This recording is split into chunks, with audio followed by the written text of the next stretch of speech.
I'm just on camera, everybody. I wonder if the brightness is too bright. How about that?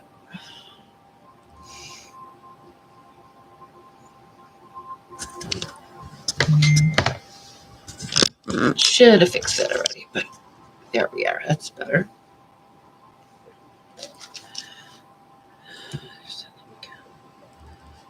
Three times.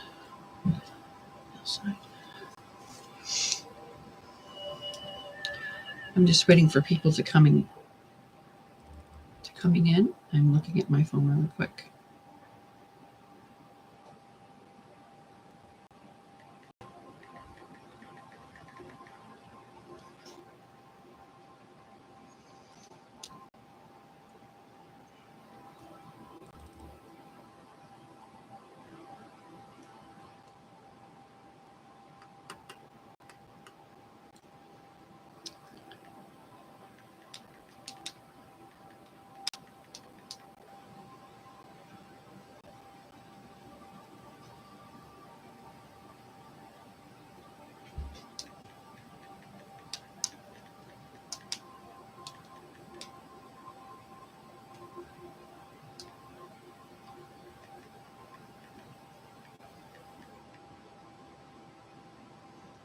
I'm just looking. Hi, everybody. Sorry, I am just giving some people here my email so that they can send me things. Just give me 1 second and I'll be right with you.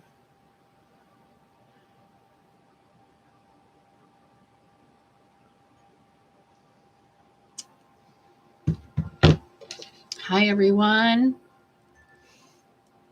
It's good to see everyone.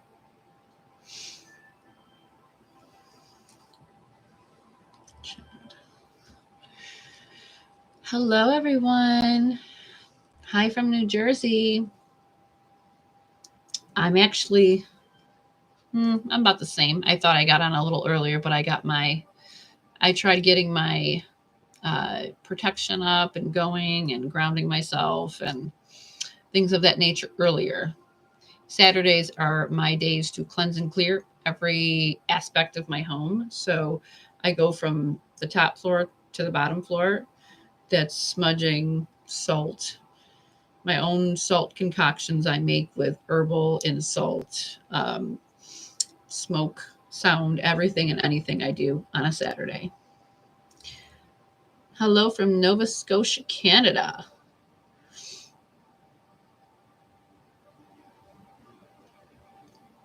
Darlene, Sarah, big leveling up. It's crazy. Love from Wisconsin. Ontario, Canada. Hi, everybody. Hi, Miss Tammy. Hello, Tiffany, the Spectator 77. Yes, the last live I did, I don't know what the heck happened. I'm sitting here trying to look at my phone, seeing if any messages are coming through.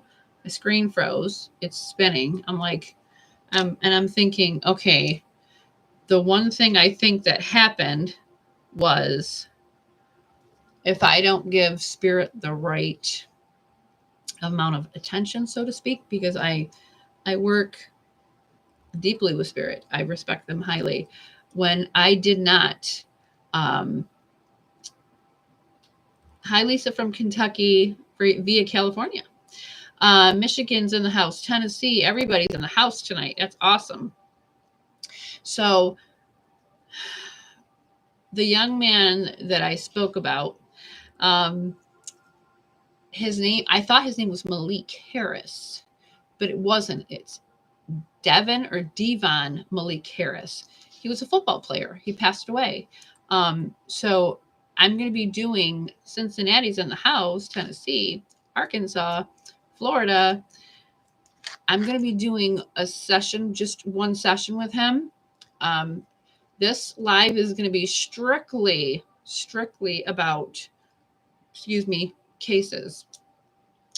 I'm going to be doing, this is the schedule I'm going to be keeping you guys up on until summertime. Nobody's late. We're always, we're never late here because there's times when I'm late. I'm going to be starting a new schedule with you guys. Central Ohio's in the house. That way everybody gets an even amount of time with me. My membership perks program, those lives are going to be Tuesday nights at 9 p.m. Eastern time.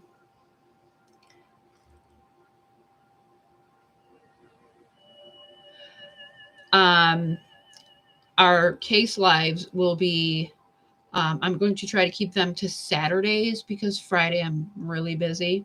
So Saturdays will be our case lives. Tuesdays will be our membership perks program lives for the members only. If you want to join them, you just hit on over to my YouTube page and hit the join button. You have a plethora of, joining prices. I think it starts at $4.99 to like $4. It's very affordable for those who want to join it. I'm not here to push that. I'm just saying that's there if you want to join. That's specifically more time with me.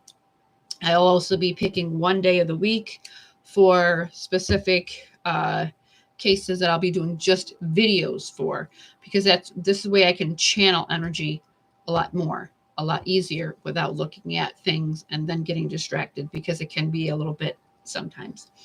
And then the one person free read, that's another thing we're going to be working on. And anything from spiritual advice. I have a lot of people on here that are asking about dreaming, about how to connect with your spirit guides, how to decipher your psychic dreams or your dreams, period, synchronicities, symbols, you name it. I'll be doing videos like that. I'm going to do my best just once a week. There's my Susie Q 73. Yes, another Wisconsin's in the house. You may need to book something with me. I need to figure out if I stay or go at my job or not. It's mentally driving me insane. Yeah, that's a lot of jobs now. I was, but at the same time, I didn't stop my live. As you guys, I think you guys you could see me that I didn't stop the live. I was like, what the heck's going on? My phone's still working. I'm looking to see if my messages were popping up, because I can still check my phone to see if messages were popping up. And it was like, it was very active that night. The storm itself can generate spiritual energy, because if you don't know, thunder and lightning can cause a uptick in spiritual energy, because they use that, because it's already the electromagnetic field is really high from all the thunder and lightning. Hello from Florida. Tennessee's in the house. Oh, thank you. I try to do a little something. I try not to be too flashy. I'm a simple gal. But thank you. I know a lot of, that's what I mean. A lot of refocusing happening. Now I can be moving and sitting still. And it only happens pretty much when I think when I look away. The barometric pressure drops and gives you migraines. Fifth element. I know somebody that when that happens, they get very bad dizzy spells. Texas is in the house. Kentucky. Our Taylor, my son didn't have surgery. What people were confused by was I spoke about that picture that I wanted to show you guys. That surgery happened a couple of years ago. But as you can see, that's what I wanted to show you in that very specific picture. What were people going to see in that picture? So many people saw a lot of the same thing. I saw a lot of the messages. It shows a lot of the same answers. Ventura, California.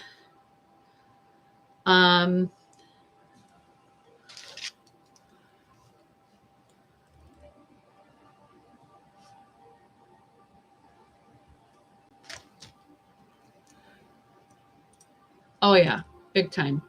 He's got his aunt, he's got his nonna, he's got quite a bit of angels on the other side.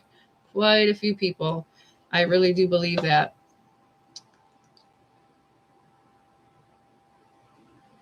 I feel the weather and death of a close person both feel the same migraines. Yeah. No, that's just your energy showing its more or less magnetic power that it can fluctuate. If we paid attention to our energy fields, okay, perfect example. I'm not sure how many people do this. Do you guys go walk in the grass barefoot? That is the very best thing you could do for yourself. When you do that, you're grounding your energy naturally. We are very energetic beings. And when we ground our energy to the earth, you're literally just stopping any extra energy flow coming in through you, as in toxic that you've been around other people. That cleanses it right to the earth. The earth cleanses you. Yeah, it's so good for you. So you get it in while you can, because if you're in a cold place like I am, it's very it sucks because I can only do it in spring and summer. Dirt is just as good. Dirt is dirt is the earth. You don't have to do it in grass. You can do it in the dirt. Dirt is, if not anything, even better because you're connecting directly to the earth.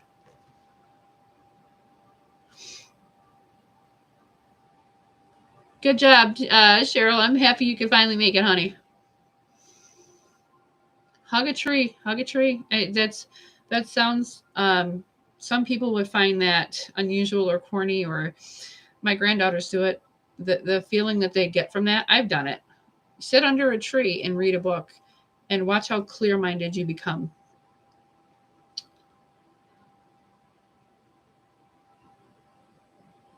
Yeah, Lindsay, for sure, do it, honey. It definitely it helps balance you. It's a very good practice to have. Depending on how cold it is, I'll still do it. Just to say I did it, and to say, okay, I did it, and I still feel good about myself, because it also gives you a boost of energy and confidence as well, because you know you're doing something magnetically good for your body. Yeah. And there's just something about the ocean, Nikki, that is just great. The smell of the ocean and the sun as it's beating in the sky, and then you see the boats. It's a very very grounding thing for me. Even though, does it make sense? I'm deathly afraid of the ocean. I'll go as far as the shoreline. I just have a memory of in a past life of being killed.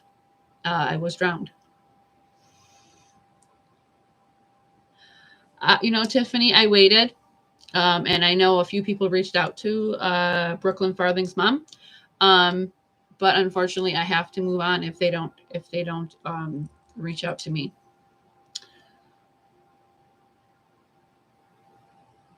Reverse images. Do I do readings via internet?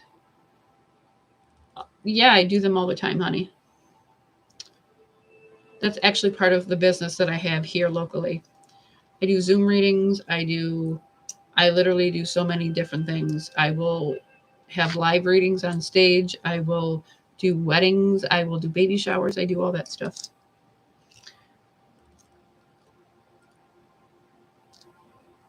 Hi, Barbie. The sun, a lot of you guys don't realize we are severely vitamin D deficient. Being in the sun is so good for you, but here's the trick to it. Going into the sun before 11 a.m. and going out to the sun after 4 o'clock in the afternoon. The UV rays are not as damaging to your skin. Anybody new to the channel, welcome. Anybody finally joining a live, welcome. I do see some people are saying welcome.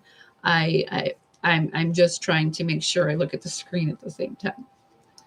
The sun does heal. The sun most people are told it kills us, but if people listen to everything they heard,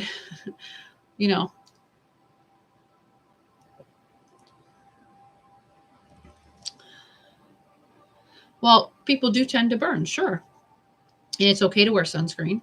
It's okay to like I'll bring Caleb out in short intervals. I'll do a half hour, 45 minutes.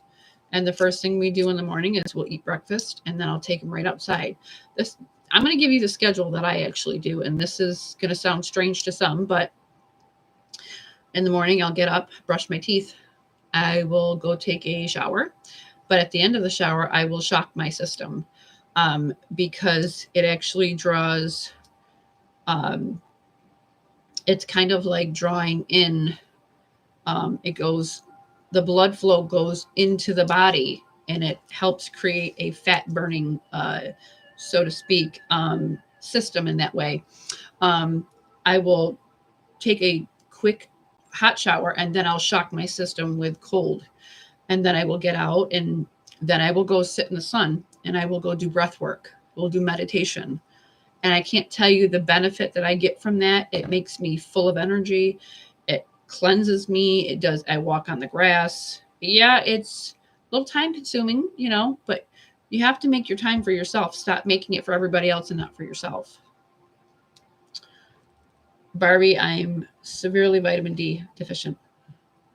You go outside early AM, make time for yourself. The vitamin D you get from the sun is it's uncomparable to the stuff that you have to take. Darling, that's my son. He's like that too. My son Devin.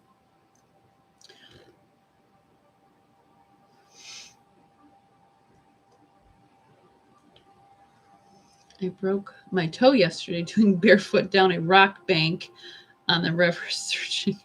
Oh my gosh, I hope you're okay. That had to be painful. There's nothing worse than breaking a toe. I mean, that just sets your whole foot, leg off. I've broke my toe before, and it hurt to the point where the pain was unbearable.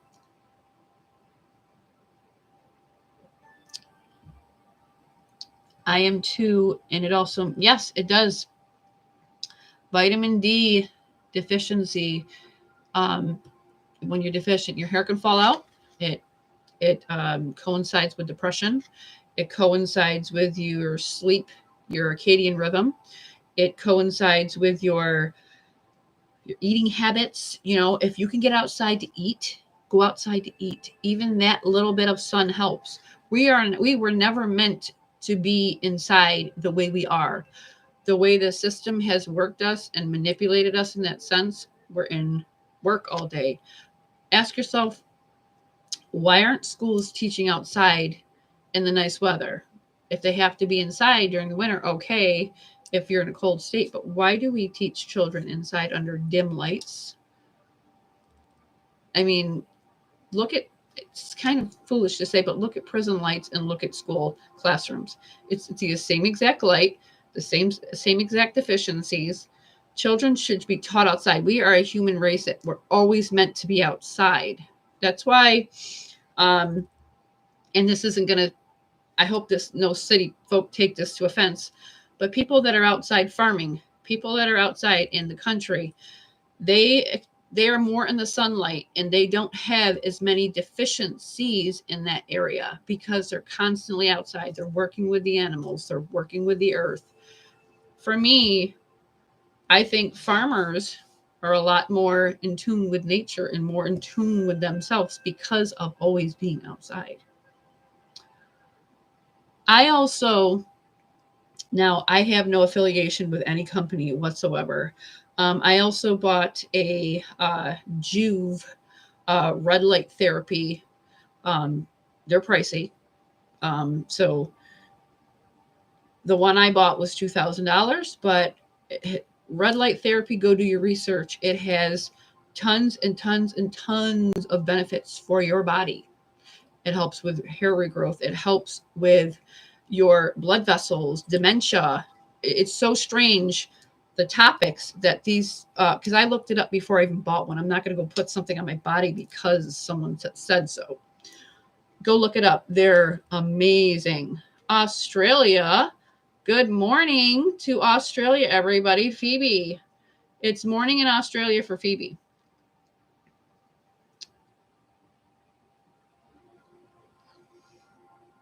There's a reason why things thrive outside in the sunlight. There's a reason why many cultures did festivals for the sun.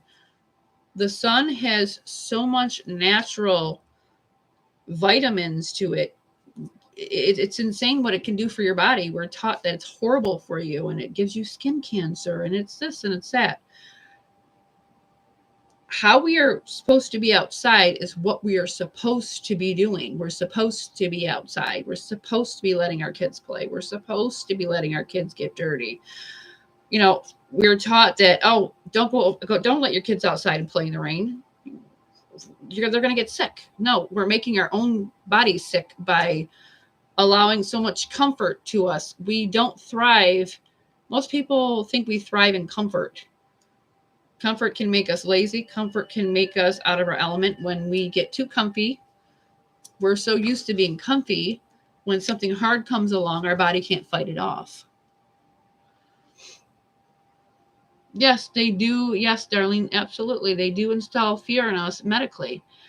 Don't drink milk. It can cause mucus. Don't eat meat. It causes heart attacks. Being a vegan isn't for everybody. Eating meat isn't for everybody. You just have to go with what your body does good with. I will say this. I would say everybody look into your ancestral diet. My ancestors didn't eat bread, gluten, anything like that. I have a hard time digesting that stuff. It tastes great. I love me some Italian bread with some warm olive oil and all that good stuff. But unfortunately,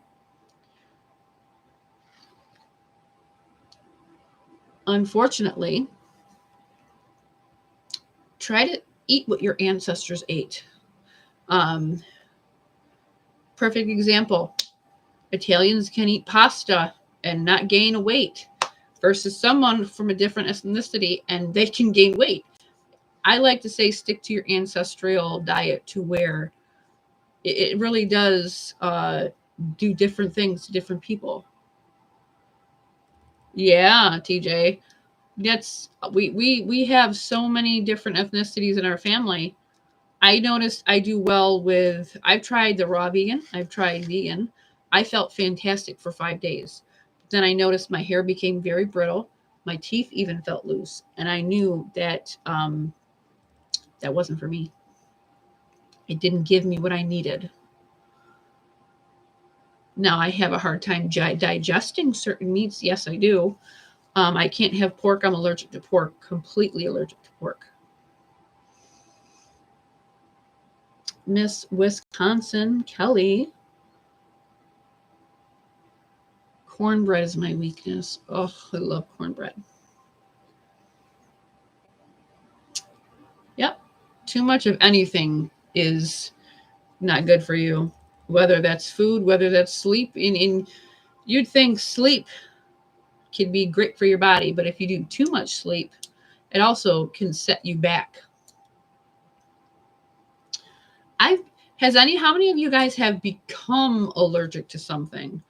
I noticed I'm allergic to certain kind of fish. But I can have like shrimp, I can have codfish, I can have lobster, but I cannot eat calamari, can't eat anything like that. My eyes will swell up like big balloons. But so we don't get off track here. I want to make it clear tonight. We're going to be discussing just cases tonight. Anybody that wants to join the Perks program, please do. I will be doing videos as well for Michael Vaughn. I think I'm going to do him first because Michael Vaughn, I was hearing it over and over and over and over again the other day. I posted it in the video. Okay. Oh, okay.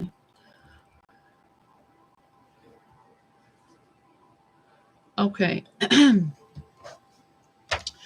I am going to be figuring out who this is. This female has been coming to me since yesterday. Her name is Julie. Hi Chase. She was speaking about not being able to make it to the mall, or she didn't leave the mall. Someone took her, kidnapped her, and clearly she's not alive because she's talking to me.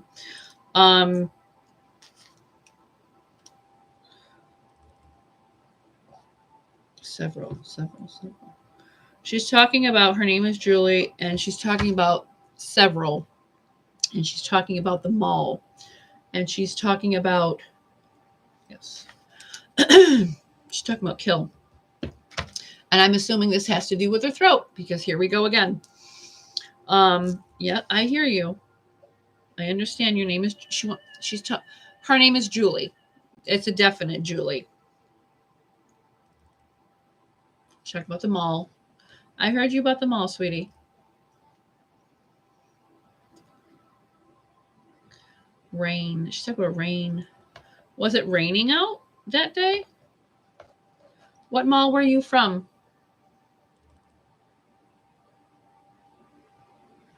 I swear she said South Dakota. Did I hear you right? Whatever this man did to her, he choked her, he strangled her. I believe she just said, Taylor, can you do that for me, honey? Look this up. Yes, I will. Strawberries and peaches. But unfortunately, right now, she's talking to me yet again. Look about South Dakota, something to do with South Dakota in the element, maybe near Colorado or South Dakota, something like that. Nikki, North Dakota. She was a student. Okay.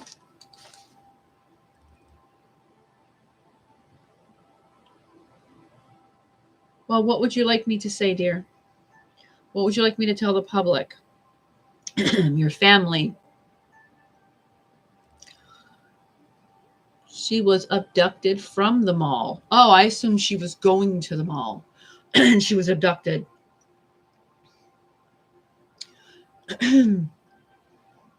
So this is what happened. She was strangled, or something to do with this nature of her throat.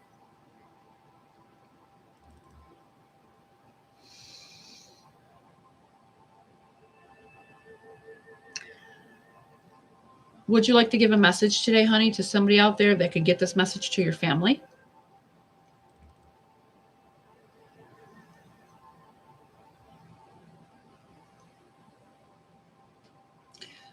She's saying the number 3.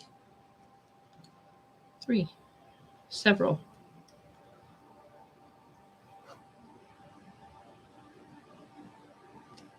Man.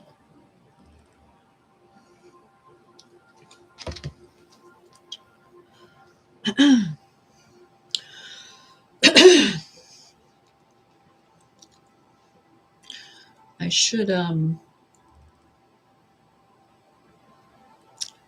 I wonder if I should start bringing some hard candy with me, because it's like my throat closes up on me and my mouth completely goes dry. That's the feeling I get. I'm having a hard time swallowing right now. 3 people abducted. Grace Green, I'm not sure yet. I'm not sure what this is even about. She has been coming to me since yesterday. I just haven't actually sat down and several. What, honey? There were several. Were you with somebody, or were? I'll ask one at a time. Group. Okay. When you say group, do you mean you were with a group of people?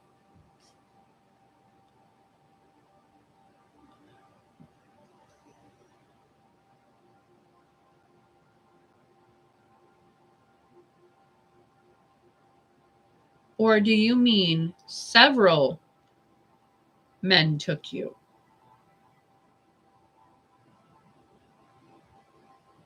Group. Car.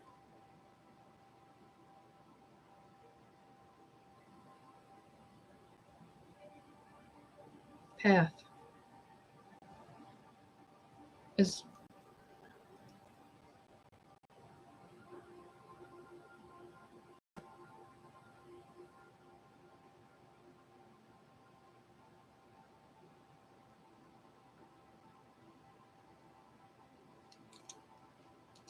Were you with friends? Were you?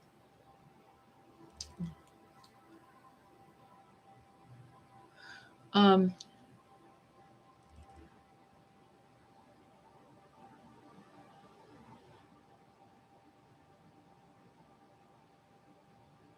it's almost like she's saying one person, and it was like, but there was a group. Like maybe one person lured her, and then there was a group of people when they put her in the vehicle.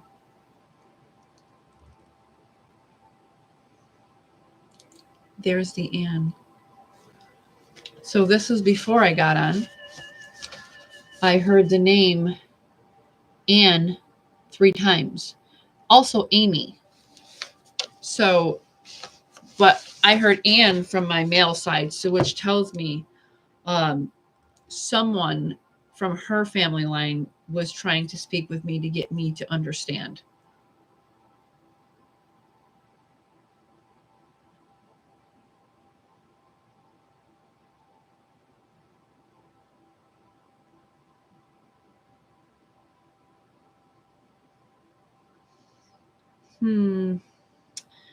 I'm hearing Dakota, like South Dakota. Are you saying you're from South Dakota?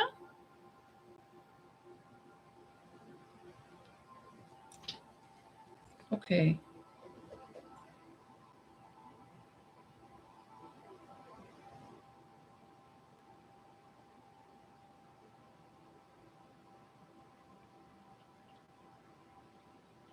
Or are you from Texas?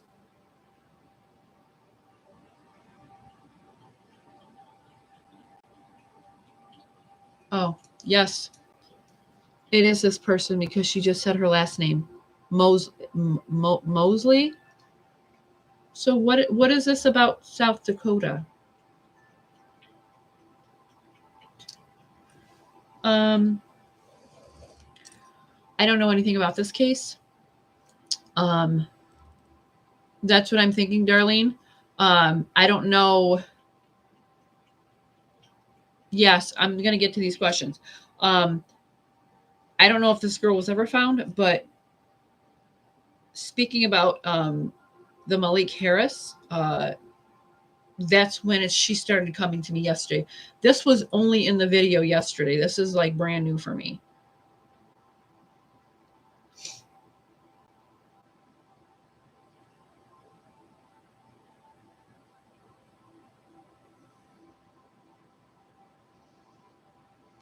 Fort Worth.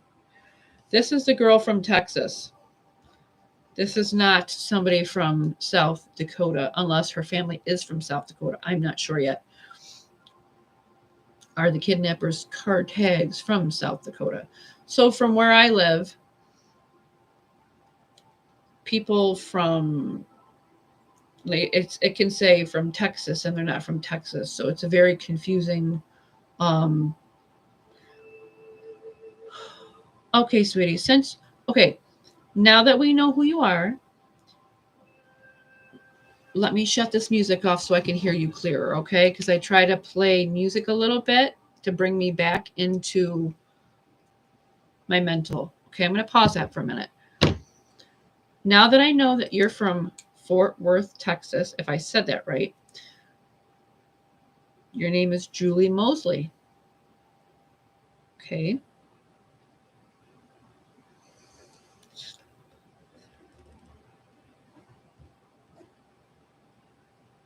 The word stump.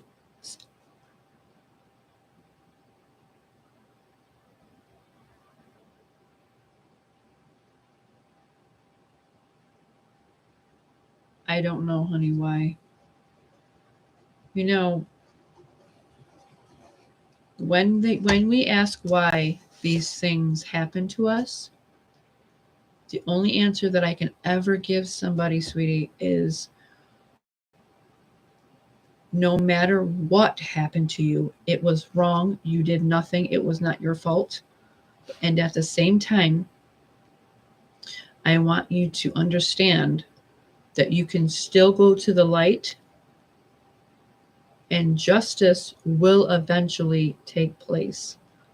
Maybe not now, maybe not today, maybe not tomorrow. Yes, I know your last name. I know it's you. She's repeating her last name to me.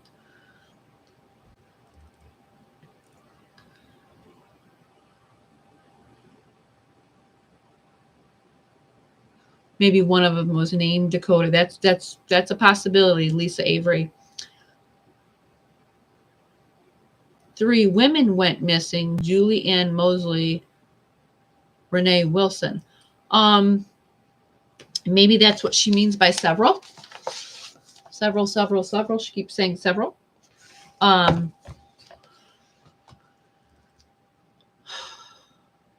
They were shopping. Okay. Ann. I keep hearing Ann. I'm not sure. Why do you keep mentioning Ann?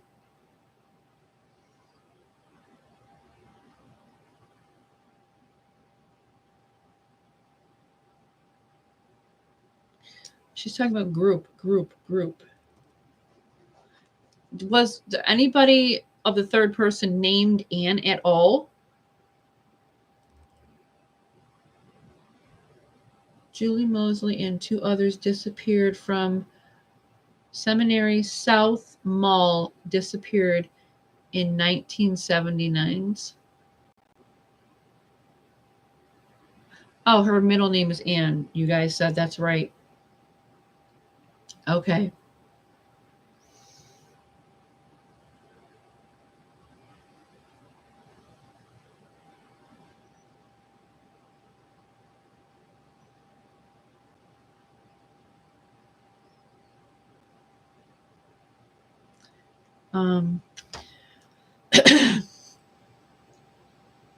She's showing me what looks to be a wrench tool. Yep, I heard you, honey. She's talking about a tool.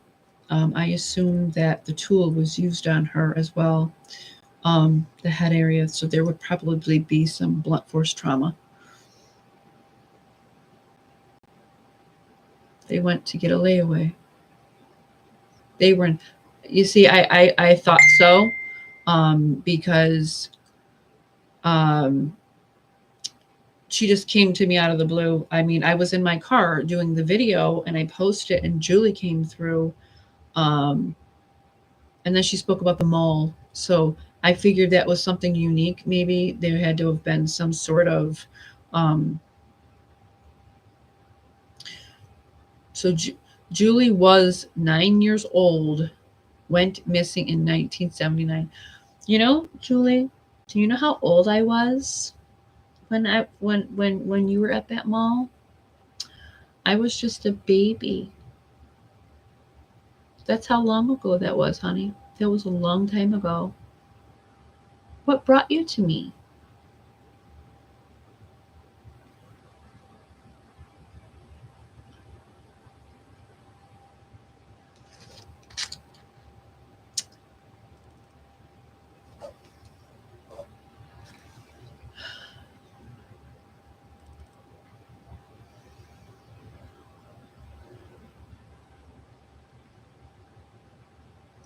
She said, Savannah also speaks about Vaughn. I'm assuming she means Michael Vaughn. I've never worked with Michael Vaughn yet. I haven't channeled him yet. So it would be, is Michael Vaughn from Tennessee or from Kentucky?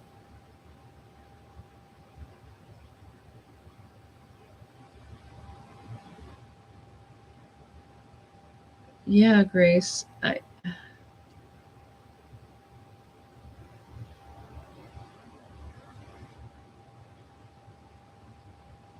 noticed Savannah has brought people to me before, but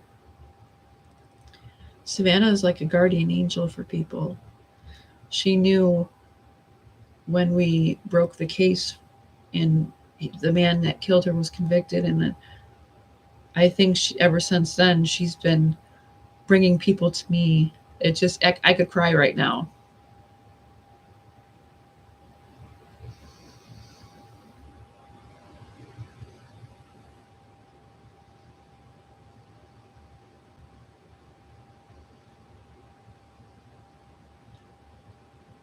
Lisa, I'm not sure where Michael, that boy Michael, is from.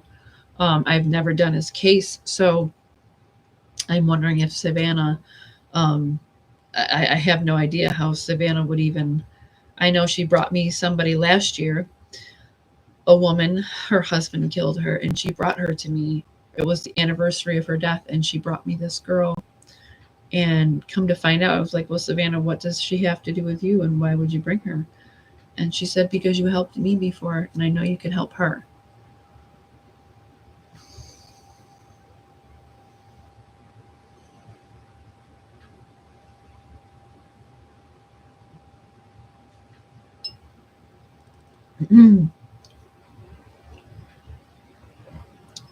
It's more the reason why Michael Vaughn was being mentioned yesterday in the video. And I said I would do a video and see what I could get to come through for him. Linda, welcome. Wow, I was not expecting that. Well, thank you, Savannah. You never ceased to surprise me. You have always gone above and beyond.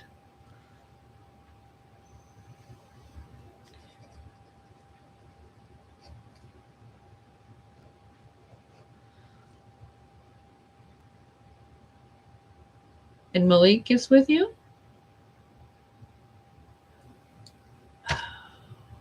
Okay, sweetie, I get you. She's saying Malik. I'm not sure who calls him Malik, but he's telling me Malik. She's referencing Malik. She's talking about Michael Vaughn, Malik, and her, several. So Savannah is bringing like a group of people, and it's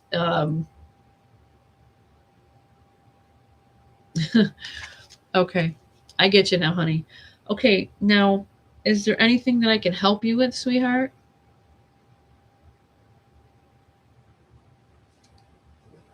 What do you mean? Proof. She's talking about a receipt. The receipt is proof. The receipt is proof.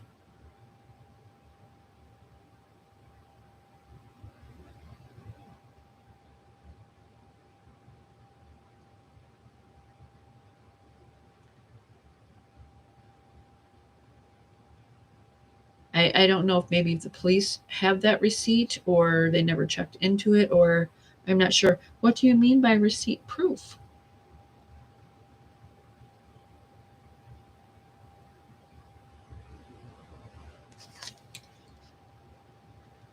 I'm being told it's just a cold case. It's almost as if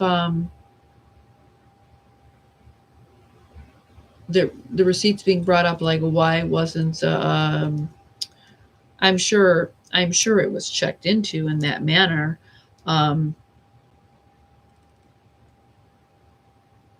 Susie, we're talking about this girl, the Julie Ann Mosley. Savannah, I've never seen a spirit like her before. Very, very, very. She wasn't crossing over until she received justice, and I couldn't believe how long she stayed with me. She stayed with me 6 months, and I felt everything she went through physically. There was plenty of days I couldn't get out of bed because the pain was so excruciating. The police are stumped in her case. She's saying stumped, cold case, receipt, proof. Whatever this means for the receipt, I don't know if there's anything that you guys can look at. Maybe you can look up and see if there's anything that maybe there was a receipt found where she went missing, where someone seen her last, and I'm not sure yet. Yeah, Grace, she still is a force of light. She's a gift. Yes, she is, and that didn't come from me. That came from this little girl. She's a gift.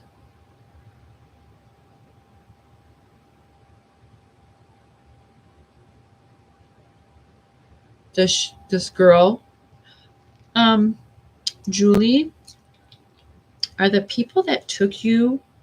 Are they? Do you know if they're crossed over? Do you know if pain? They've caused so much pain.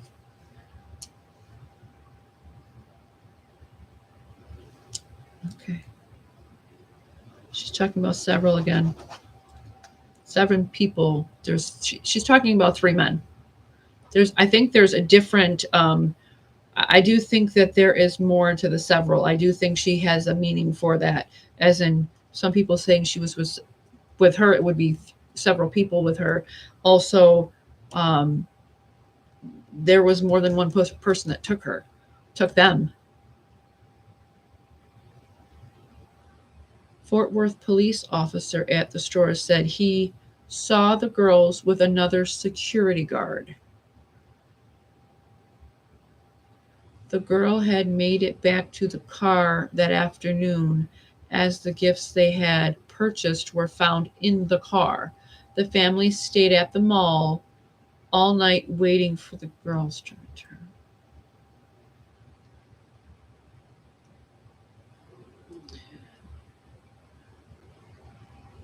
Yeah, Grace, I think there was several people that took her, and that wasn't clear. Julie, sweetheart, I got to ask you a few questions. Um, I'm going to try to help you. Yeah. So, the people that took you, honey, and your friends. I know, honey. She said they hurt us so bad. I know. But you know what? They can't hurt you anymore. You're safe now. Sweetheart, do you know who they were? Were they familiar to you?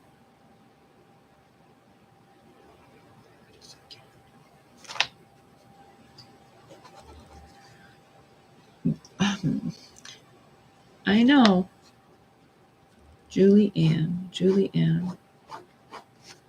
I know. I understand. Do you know these people that took you, sweetie? Did you see them in the mall that day? She said, no, they were waiting outside.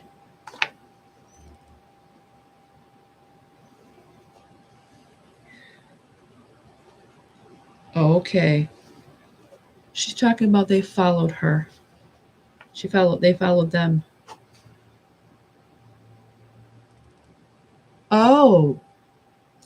She's saying there were 2 that followed them and there was 1 in the vehicle. That would make more sense of how they could have overpowered so many people at once. Can you tell me what the car looked like or the vehicle itself? I'm assuming a car. I shouldn't say car. What vehicle was that? What color was it? Brown. Chevy. Brown Chevy. Did they make? I don't know makes and models. If you guys could please check the years of what I'm saying to you so we can validate this. A brown Chevy. Now, was I'm just as clueless on certain things. So when you say brown Chevy, do you mean was it a car? Chevrolet.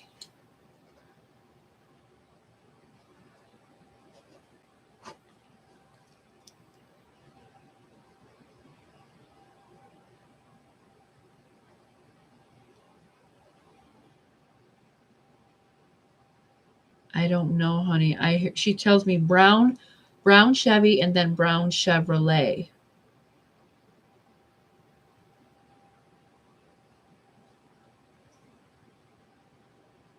Now, was it a car or was it something bigger than a car? Like a truck or a van?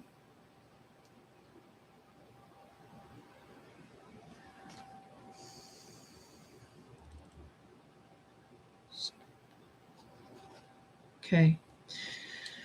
So that's the same Chevy lingo, Chloe. So when I'm being shown something, right? I'm seeing the brown car.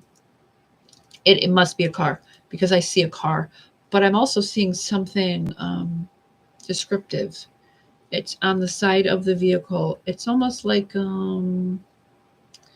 just a piece of metal, like a strip. Chevrolet made a dark brown Nova car back then. This car looked like it had a piece of metal stripping on it, if that makes sense to you. I'm trying to say it how I see it. Linda Bailey Brown, thank you. Yeah, Grace, something like that, like a silver strip, like it didn't look like it had repairs to it or anything. It just looked like a strip of silver, just looked like an old-fashioned car with a strip on the side. It would have to fit all of them a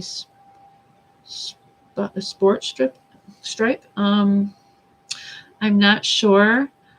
It's called. Oh, Tammy. Yep, it's called chrome molding. You are describing the Nova. Oh, okay, Tammy. Thank you. Oh, so okay. Let's for everybody keep track of this because this is something. Chevy Nova.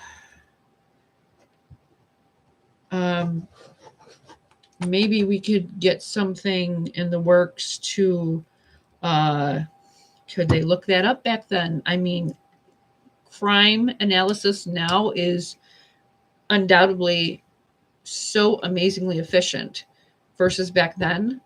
I mean, what could I don't know. I'm not sure. They are very common cars back then. Okay. So, okay. Okay, Julie, sweetheart, what do you remember the men that took you? What did they look like? Or can you remember what they look like? Can you give me just a simple description of the hair, the nose, the mouth, the skin?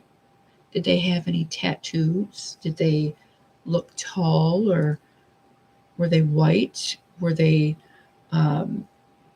right? That's what I want. I'm trying to get a description, honey.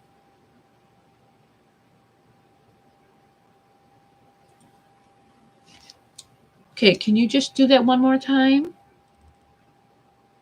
I need to see the color of the skin on the hand. Is that person white?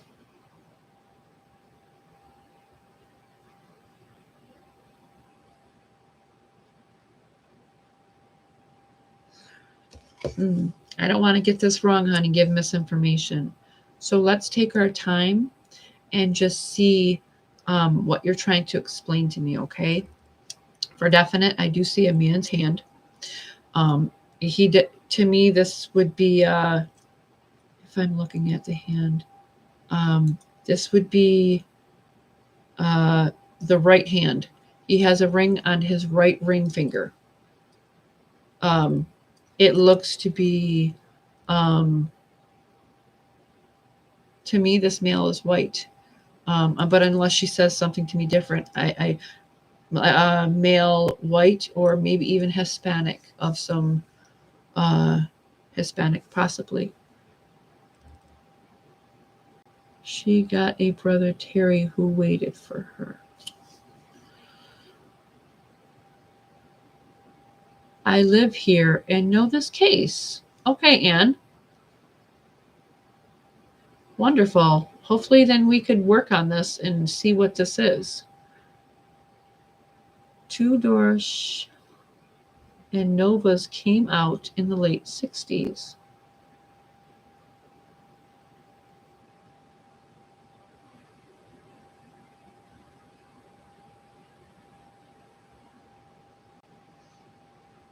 Novas. Ashley, hi darling. Novas would have only 5 seats, no back doors, just 2-car door as a wagon and 4 doors back hatch type thing. Okay. Oh, Chase. Okay, Lovey. Okay. Um. Okay. Do they have any type of uniform shirts on or wearing different shirts?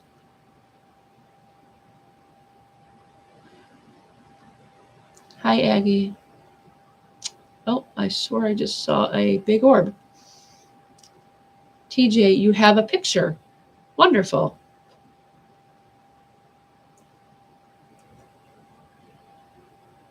Nope, no one's ever late. I never say anybody's late. I'm going to get back to that, Linda. I'm just trying to look at some of your messages just so you guys don't feel like I'm forgetting you.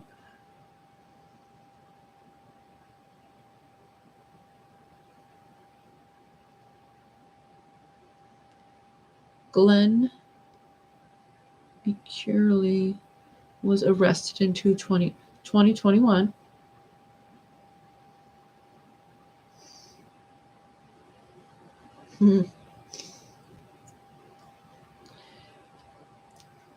April, it is there, honey. Sometimes you have to do it from a desktop or a laptop.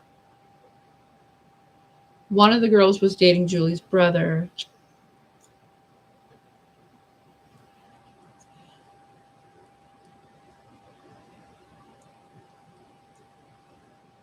Okay, let's get back. Okay. Julie, can we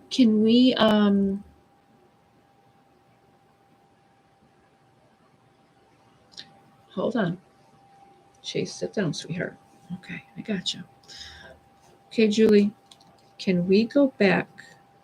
Okay, the male definitely had some sort of long sleeve on because when I see his hand, it goes right about here. It almost looks like a jacket of some sort. I'm not sure what time of year they went missing. She talks about spin. I don't know if that means they spun her around and like came up behind her. Threw me in the back.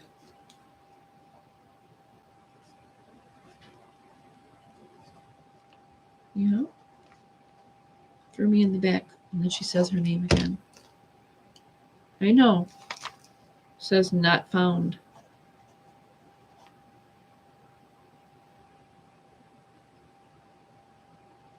I don't know if she's saying Corey or cord, or it could be that maybe she's saying she was tied up, but I don't want to get that far yet because to me, I swear I heard Corey. They found the car Benbrook Lake. The Chevy Impala is a big car with chrome down the side. Maybe the 3 connected to be trio murder too.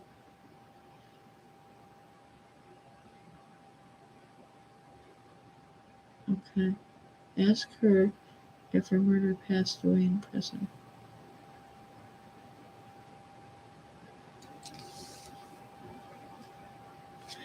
Does anybody validate who Corey is? I'm hearing Corey again.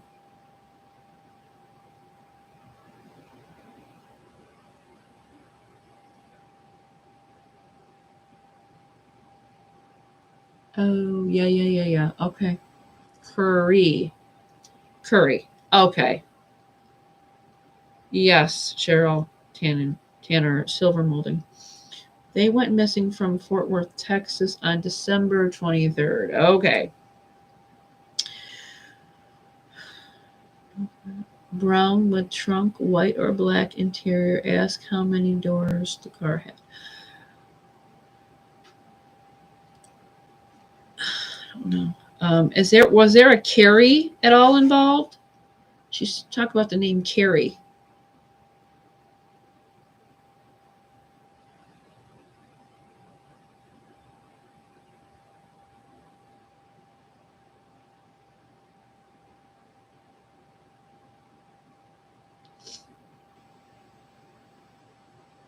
Terry, who lost both his little sister June and his girlfriend when they disappeared.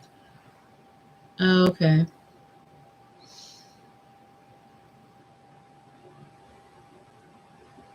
Okay.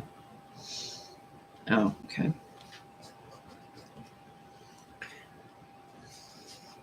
Also, Will. Okay, sweetie.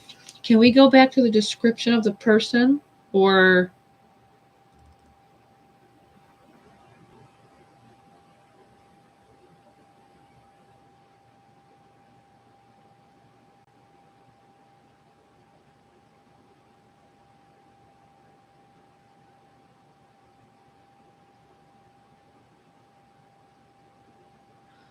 let let can, let's ask this, sweetheart? Do you know where they put you and your friends?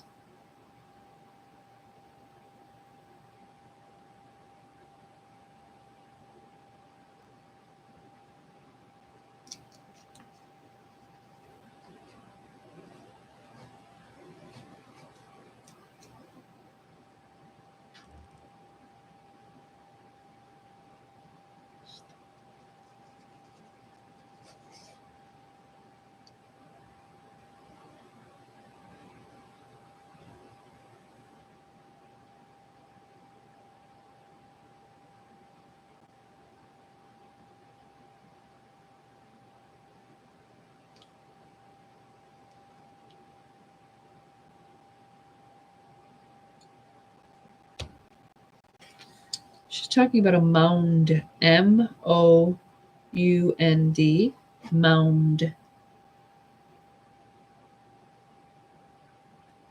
Are you near a sacred place or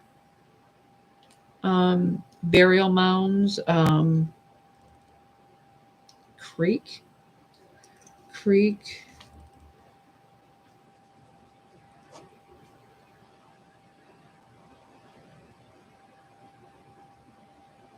Chevy.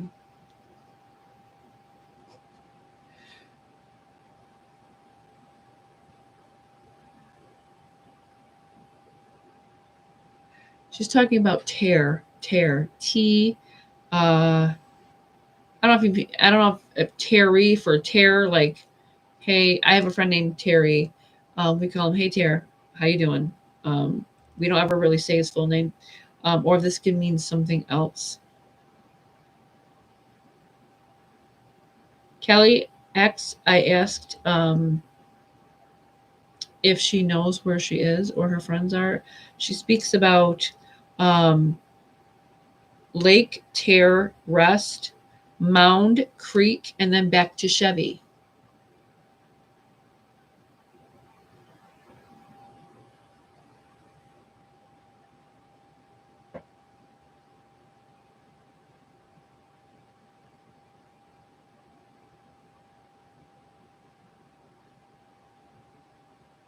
I'm not sure.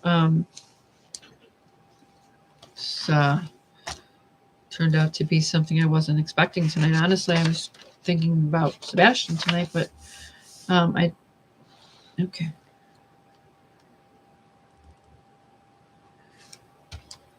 Um, how can we help you, honey? How can we?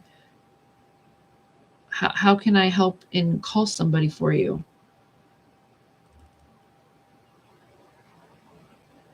How can we help you? I'm actually in a group of people right now. Um, you probably haven't heard of this yet, or but this is a computer, and all these people are talking about you.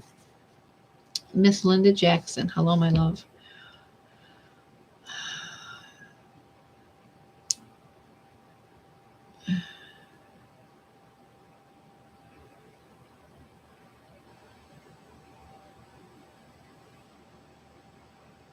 I'm not sure. I do know he did something to the throat and then something to the head.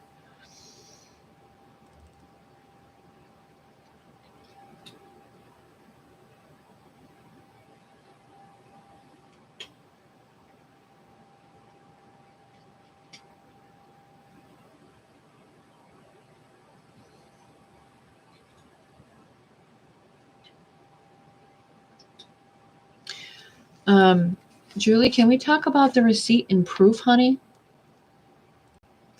Or do you think that has no meaning right now? Should I ask a different question?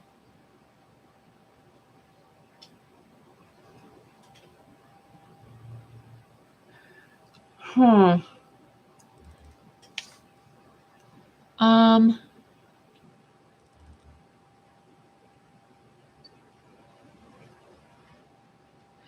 I'm not sure how to take this, sweetie, but I'm going to say maybe how I possibly feel about the situation.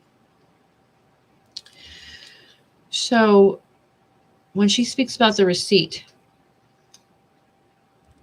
it was almost like somebody requested to see the receipt, almost like as if they were stealing something to make it look like they needed to check the receipt, almost like a distraction.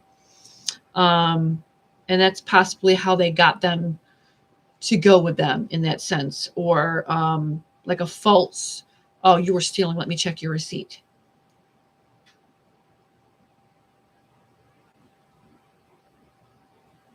One of the girls dropped a flyer being distributed to find the girls.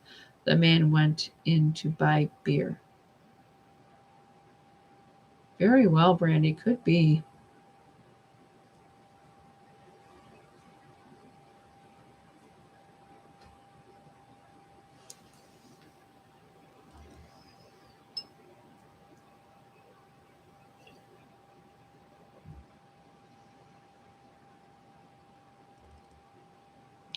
Julie, are you still with us?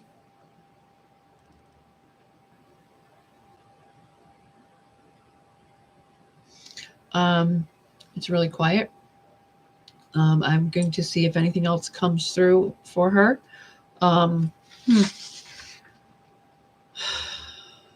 Yeah, I was not expecting that.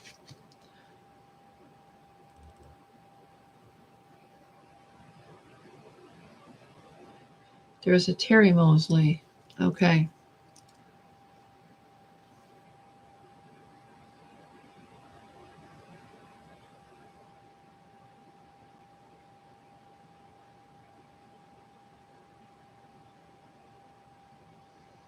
Yes, that's how you think they got them near the vehicle.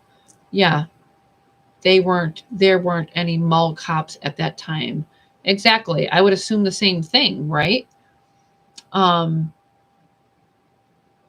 it just that's the way when I saw the vision she tried to show me, it was like someone wanted to see her receipt. And it was almost like they were giving her the assumption, oh, you look like you were almost like, you look like you were stealing. Let me see your receipt. Let me make sure you have everything that it gave me that. It was very strange.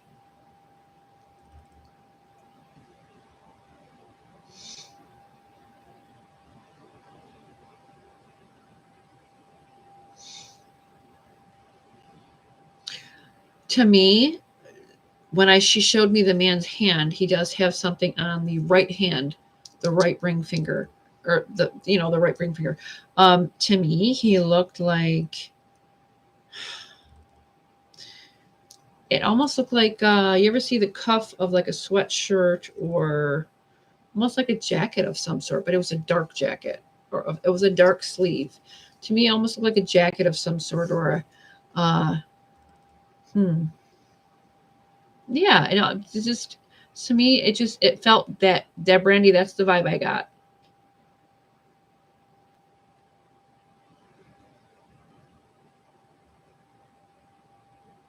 Okay, so Lisa Avery, I'm in Southern Illinois.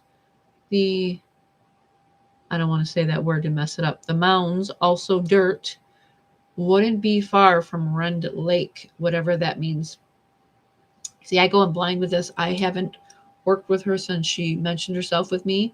I was assuming I was getting on here live with Sebastian tonight, but Sebastian, being the person that he is, most likely let her go first.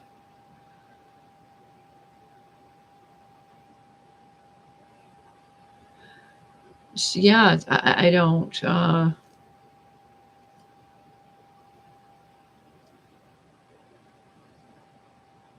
No, not tonight, Tammy. Not tonight. But you have to remember, when I'm not channeling or I have to involve myself with it to open that, so to speak, door. But this sweet girl has been coming to me since yesterday, and I think that's the overtake. You know, if a spirit wants hard enough to speak, they will overtake. Yes.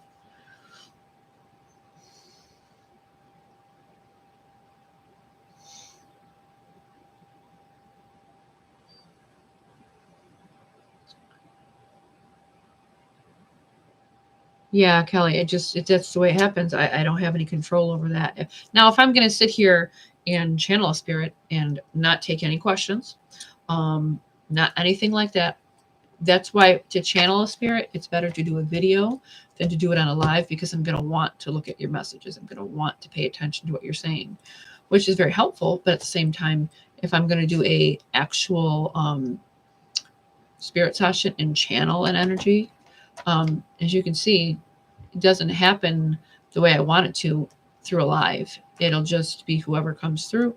When I'm channeling, I do videos for that reason, because I'm just in with that one energy.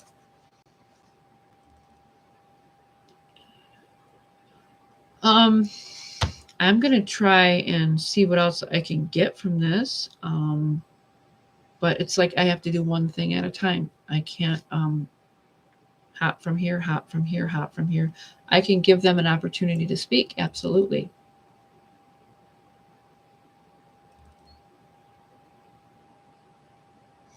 Chloe Jade, thank you. Mimi Jane, nothing from Summer. When I did work with Summer, it was very, very, very brief. I always worked with the aunt, Rose Bly to be exact.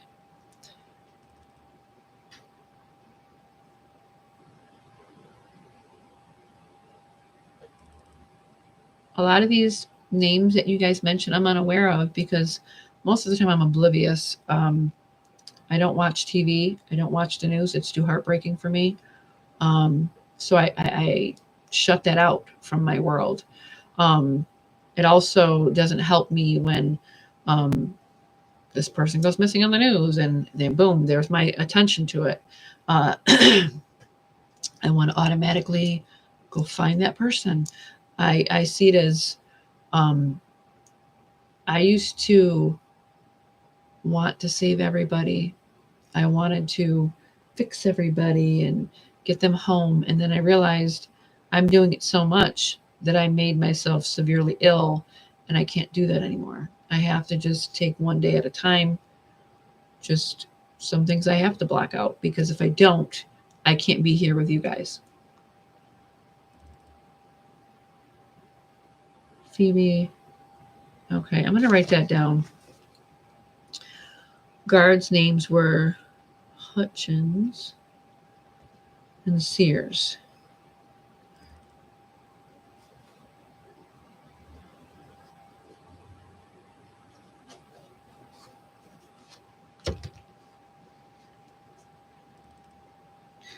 You know, at first I'm like, okay, you know, maybe she's not gone. Maybe Summer's not dead. Maybe Summer's not passed. Then I realized Summer was so sporadic in life. She was, it's like, I don't want to say lost, but she was stuck in her own little world. No matter how bad it was on the outside, she tried to stay in her own little world. And that's how she is in the afterlife. It's like she's in this realm of constant playing, constant here, constant there.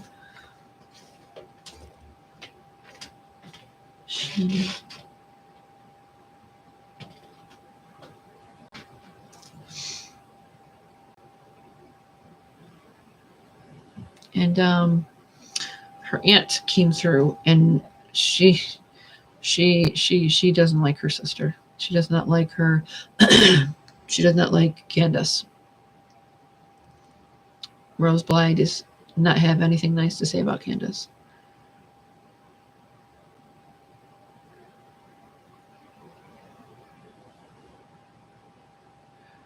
Summer Wells' case is strangely mimicking Sebastian's. And it's so discouraging. But I do things on the side that I don't speak about on here, as I always do. I work from silence, and I, no matter what, will not repeat the information that I speak about. I'm not sure if you saw that orb right now.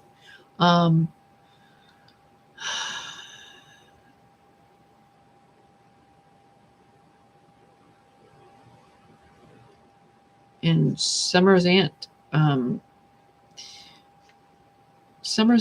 does not have a nice thing to say about Candace.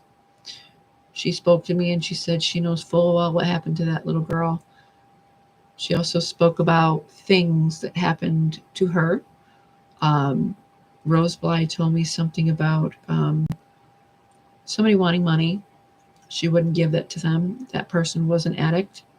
So they decided to kill her and almost like put her under a driveway or something. To me, it looks like concrete. It looks like I would see it as a driveway, though.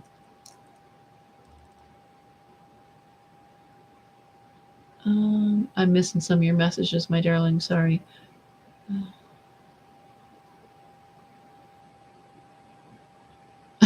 Nobody is ever nuts. Nobody's ever nuts.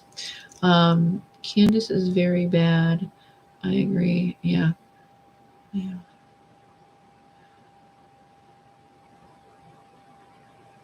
Yes. Brandy, I agree. Darlene, what is the fleeting light?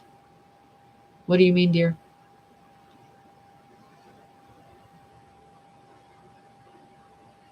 Miss K, yes, that's what alleged is what happened. Yes, Grace, I do believe that.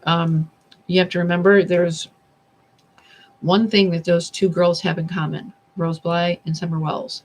They both have Candace in that circle. So I definitely won't get into any further with that. I will say just now I heard the name Hutchins being mentioned to me, and that came from the female side.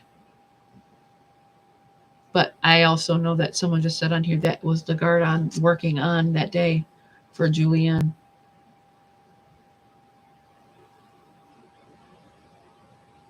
It's TJ, it's insane.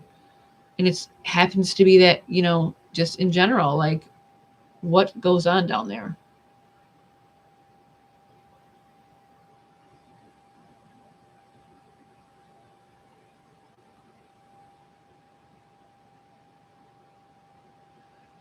Virgo 22, I don't speculate that. I'm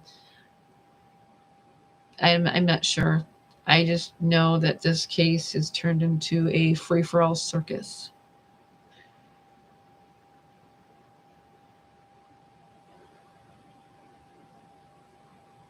Lisa Avery, when Rose got gone, wasn't she trying to threaten to get custody of Candace's kids? Or did I dream? Honey, I'm not sure. I didn't ever. I have never heard of that. And they are both girls. Absolutely. The plant over my head moved. Oh yeah, I see.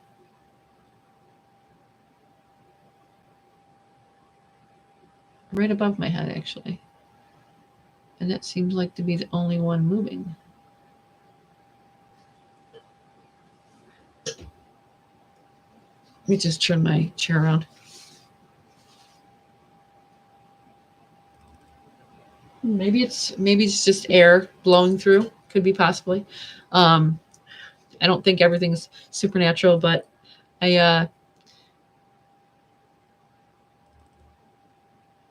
hi everyone. Hi Sarah. Yes, I saw there. That was I like. Oh, yeah, Diana of Florida said she's seen the orbs. I do believe Candace had something to do with her sister's disappearance. Absolutely, yes.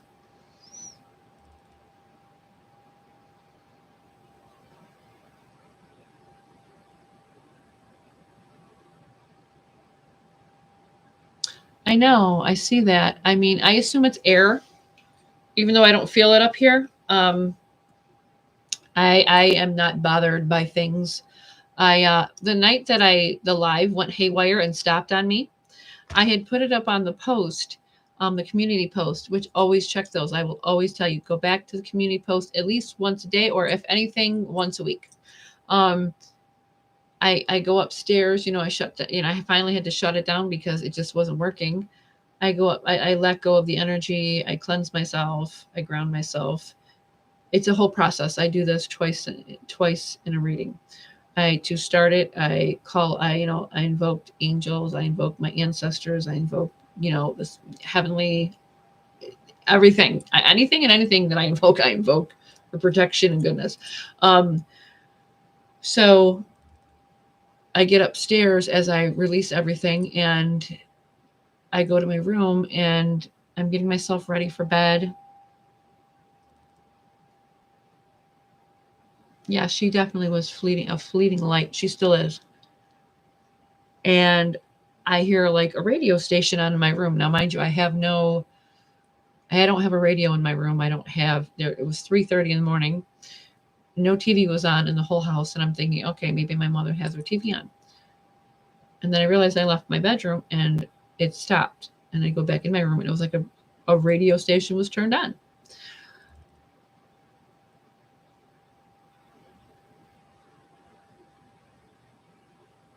Um, I'm just looking at messages. And it sounded like a male singing on a radio station. And then it almost like it flicked to a female singing, and it almost sounded like opera music. So it was about 25 minutes of that. Um, I actually recorded it and sent it to my sister. She can hear it very finely in the background. Um, so it was just after I left the live last week, it was just very active after I left. Sarah, I have been seeing foggy figures. It makes me smile and it is comforting. Spirit will show you definitely everything they need to show you.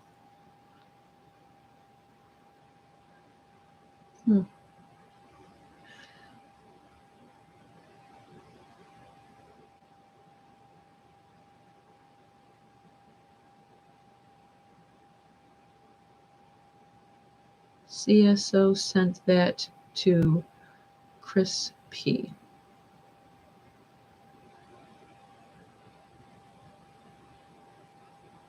Oh, hold on, Brandy. I typed that before you said opera singing.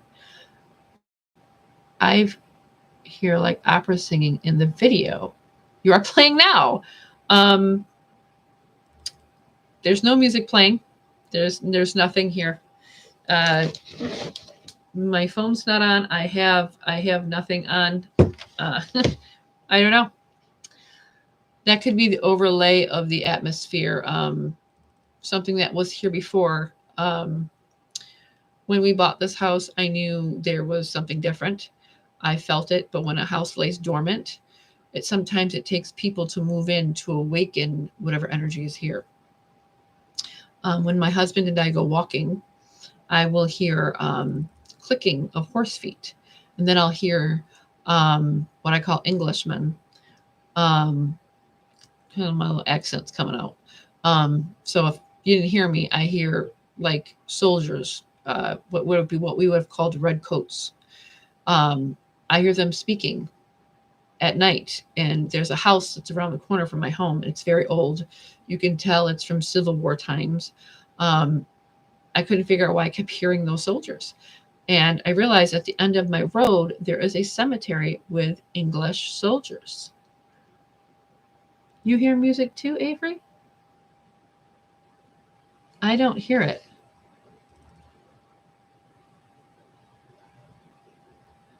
Kelly, I'd love a taco. No, um, I'm trying to stay on task with not having, because usually it's a free for all. I'll be like, tell your family and loved ones to, and then, but I wanted tonight to be strictly about cases, and it's sometimes that's hard because you do get. You guys hear music? I see. I hear nothing. I hear nothing. But you're also on the spectrum of the electromagnetic field. So when you're hearing something on your end, um, you might just be picking up the residual energy, which will replay itself and replay itself and replay itself. If you go to the last live I did, if you go back to it, you can hear people talking in the background, like a lot of people. Like it sounds like a group of people talking in my live. Orbs come near me during the holidays. Oh yeah, well, those orbs are your family. It comes and goes, opera singing. Yeah, that's what I heard up in my room the last time. I'm like, what the heck? So sometimes for me, it's just like, I'm going to bed. I think you guys are great and wonderful. I love that you guys are connecting with me, but when it's time for me to go to bed, I shut that down. You hear buzzing. I see right now I hear someone walking across the floor. So that right there is not supernatural at all. That is either my husband or my son. I hear opera in my window AC until you lay down. Something. Yeah, that sometimes it happens. You don't hear. Becky Lynn doesn't hear any music, but like 5 or 6 people said they did. I don't hear anything, but yeah. I mean, some people might be wearing something like that. So, sure, Cheryl. If she answers, I'm not sure. She might. I feel she's gone, but if she does, I will definitely answer that here.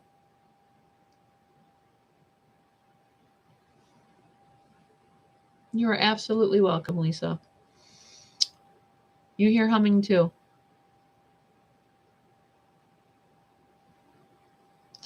Um, Opera can represent the higher realm. It's a very, think about it, opera is a very high vibrational sound. So when you hear that type of music, you have to go back to the high vibrational standpoint it brings. That's why, if you ever see, take a look at the difference here.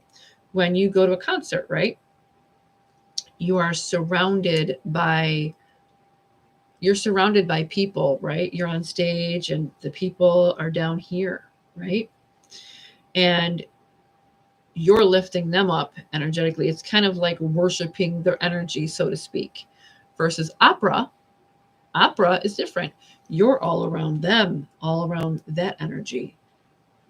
So you understand what I'm saying? You see the switch of like rap music, so to speak, or any country singer or any type of genre music.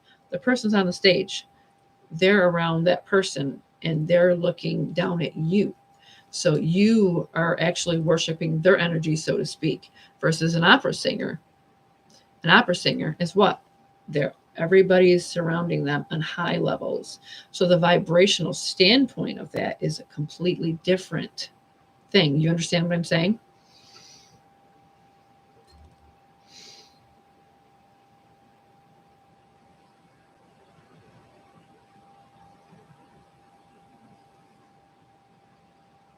So yes, so to speak, yes. Hear nothing but you talking. Lane, I hear me. So I don't hear opera music right now. But I did hear it in my room upstairs. Um when we I hear, so I will hear high frequency sounds, and I mean they can be so loud to me.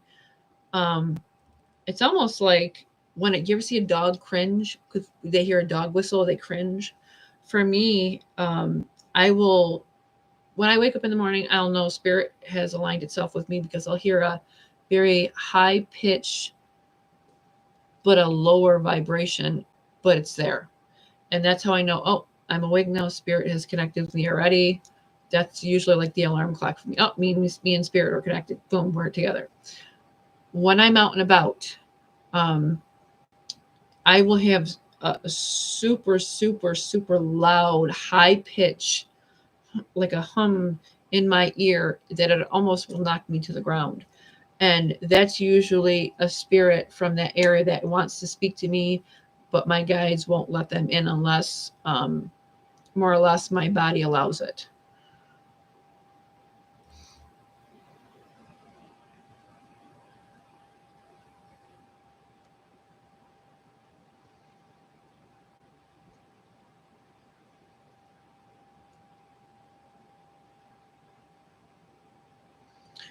Sarah, Ryan has a diver scheduled in June to dive on in, normally he found in the water blanket covered in rocks. Do you think it may be summer? I I hope not, and I hope so. Because no matter how many times I talk to spirit, I would always want someone to be found alive. But if this brings it peace, I hope so. And a lot of people have talked and said this person's name to me, if they've reached out to me, and no, they haven't reached out to me. Thank you, Kelly. When there's high volumes of energy around, just certain areas. My sister and I were walking one day, and right up her road, and she had to catch me because the sound hit me so immensely, so fast, boom, right in my ear, and it like almost dropped me like a sack of potatoes. And it was so loud, and it was like a vibration went right through my ear to my brain, and it was just like it shook me. But that's what happens to me sometimes. I know it happens. I'm never really prepared for that part of it, but um, it does happen to me. I've done a lot of research on Summer's case. Email Ryan. Oh, you've gotten no reply, Brandy. See, Summer is close to home. That's why I'm going to be doing a video again. I'm going to start my videos back up because I feel like these lives are fantastic. As you can see, this sweetheart came through and she just gave us a whole slew of things. But doing a video to channel is a lot better because I'm not distracted by sound, by messages. Not that you guys are a distraction. It's just if I'm going to do work that way, it's better to get answers that way. That way I don't get, my brain isn't shifted. Oh, let me read them. I don't want to I don't want you guys feel unread. Phoebe, you speak to Ryan all the time. Okay. Well, he hasn't reached out to me or gave me a message or anything like that. No.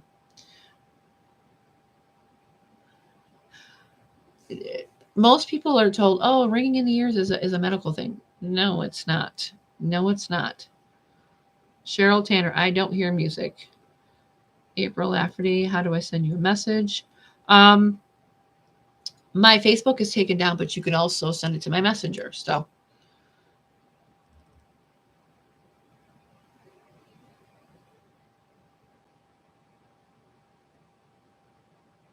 yes, you can send it to my messenger still, honey. My Facebook is down, yes, but you can always send it to my messenger still.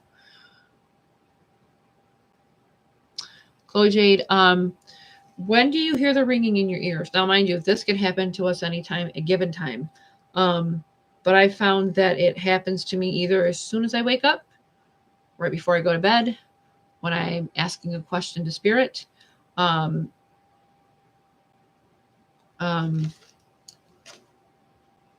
in general aspects, or it'll just hit me randomly so hard that I know I'm supposed to pay attention to something. Be aware of sometimes when you hear ringing, it's also you're being advised by spirit. You need to pay attention to your surroundings.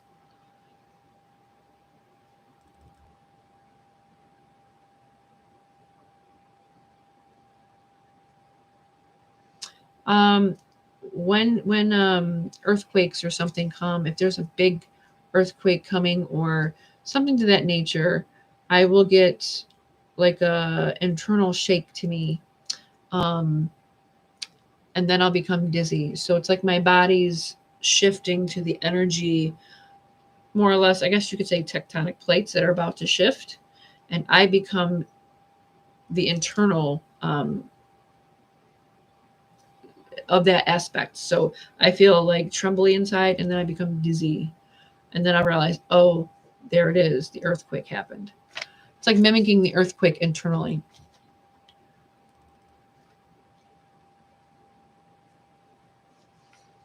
Oh, definitely. It can be both.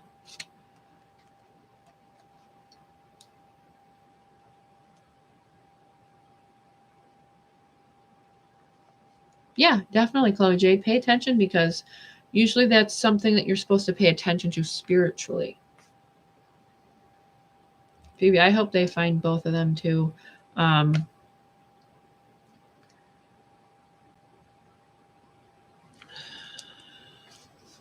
I'm hearing in time. It's like everything happens in its own time. You ever hear that phrase? Everything in its own time, my dear. That's almost like the phrase I just got.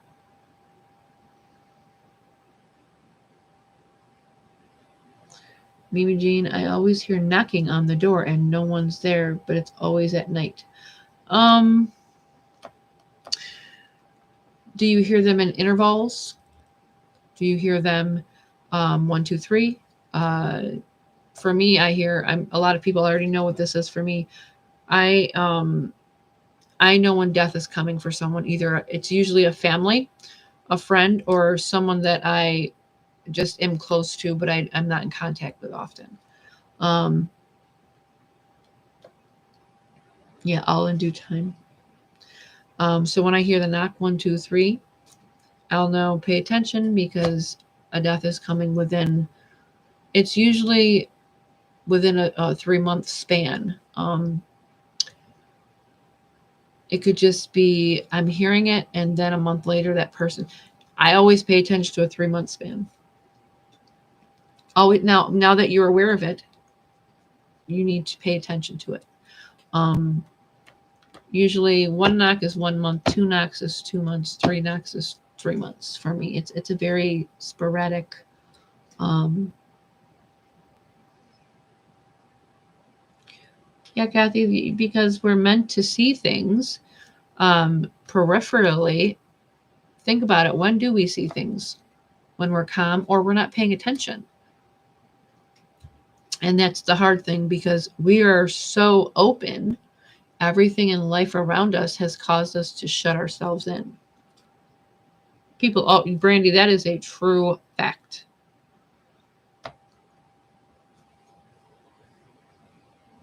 My family is a bird hits. Yeah, everybody has their own thing of the imminent passing of people. We all have that one thing. For my family, it's monks. It's the monks knocking for us. We see monks. Monks are related to us, so we see monks.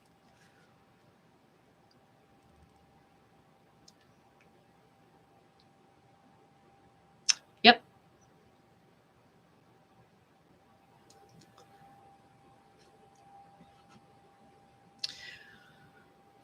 What I think is,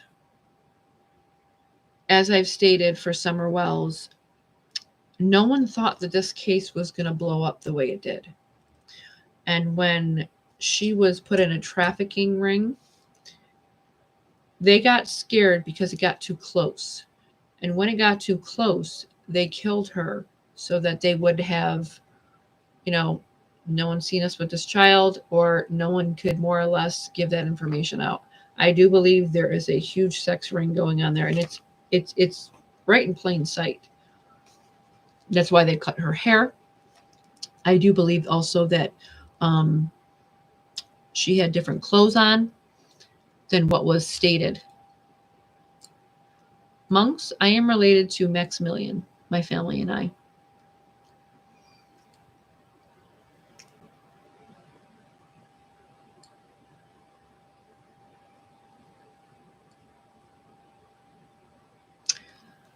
I do something that creeps my granddaughters out. I'm going to share this with you guys, but um, I don't know how I do this. I think it's protection mode for me.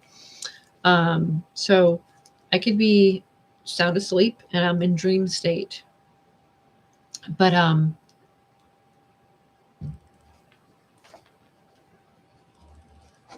heard the name Polly.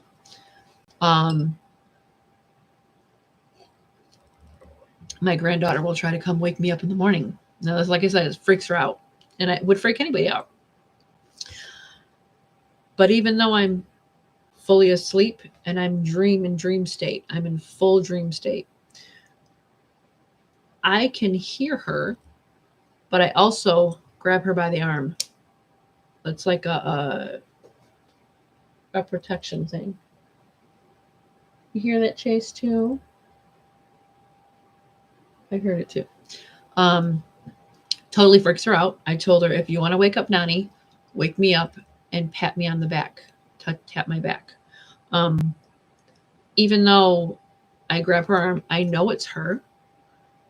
For some reason, I don't know how I can do this mentally, but I know it's her because I feel her energy in my sleep. It's like I can sense people's energy, just their energy. I don't have to see them. And that's one of the things that I do when I go into people's homes, or I go to investigate a property or a business or a haunted site. And that's how I can distinguish male from female. That's how I distinguish past life. That's how I distinguish anything of that nature. It could be a person that was just newly passed, or someone that was there 100 years ago.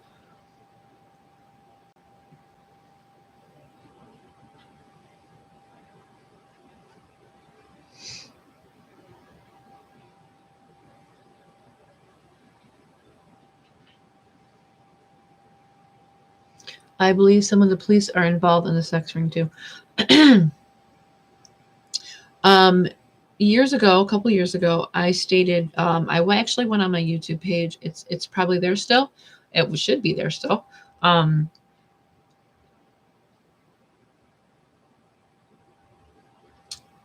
Orbs, or you're going to see orbs no matter what. That has nothing to do with surgery, honey.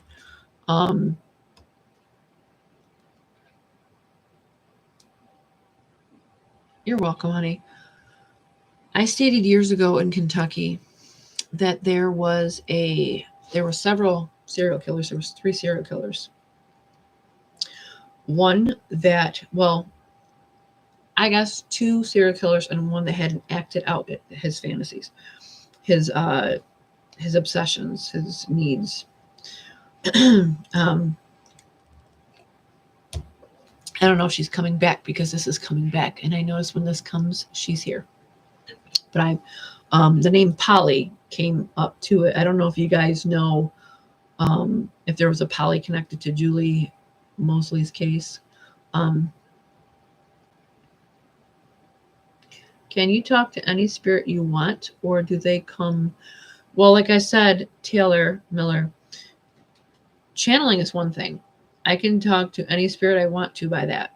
By as in, no, I don't do some strange meditative thing or, rock, or, some people think that you have to go into this weird trance. No, I don't. When I work cases, the only thing I ask for is the first name or a picture with no name. And it's like an informational bank will start to happen. I will start getting, like, you see me do it all the time.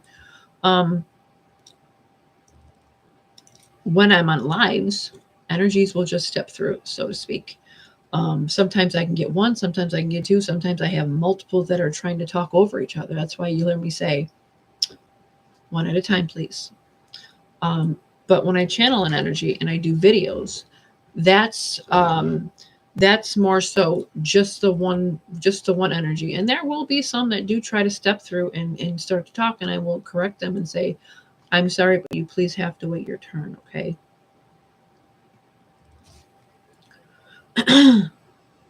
I don't know, Darlene. I heard Polly. Her last name is Mosley. And I say is Mosley, not was Mosley, because if she feels the need to step forward, that tells me that she's wanting to be heard, and we don't talk of her in a past tense in that way.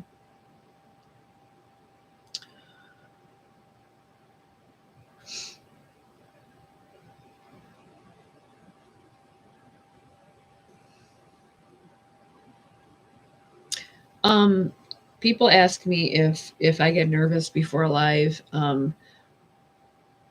or do I have to? Why don't I edit my videos? I don't edit videos because, one, it can take away any information you might not have heard. Um, but always put earbuds on. After my lives are over, go back to them. You will most likely hear something in them. Um, I don't edit for that reason. And then for me, I just talk to spirit as I give a place for spirit so that they understand that there is love still and that there is still hope, or um, I give them a platform to let them know that there are people that care about them, because to communicate with someone that can't speak to somebody, spirit, it's very frustrating. I'm sure the sweet girl tried to give so many messages to her family and they couldn't hear her, or she thought that they couldn't hear her, because when they cross over, you have to remember it's like being reborn again. You have to learn the same language over again, but you have to do it in a different way. It's like almost kind of like going, I don't want to say this in a rude way, but not being able to speak with your mouth, and then try to communicate to somebody that can't hear you, even though you are saying the words. It's so hard for them to communicate to people. That's why a lot of times they go through their dreams, because you're wide open consciously. Um, that's most of the time when spirit will try to come to you is in your dreams, or they send you symbolizations or music and all of the things that you would think, oh no, that's not, no, it is. There's a reason why they do what they do. Also, like the humming. The humming is another thing that they do. Um, that's how I know when an energy has been waiting to hear somebody listen to them. The hum gets boom, it's so loud, and it's like my system sometimes isn't ready because they bum rush my energy and they automatically try to connect to me, and that's my system telling me, okay, they have to back off they came to your aura field too quickly. It was like a vibrational hit to my aura energy. So it's like a vibrational output. Thank you, Aaron. Um,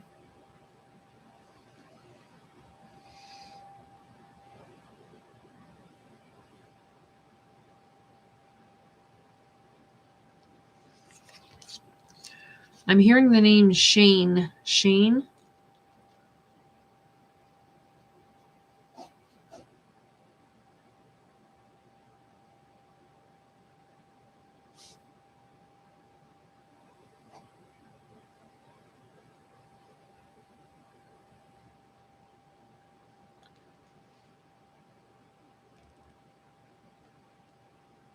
I will smell lilacs from my grandmother.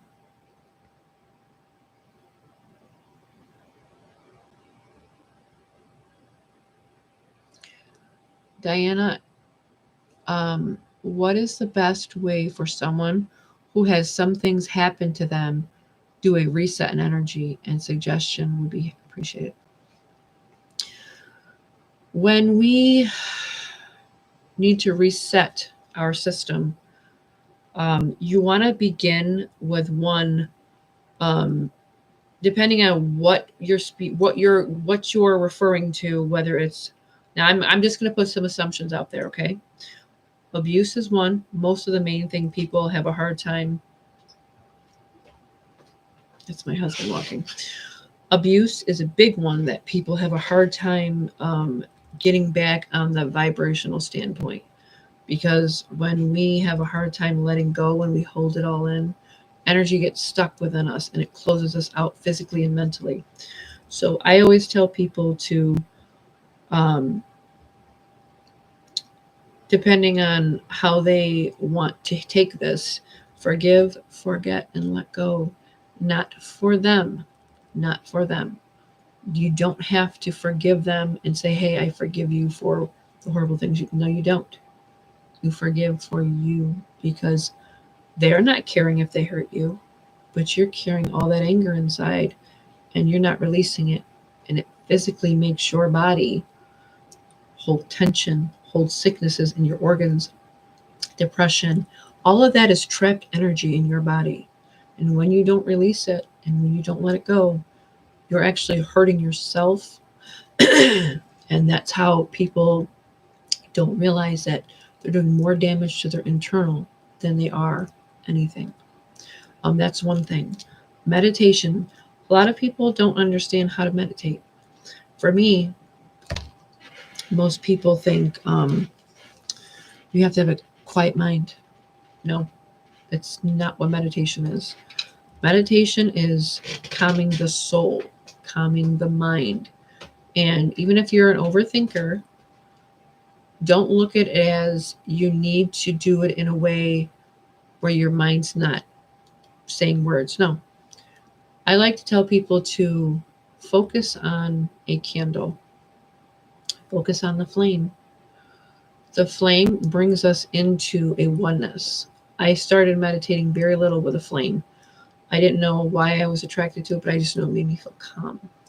Always try a candle flame, or you can try music, sound bowls, anything in that nature that brings music will always get you into a calm state, whether it's rock, whether it's rap, whether it's country, whether it's, Zen music. Find something that goes with your element of liking. Absolutely. Forgive, but don't forget. What I mean is, don't allow them to hurt you again. Forgive and let go is a big thing. I had to learn that myself. I held on to a lot of anger over the years, and it stopped me from gaining access to further things from the universe. When we carry on our anger and we carry on regrets, the universe wants to send you all these good things. Ask and you shall receive. If people understood how easy it was, you would not be so angry at the world. You would not be so angry at yourself. That 9 to 5 job to where you're constantly angry or miserable. If we woke up each day and stopped seeing things as a chore, or stop seeing things like cleaning up after ourselves or cleaning up our household as a chore, and start thinking of a higher energy field, as in we love our family, we love to do this, we love, things will start to switch up on you. It's a reality that can be switched just by your words. Everything we ingest and intake into our body, everything we think and say, it all matters. It all matters.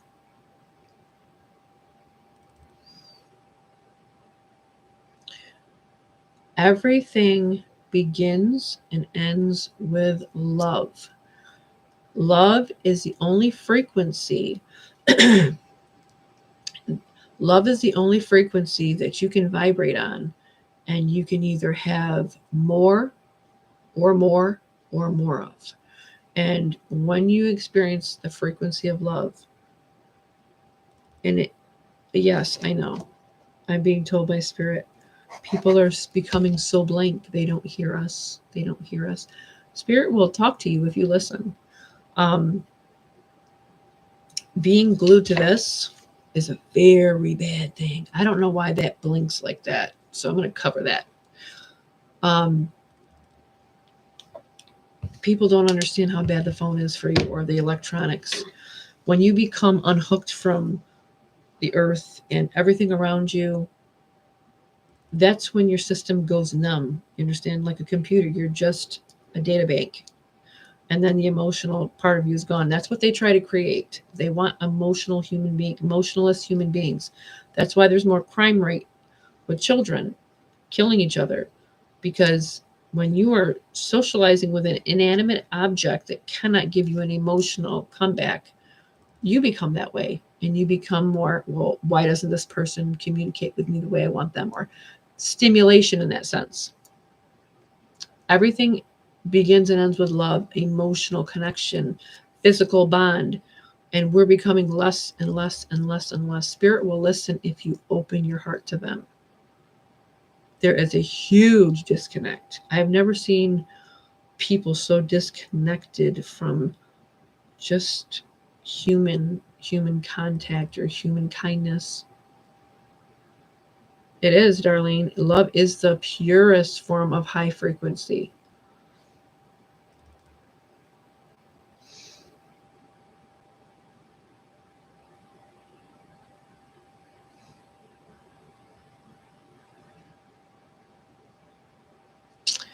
Reverse images. I understand what you're saying by that, honey, because that was me. Um, we are becoming untrustworthy people because of everything we are seeing around us or people that have hurt us over and over and over and over again. And when that happens to you, fall in love with yourself. Go back to the drawing board. What makes you happy? What makes you happy? Go back to the drawing board. Remember who you were when you were that little girl. The healing phase that people don't understand is when you become that untrustworthy person, that angry person, go envision the smaller version of yourself and say, this is something so simple. It sounds so foolish. Go back to that little girl or that little boy and hug them and tell them everything's going to be okay. Just think before you react. And when you do that, and when things occur that way, go back to that little person you were and remember who you were at that time. Don't let someone's anger or untrustworthy ways jade you to close you off, because that's what happens to us.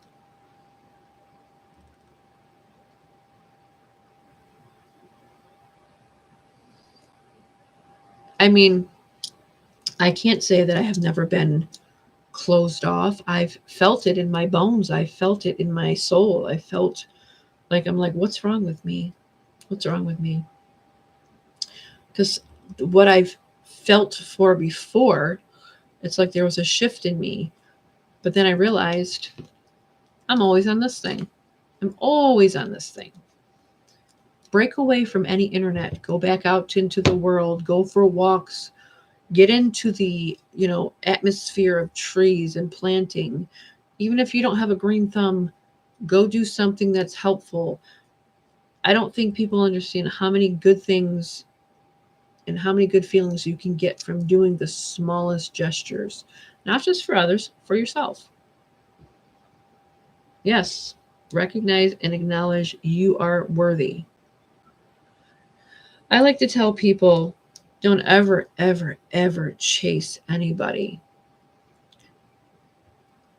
I do not chase, I attract. I do not chase, I attract. You say that to yourself over and over every day, a couple minutes a day. Put the effort into loving yourself. When you are on a high vibrational standpoint, you will attract the right person for you. Trust and believe that really does happen.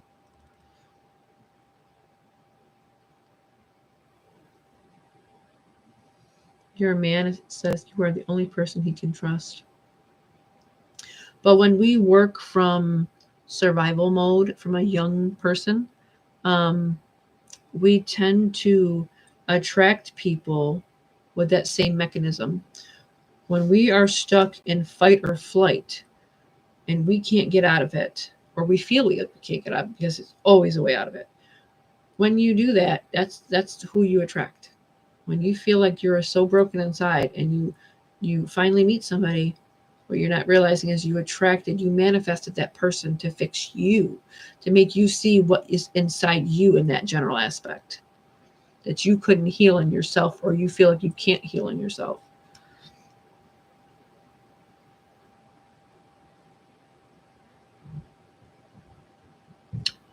My wrench next week is the final of my chemo and radiation. I have been blessed with a wonderful husband of 25 years. Yes, I am so happy for you. Everybody, please send some hearts up for My Wrench. Wow, that's great. I say affirmations every single day. Every single day. Whether I want to or whether I don't. People don't realize what words can manipulate to the universe. And when I say manipulate, I don't mean bend it to your will. What I mean is our words have meaning. When we reset the brain, we reset everything else.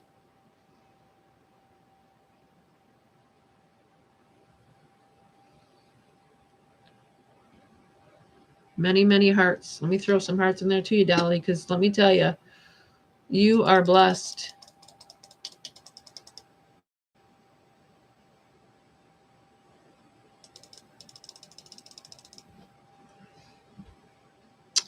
Hold on a minute.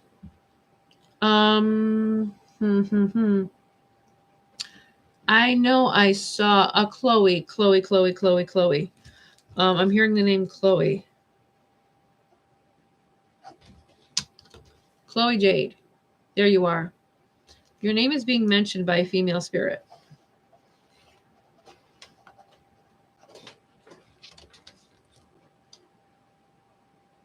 Your name is being mentioned by a female spirit. I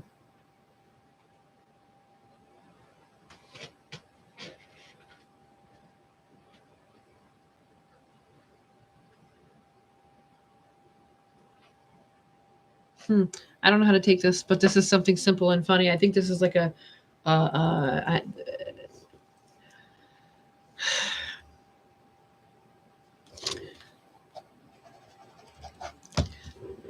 Can I ask you how you fold your clothes? And please don't think I'm funny for asking this. I'm being told, a woman is telling me you need to fold your clothes neater. Does that make sense to you? I know that's some joke from the other side, but I'm sure I have people that come through strong. This is a woman being funny, and she's talking about you folding your clothes.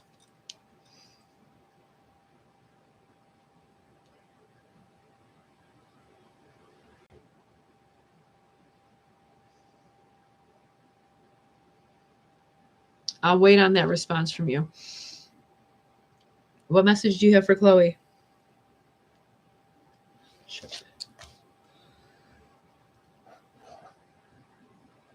Also the word ship. SHIP. I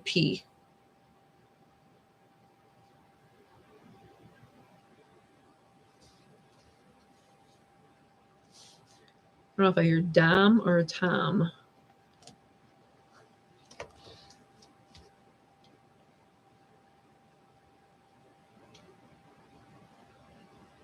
That's for my man, I think. Ship, Dom, or Tom also. And something about folding clothes neater.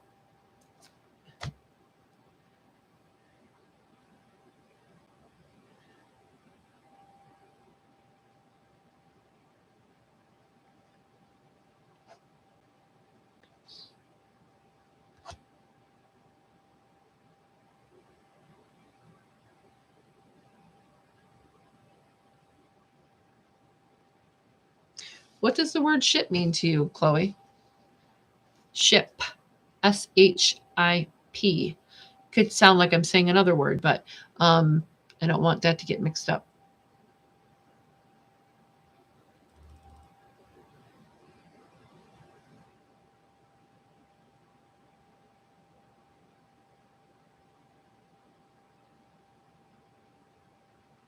Look up that I'm a missing child advocate at CrimeCon and my clothes are a mess. Look up that I'm a missing child advocate at CrimesCon and my clothes are all a mess. Okay. Well, whoever that was making a funny. I guess, hey, straighten up, girly. My past fiance was very into fishing and stuff. Okay. Gotcha. So he would have liked the whole, but he's very specific on saying ship. To me, that doesn't have to do with fishing, though. To me, that's a different meaning of something. You know, I do fold my clothes. What I've learned to do is, because we have lots of laundry here, and basket at a time, we'll fold it right up. Because I used to be the one to leave it on the couch and, you know, go do my thing. And then always boating. And we talked about having a yacht. Oh, okay.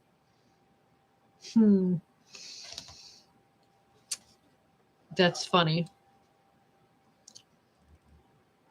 That's awesome.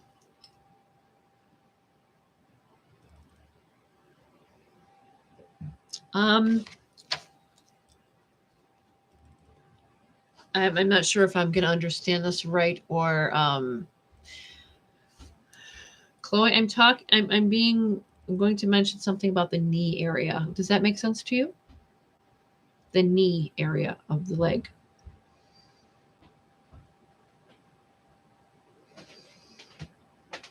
My husband does too. Very meticulous about his clothes. Does that make sense to you, Chloe, about the knee?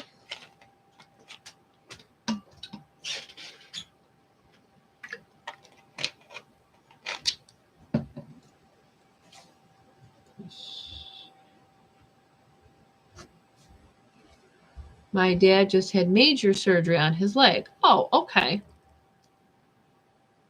Is he wearing the leg brace around his knee? Because that's another thing I'm also seeing. And he has a huge incision by his. Okay. Okay. Was it from a fall?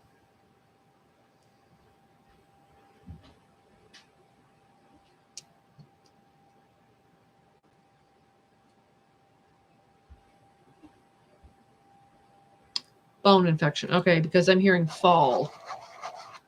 I'm not sure why I hear fall if it's a bone infection. Did he fall and end up that way, or has this can generally be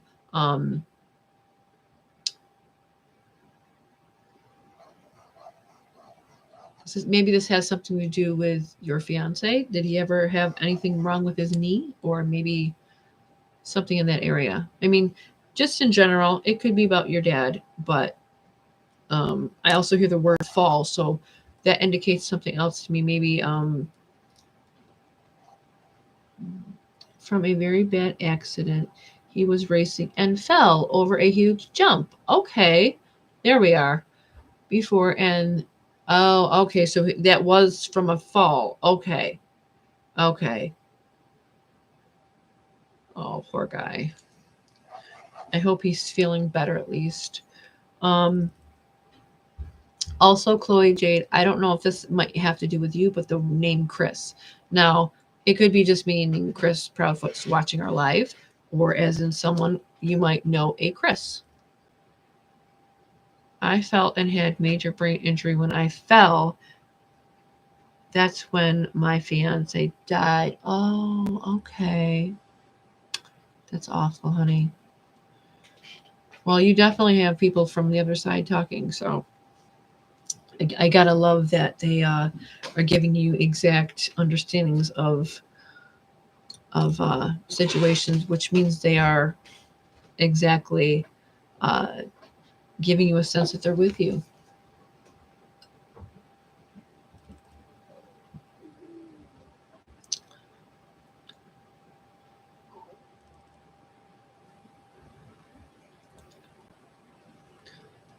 Sorry, the ringing in my ear.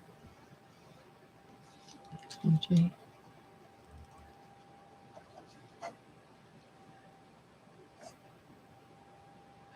Who's the female, though? There's a female with you, Chloe Jade.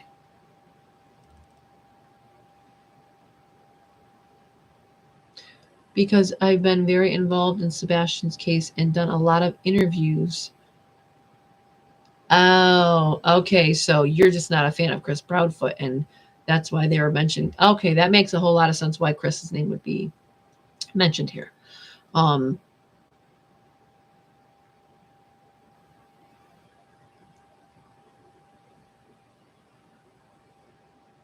um, Chloe, there's also a female though that also is kind of like hanging out in the background.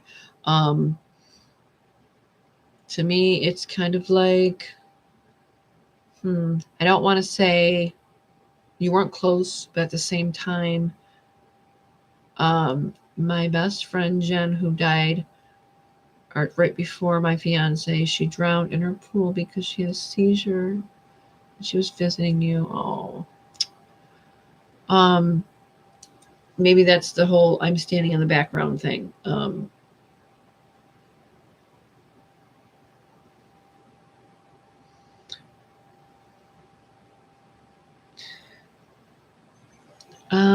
yes and no.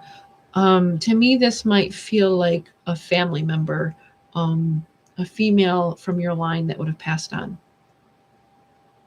I can always tell the difference. To me, this woman doesn't, if she's your friend, I wouldn't feel a sense of distance in that nature.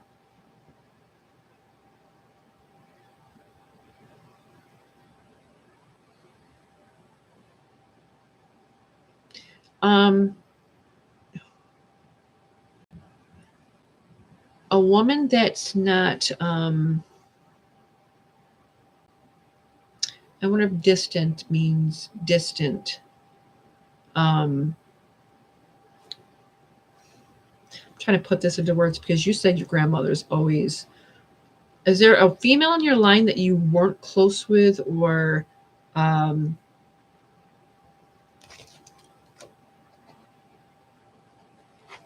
I don't know what that means.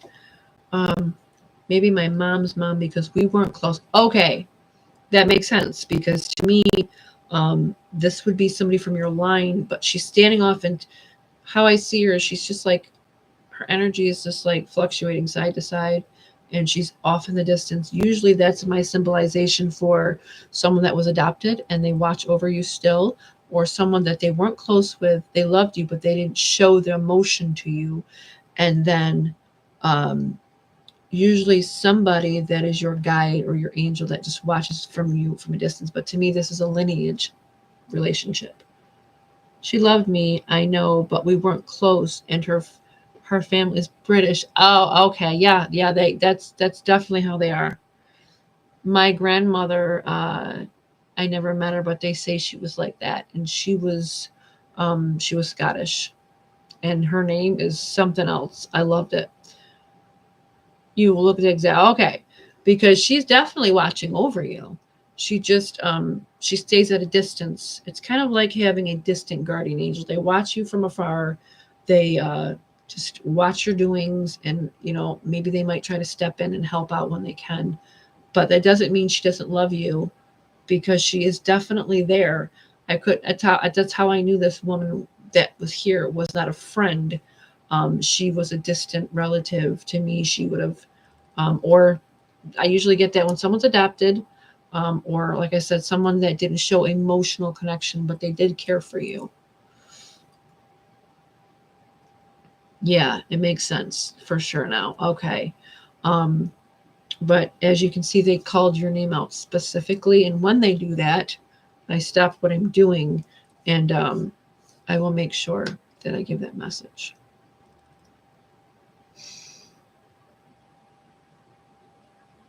UK in the house. Awesome. Sarah, what's that word? You could do a live, or you do a. Last year I did Ancestry. One of my two fathers posting these.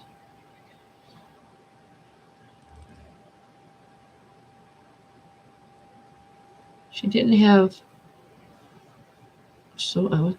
Right. That's why I said there's a female here, and she doesn't seem like she would be the girl you were speaking about that drowned in the pool. She was a distant relative of your lineage line. That's why I stated lineage line, because I knew she was someone related to you, but she was female. So to me, that's a grandmother or a great grandmother, or someone maybe you never met. Like I never met my grandmother, but I know she's around me when I smell lilacs. So but she is watching over you, because I see her in the distance, and she is looking from afar at you. British people tend to do that. They tend to show their love through being there, but not showing the affection, if that makes sense. Oh, okay, Kelly. Sorry, I wasn't sure what you're meaning. So Kelly X, when I do a live, it's like this. Anything can happen. Like we've gotten several different things tonight. But when I do a video, it's just me recording myself. And what I do is I get in depth with the spirit that I'm working with. And just like if you guys go back to some of my videos, you will see it's like talking to a person sitting across me from the table, almost, so to speak. They give me specific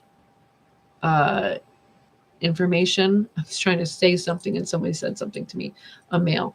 I'm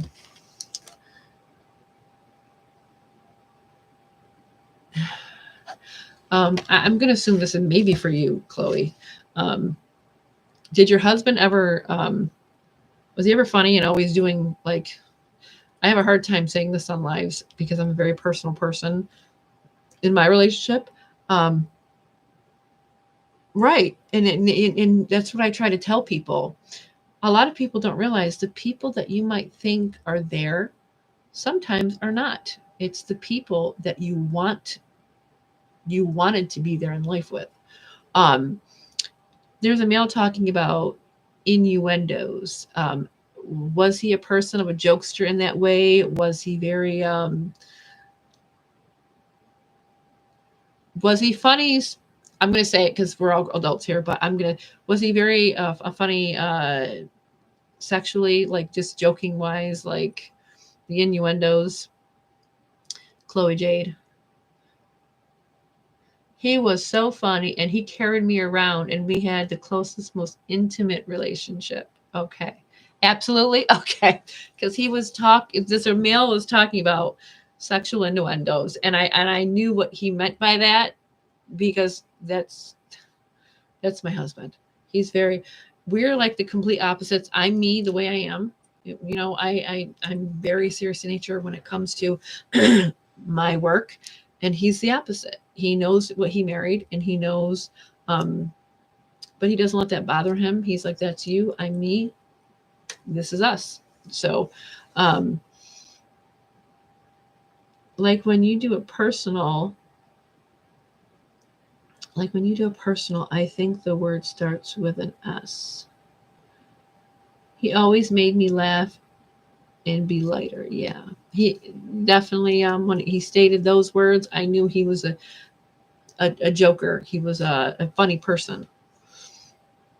A session, a spirit session. So when I say spirit session, it's just me and spirit, and we're doing a one-to-one, so to speak. People can call it an interview. People can say a spirit session. I call it just a spirit session because it's giving me time with that specific energy that I'm channeling. And I give them time to say their piece or speak about things like what happened to them.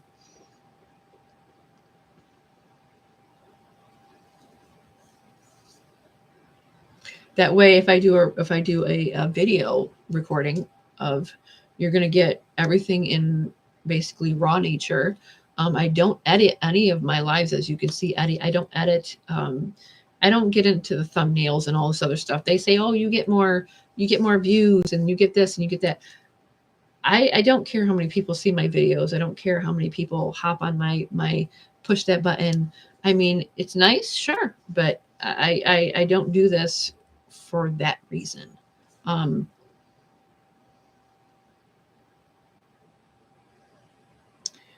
Sarah, did you say before, if I concentrate, you may get message from my birth mother?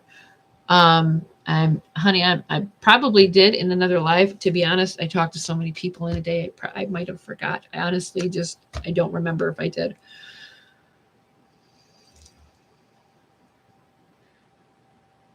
Channeling is the same kind of. It's just me singling with one energy. What I'm doing here is more of my. To me, this is who I am. This is me every day. Like I said, the Julie young lady, I've never heard of this person in my life. And I'm talking on a video the other day, and here we go speaking. I don't know why she came up and popped up like that.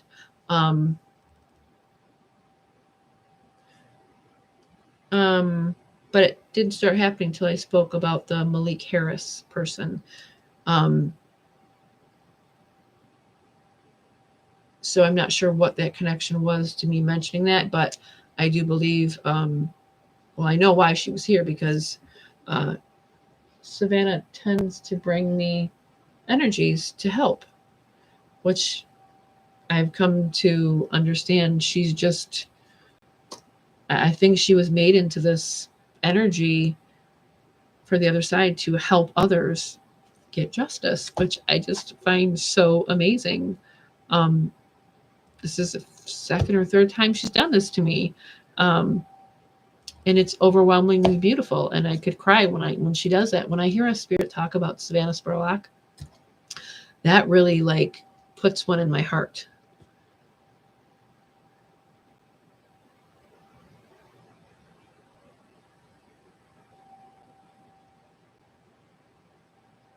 It was it's strange how spirit has the ability to do that. I was speaking about Michael Vaughn and this Malik person, and if I'm not mistaken, I believe his first name is Devon or Devon. The middle name might be Malik, because I'm pretty sure that's who he is. I haven't worked with his energy yet, but I also think that was one of the reasons why my live went kaput last week, because I wasn't giving energy to that energy that was speaking, and it kind of probably got them pissed off and more or less shut us down, because he wanted to be heard and speak his piece. And it very well could. He just died of natural causes. It could be an accident. It could be someone hurt him, but I don't get that. I don't get that vibe someone hurt him.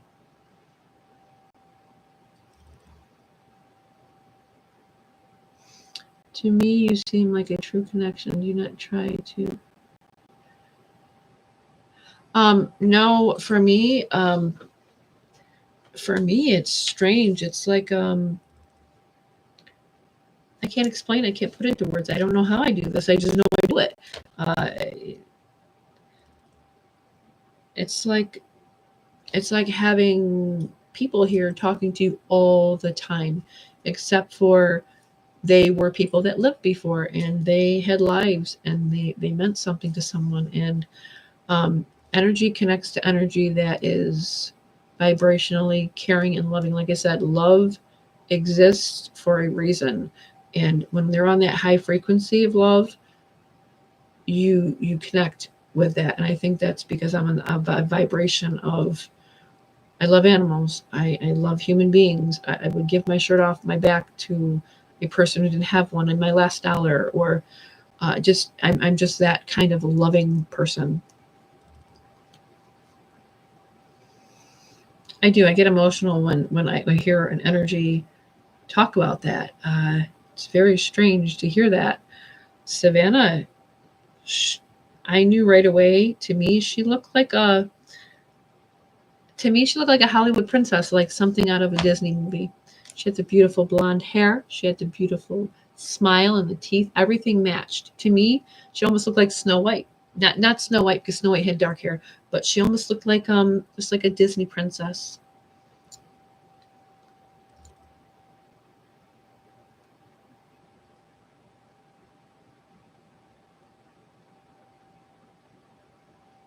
Thank you, Aaron. Am I Aquarius? No, I'm actually a Capricorn.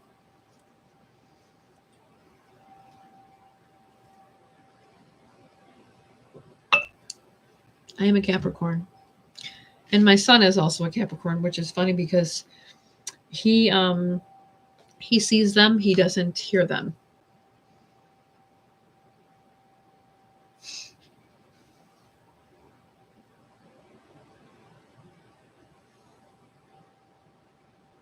My audio is staticky and it's focusing. I think I did catch it focusing. Oh, there it goes.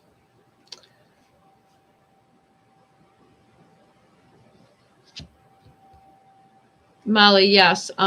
Savannah's case was very, very rough. Chloe, Brandy C, thank you. That was a confirmation I needed that I'm doing good. We can passing out flyers for summer. Yeah, and it's strange that you're the person that's doing that, and Michael Vaughn is being brought up, Summer's being brought up, this girl is being talked about, and then here you have a man that's talking about how he was with you, and then you have this woman off in the background, and she's talking about. It's almost as if she was passing by, but slowly, but it's almost as she's watching you and she's watching you live your life, and she loves you, she's proud of you. She doesn't have that I guess you could say nurturing bond.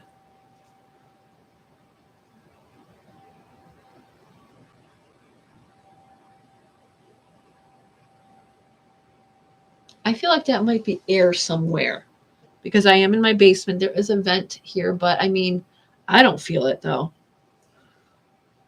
You hear static. I don't know. I'll have to go back. Teapaw.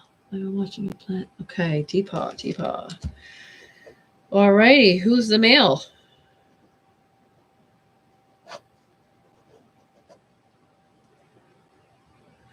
Um, Teapaw. There was a male that spoke more or less your handle on YouTube.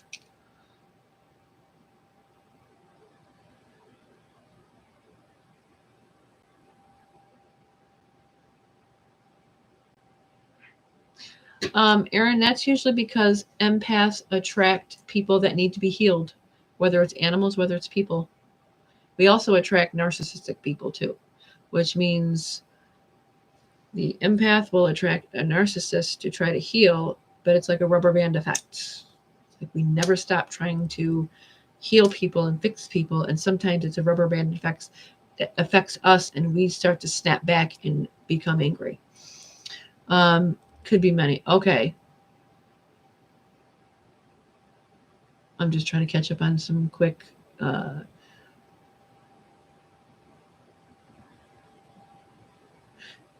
But you see what's going on here. Also, you're talking about buffering and static. But who did I just mention twice now? And what happened the last time I mentioned that person's name? I'm talking about who? Malik Harris.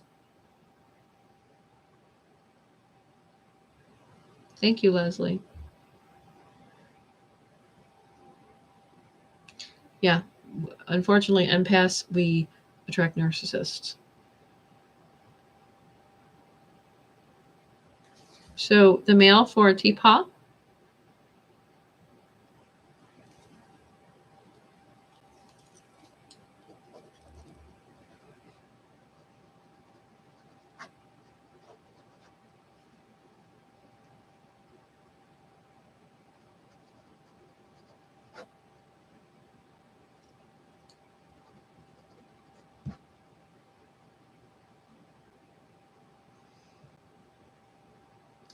I'm assuming I'm going to have to do something about this because this seems to be happening when we don't speak about him.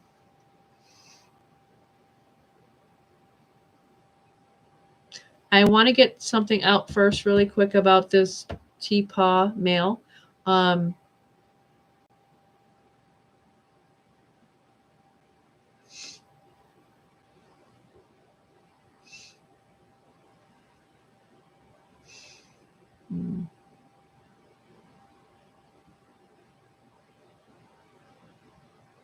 Women are natural born empaths, though. We are highly intuitive, highly empathic.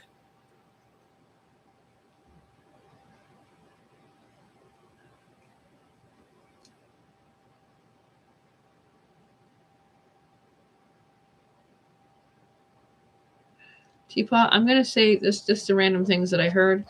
Does it mean it's for you? No. But I'm just going to give you some words that came through, okay?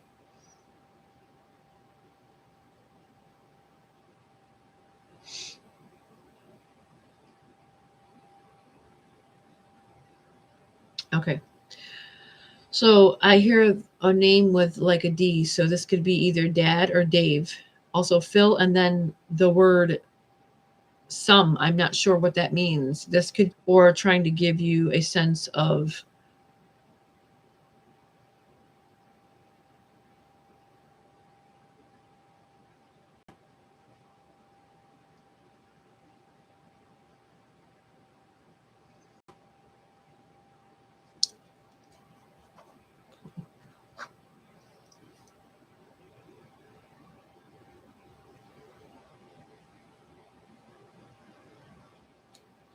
I'm assuming they're going quiet on me.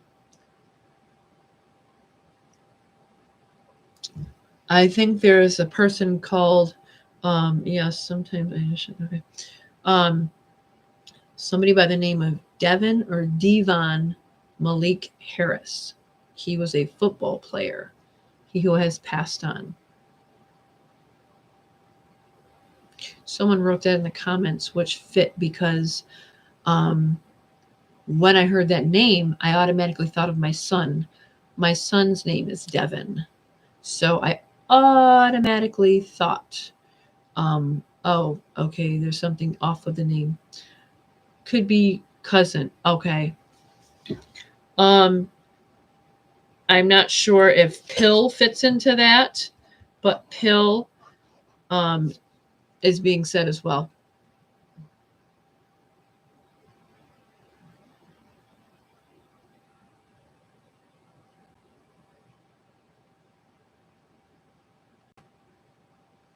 Malik was killed in a shooting. Okay.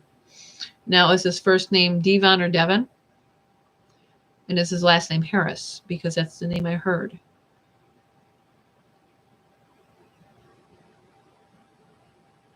Okay. So, okay. And he is the football player, correct?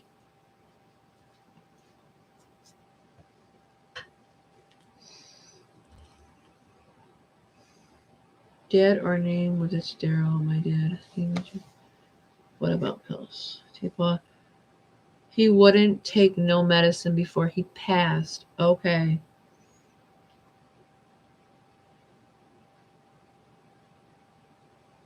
What about the name Paul? And this is for TJ Pop, T-Paw. Because this might not be for you. This might be Sebastian. I know a lot of people are talking about they hear static. I don't hear static.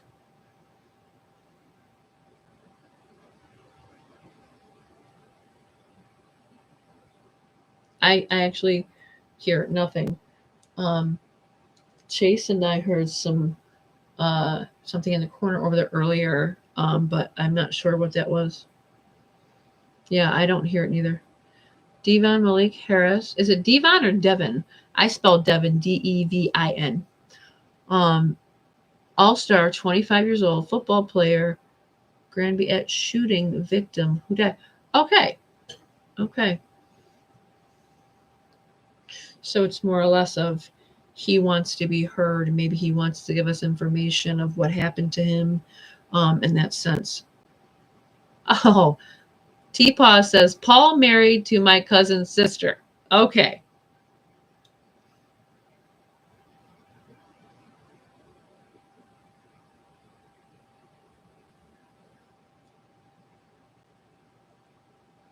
And to the person who asked about Sebastian's location, that's something I cannot give out here because I am working with somebody and we are working on pictures. We're working on areas and names that have come up for me, but I can't say them on here because we all know why.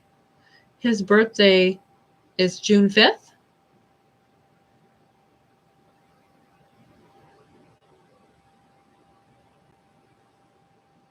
Break. The word break is being said. I don't know. Okay.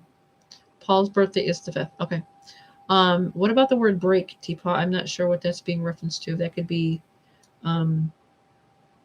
Something physically broken or...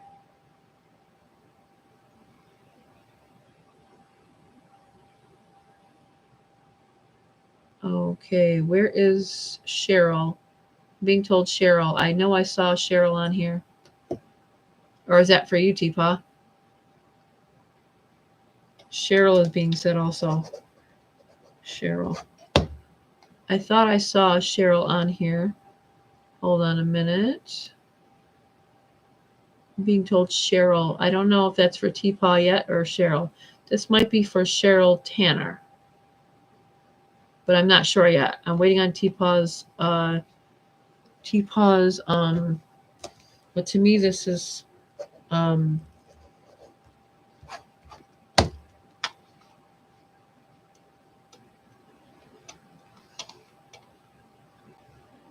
my heart broke when he died. They went to my heart broke when he died. They were my birth mom's cousin. Okay. Yeah, for static, Kelly says. Okay. Does Cheryl have anything to do with you, Teepaw, that name? Or because I do have a Cheryl on here, I need to know your first name, D. White, is Cheryl. Okay. Is it spelled with a C or an S?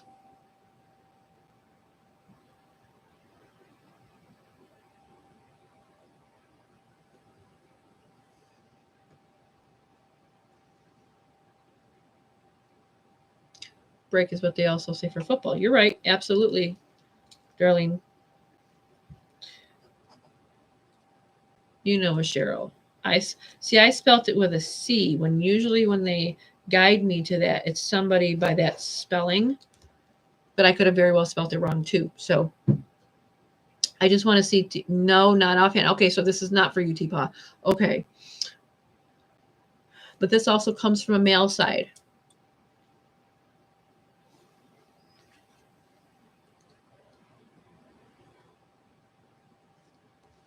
Back to the name Chris. Linda Bailey, 2.0 said, put I'm back. It's a group of men. I don't understand what you said, honey. One said, put I'm back. Chris is being mentioned. This is coming from my male side. Also, Cheryl. Oh, okay. It's regarding one person mentioned. The word batter was also mentioned. Line across the chin. I have a person I wanted to look at. If it's confirmed, I would privately give you the name and info. Aggie Pat, it's with me in our room. She was blown away by my stuff. I'm not sure, Nikki, but I'm hearing these two directly together. Also, Pat, P-A-T. But that's Aggie Pat, though. Let me just wait and see if there's...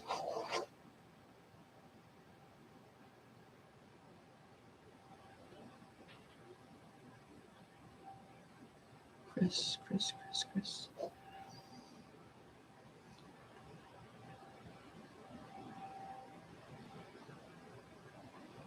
Oh, it's Devon. Okay. That's how they say his first name, Miss K. Okay. We're going to have to do something with Devon because he's come through a few times now, and I don't want to make him feel that he doesn't have a voice here. Oh, Chloe Jade says, yes, Pat is here with me, Pat K. Okay.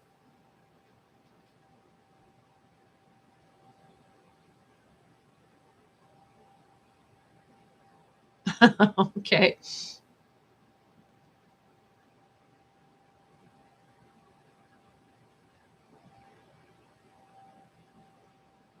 Oh, okay. So this is going back to you, Chloe Jade. We are watching in our room, and Chris, her son's name Oh, okay. Shannon Piscey, hi. How are you?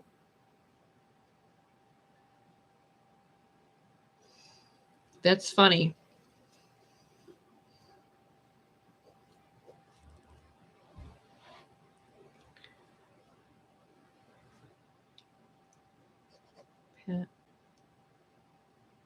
What about a crystal?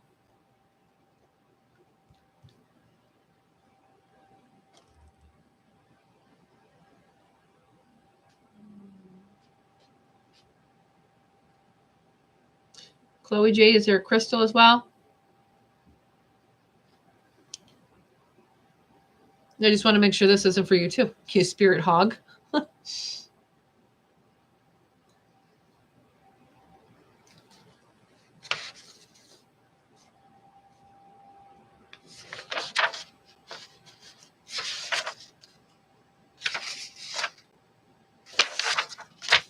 Yes, crystal with Pat. Oh, okay. So this is all for you then. You guess you do have quite a people. Okay. Um,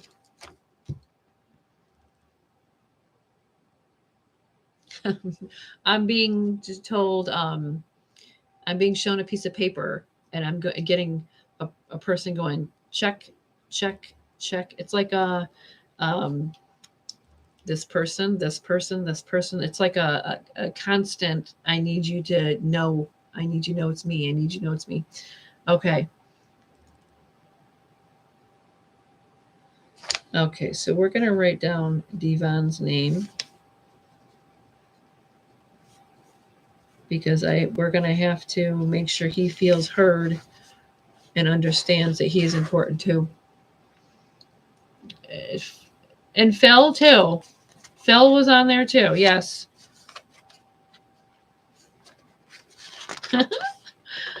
Yeah. Okay. Yes, I wrote down Phil. Hold on. Let me just get it. I wrote it. Hold on. I just switched my pages. Can you see Phil? Right there.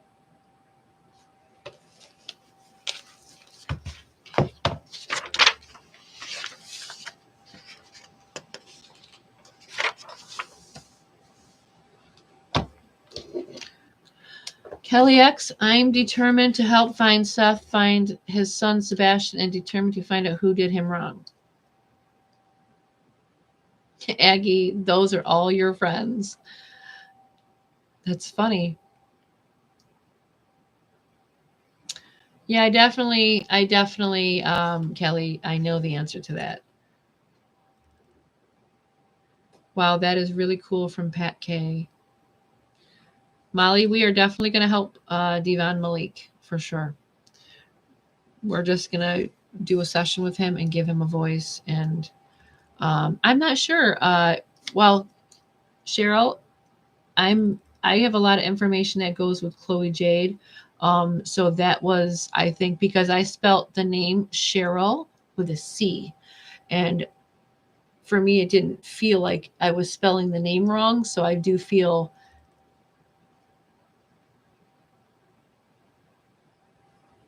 Karen, we never know who's going to come through, honey. Um, we, like I said, we do live readings, we do videos, we also do a free read pull once a month. And the people that are on my perks programs, we do this specifically for that group, for spirit session and see who loved ones come through. That is a closed group of people. I do allow spirit sessions with that. We see who comes through with that. It's like a smaller group of people that what we're doing right now. It also gives spirit more of a chance to not to have so many people in a group, and it's easier for them to come through.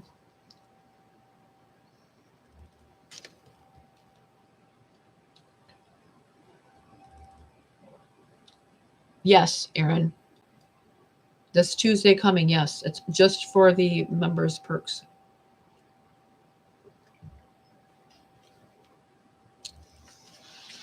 Okay, here we go. I don't know. I'm being told Sebastian, so here we go. Sebastian's name was just mentioned loud and clear.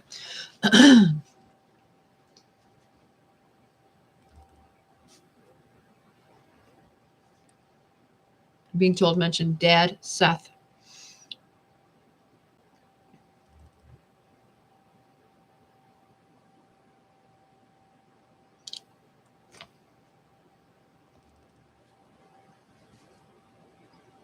What do you mean by that?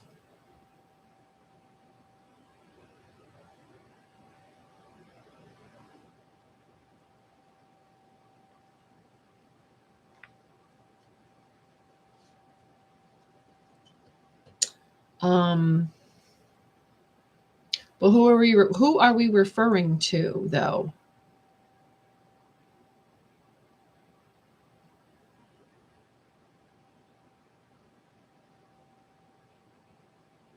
Wait a minute. Okay, guys. I need just to talk to Sebastian or Sebastian's guides or spirit team that is working with Sebastian. Okay, I understand, Malik. I'm gonna be working with you. I'm gonna be working with your energy very soon, okay? It's not going to be right now, but I will be working with you, okay? I will make sure your voice is heard because I heard Sebastian loud and clear, Seth, Dad, and then Malik came in right in.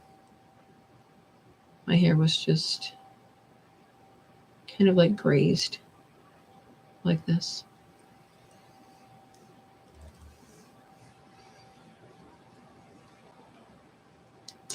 So what I was trying to get to, I'm almost like receiving another warning for Seth, but this is very distinctive. I don't know if what I'm seeing right now is an actual, I'm seeing a big cliff, and I'm seeing what looks to be, which is kind of off to me because it is his dad, but how can I put this in a nice way? He's not, he doesn't have a lot of weight to him. But at the same time, I see him falling off a kind of like a cliff area. And it's like, I see him falling backwards off the rock as if maybe he's being pushed. So my advice to you, Seth, is if this video ever gets to you, I need you to be very careful around the people you are around. Just as a safety precaution, or it could just be watch where your footing is. It could be as simple as that. It could be being warned you might fall in the wrong way.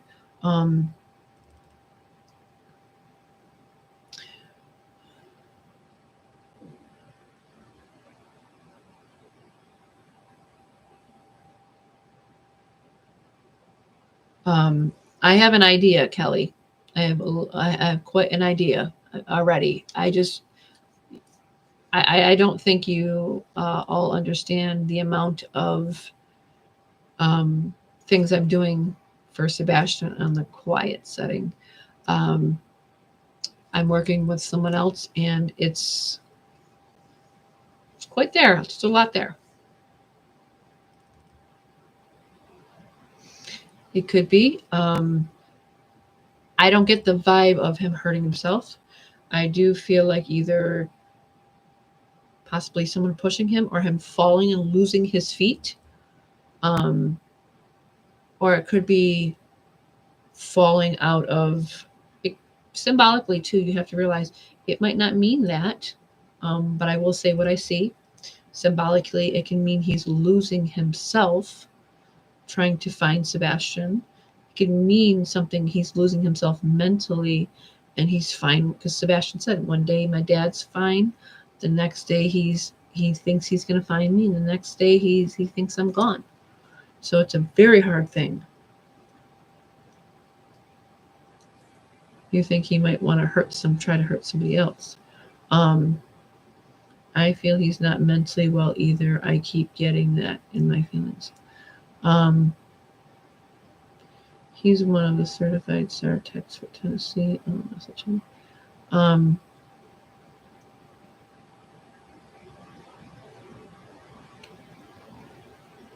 Yeah, and I think he needs to watch his stepping where he's going, because I'm being warned that he might get hurt. But I see him as falling off a rock. This could be to me, this looks tall. This looks like a tall, just a tall place, and I can see him falling in the distance. So this is a falling sense of warning. But mentally, he could be losing himself symbolically. But either way, it's not good.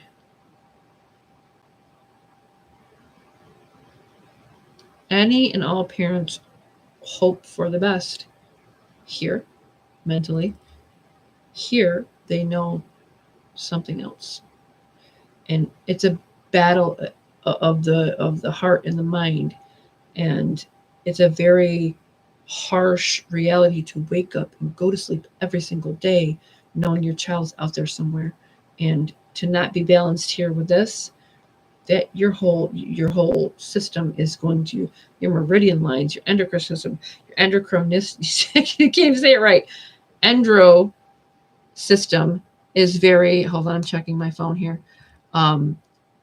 is very off physically. You're getting sick, you're falling asleep, could be at the wheel, you're not eating right, or you're eating too much, consumed with depression. It's a battle mentally, physically, everything. Your faith is tested completely. It definitely is. Police are saying bad things about Seth. I'm not going to say that there isn't anything bad about either, because I just know I don't feel he hurt his child, if that's the case. Because Sebastian has never given me anything about his dad that states otherwise.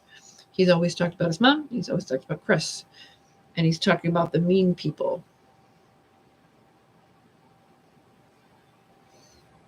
Endocrine, yes. I do believe Seth loves his son. Not in the best situation, especially when you're in a household with a man that abuses your child. And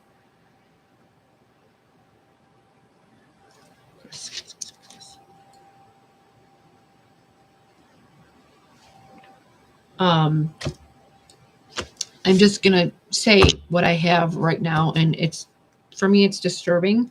But this is also a warning system too for Seth. Sebastian is talking about Dad, Seth, kill, Fall Lake, Chris. Be careful of your footing. Be careful of who you're around. Be careful of trusting that man. But he's also could be referring to Lake is emotional state. So he could also be talking about his dad is falling into an emotional state where he's not going to be able to get out if his son isn't found, so to speak. You know what I mean? Parents lose themselves all the time. They never go back to the people who they were when their child is gone. A child, a parent's not supposed to bury a child. So this could be Sebastian talking about Lake as in my father's emotions are like a lake. They're huge. And, sometimes you have to go by what they say symbolically. You can't physically think it's that.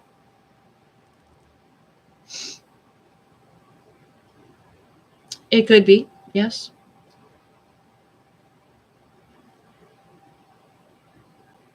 But I don't believe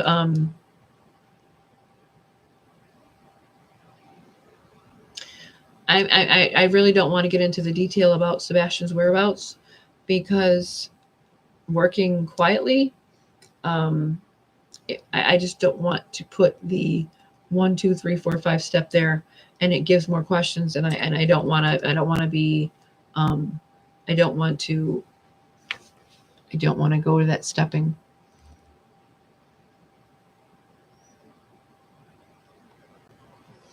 You can connect, Jamie. You can connect to someone's higher self. Absolutely. Um, I've done that with somebody that was in a coma. Um, I do look for missing people. That will lead me to a lesser degree.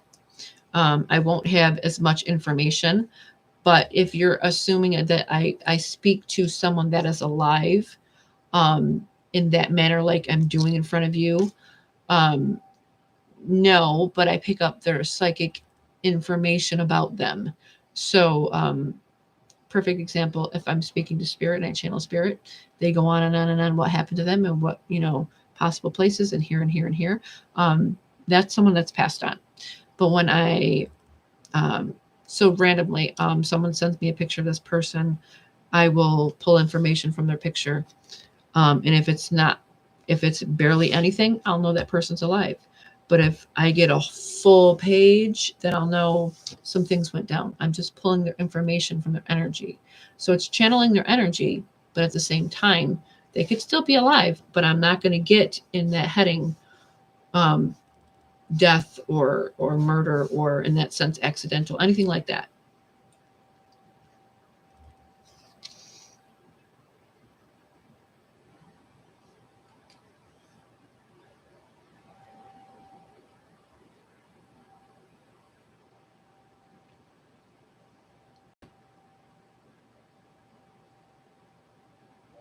Yes, Chloe, place your channel up here, honey. Again, a lot of people can go look and go see all the work that you do, sweetie.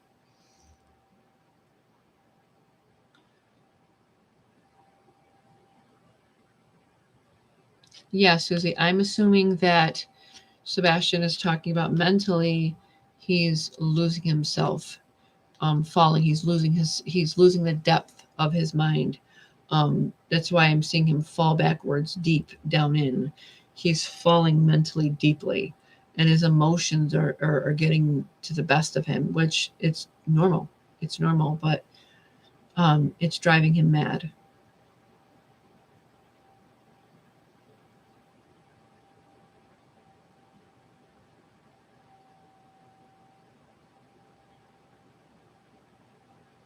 I also heard he was looking for a weapon, which goes to going off the deep end, which could be what Sebastian's trying to say, going off the deep end. Lake represents emotion. Water carries emotion. Water carries energy. So when we see, perfect example, go to your dreams. If you see a clear lake in your dream and you're on a boat or something and you see a clear lake, just know that means that you are emotionally being balanced. If you see something cloudy in the dream in the lake, like cloudy, dark, murky water, you're in for a hell of a ride. So I do believe, it could be to his emotional state.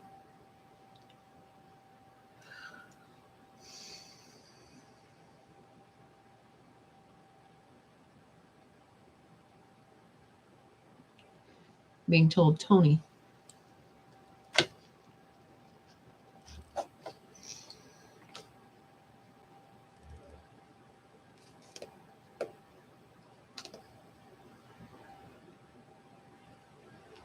Um,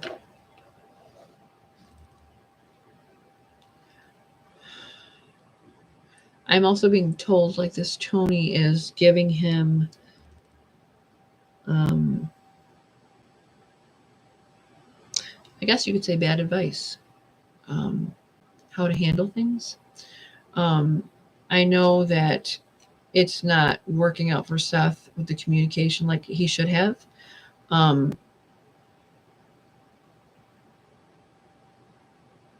I'm not sure what I'm looking at here. Hold on.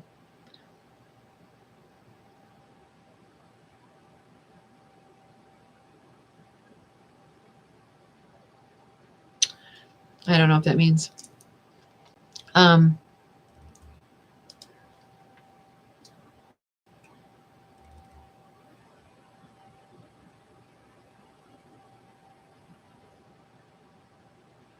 TJ, you say things as a joke and then you really mean it.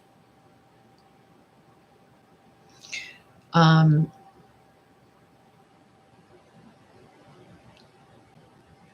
it's almost like this Tony person is giving him, yeah, bad advice. You could say that, like bad heading to go in the wrong direction, make things more uglier for Seth, so to speak.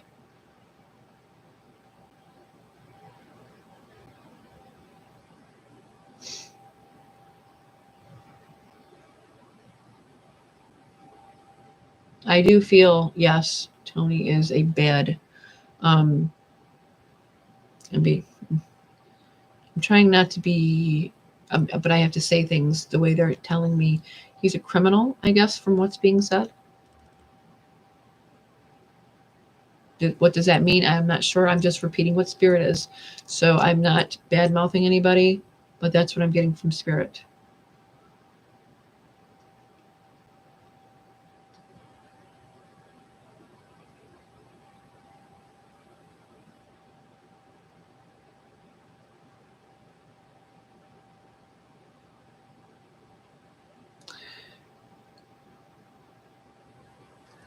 Um, Sebastian is talking about Heather. Heather.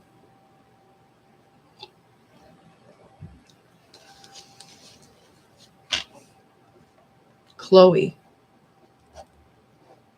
Heather Chloe. One of the PIs was a PI, private investigator. So I'm assuming that's what we're talking about here. Okay.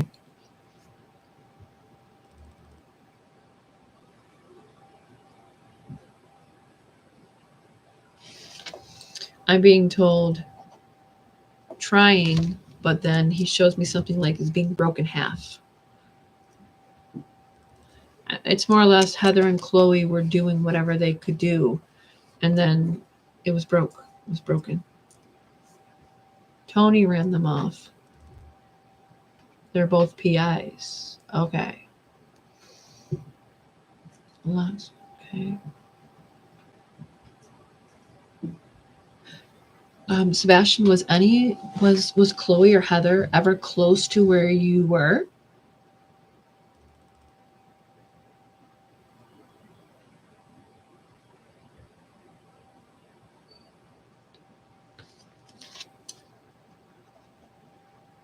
What do you mean?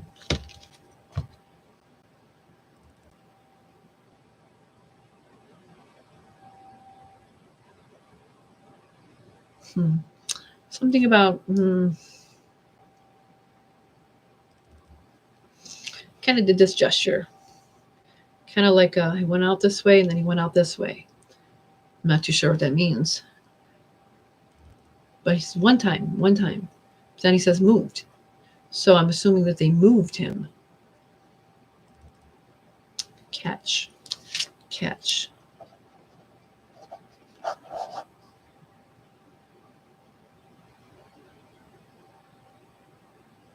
Catch and film.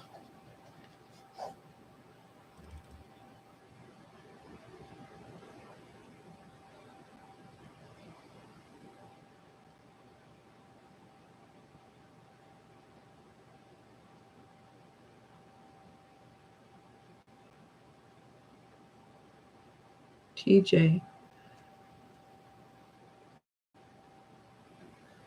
Hold on one second. There's a lot of questions here.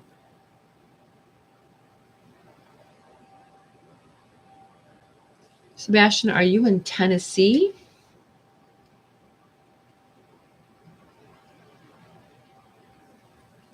I know that, honey. He keeps talking about that whole. Are you in the ground? Like, okay. Are you buried in dirt, sweetheart? Did they use hmm, if I'm thinking he might give me the same answer because there's something that I'm looking into that's almost you have to do the same thing. Okay. Um How could I ask you this and not mess up the answer?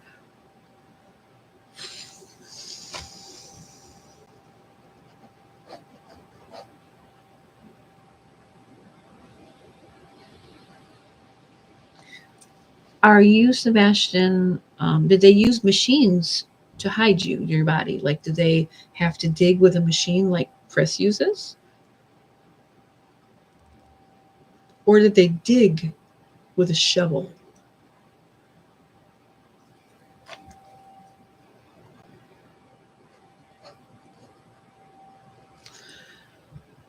When you say frame, do you mean something that's underground?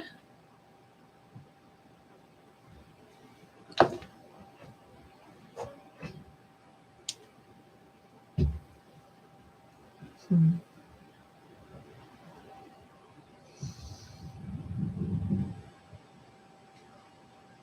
I'm trying to distinguish something here, and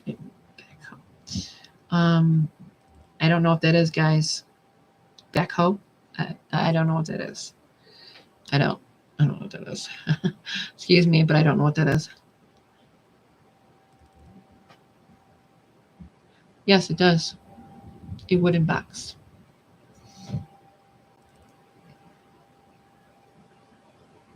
Okay.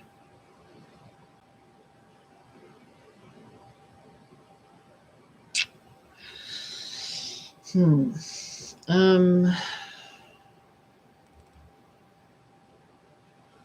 Sebastian, what would you like to tell me tonight?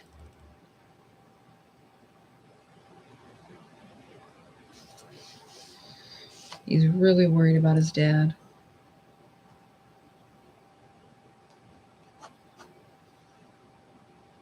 If there's any advice that you could give your dad, honey, or anything that you could tell your dad just tonight, for just what would you want to tell your dad today? It could be anything.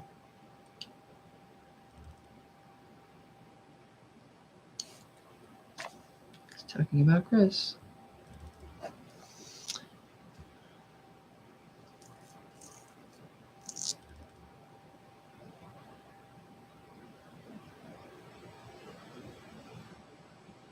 Talk about those pills again.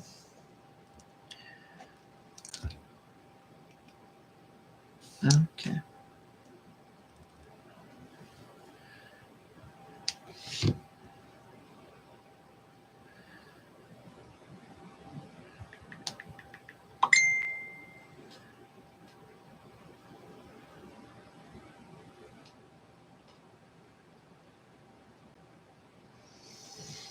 I got those. I'll be looking at them when I close this out. That's just from the person that I'm working with in Sebastian's case.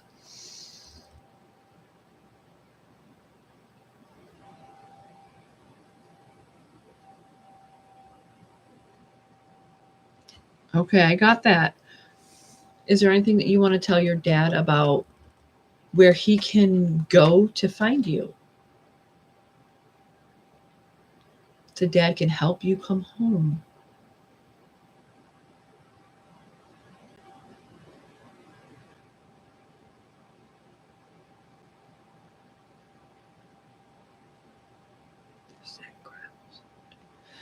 I'm hearing that gravel sound again. It sounds like you're walking on like rocks or gravel or something.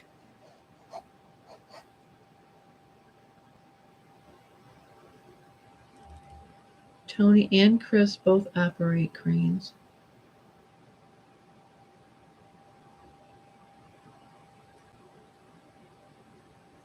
Oh, the bell was my phone, guys. That was my phone. That was my messenger going off. This person that I'm working with to help me find Sebastian.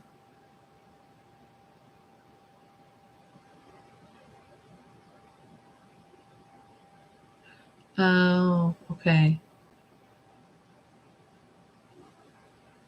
Yep.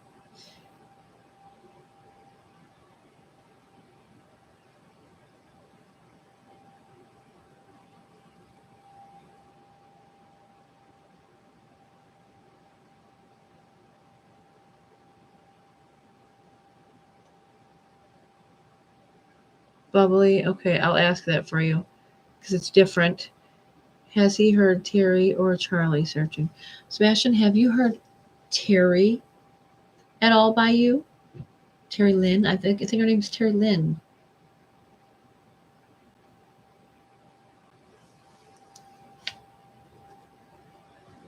The woman.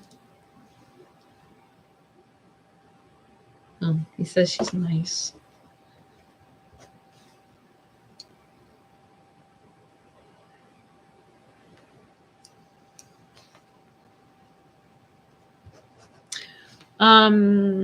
Question here. This is going to sound foolish, but it's not, Sebastian. It's not foolish that you said that.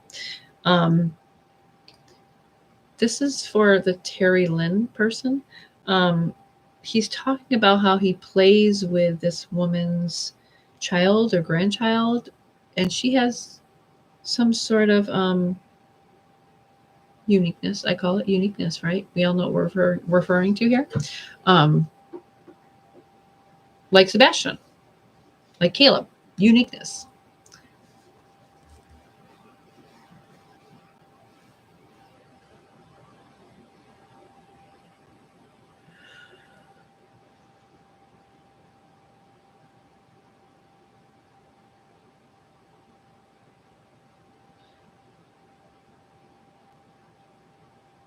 Okay, so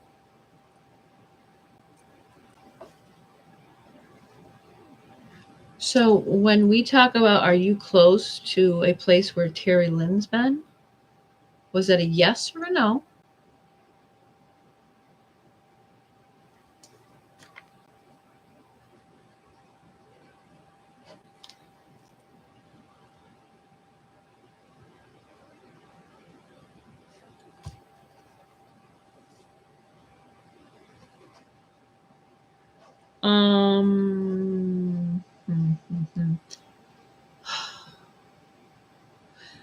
I'm going to ask this only because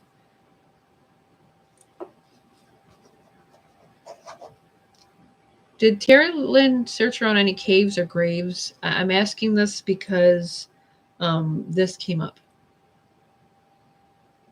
Oh, she has a daughter like that, Cindy Boyd says. Well, he says he likes her.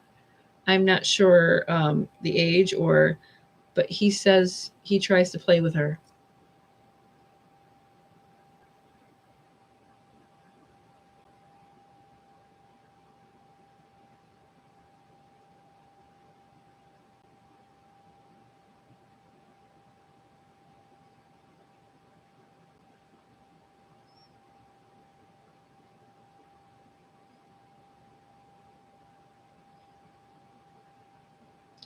Maybe Tony is being paid to lead Seth in the wrong direction. Joan, you never know.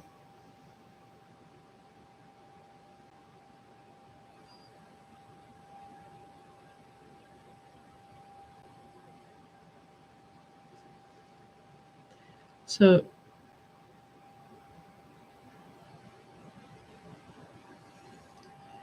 okay. Sebastian, there is also a woman that's looking for you. Her name is Julia. Julia, right? I don't want to say her name. Julia, and she's had dogs. I believe I asked this last week. Have you heard Julia? Have you heard the dogs barking, or calling your name, Julia calling your name?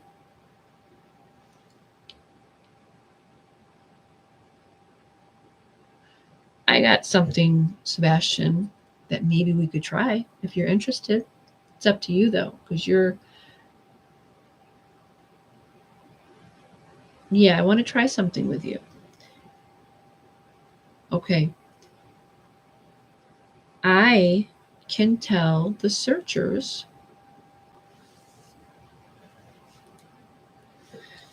So I want to try this. I want to tell the search parties if they could play, if they could, what is your favorite song they could play, Sebastian? What is your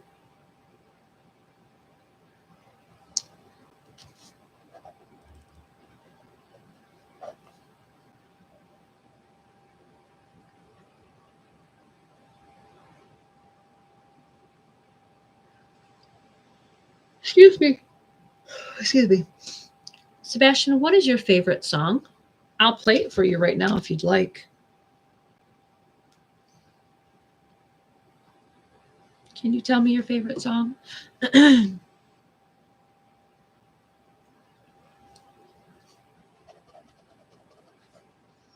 is the word name Mom. What is your favorite song? Something Mom likes?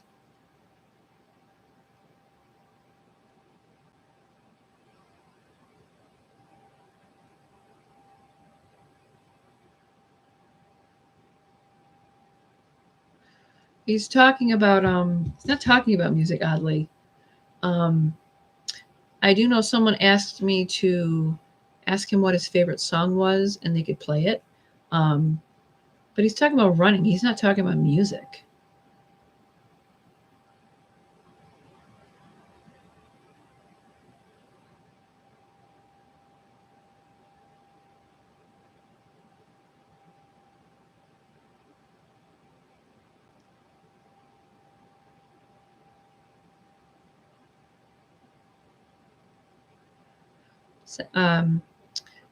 Kelly, a person named Kelly, is talking to you, Sebastian. She wants to know how she can help you and find you so she can bring you back to Dad.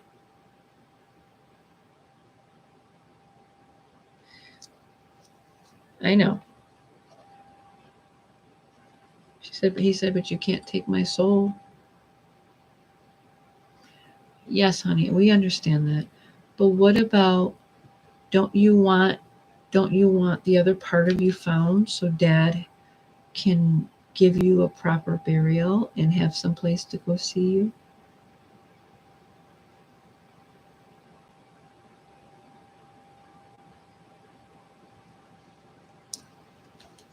So just look to the clouds, Dad.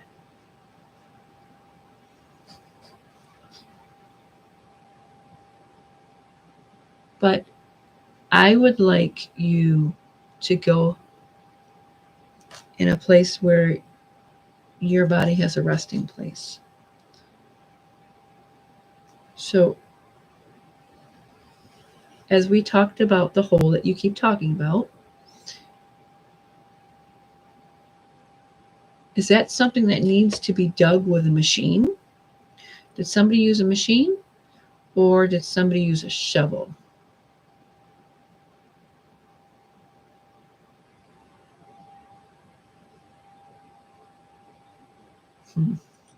Damn side.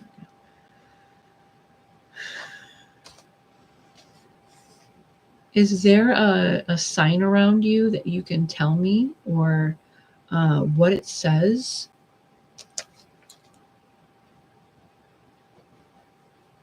Is the sign green or is that your favorite color? Oh, I know that's your favorite color, sweetie. Talk about his favorite color, green. It's like he loses track of he's talking about something one here, next one he's going here. Caleb does that. He like loses his train of thought easily. Yes, he did mention green before. Bubbly Beth, I believe so, yes. Yes, Kelly. He said you can't take his soul. And so to speak, you can't bring his soul back, is what he's trying to say, so to speak. You can't bring his soul back to his dad. That's what he's trying to reference here in his own little way.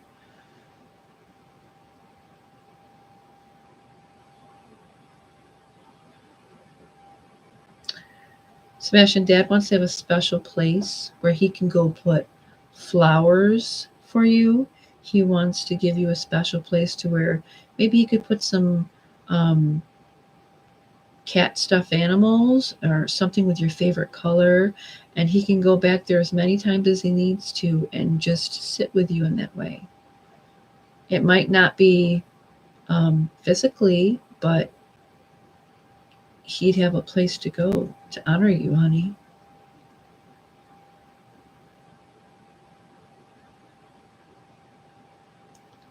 What do you mean, why? I think he's starting to get the gist of it. He goes, Why? I'm here. I'm here. Maybe he doesn't understand either.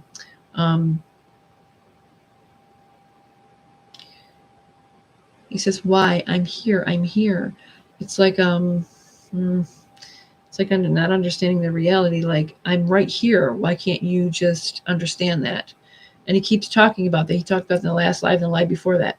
Just look beyond the grave. I'm here.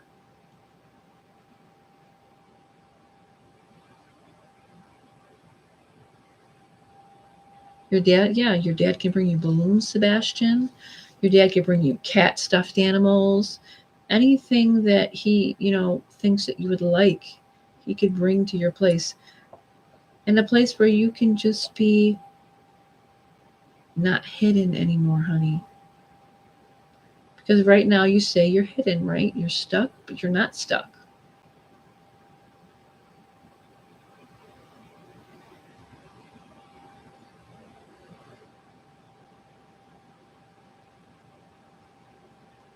I don't understand what you mean, sweetie. He's like, but I don't want to play.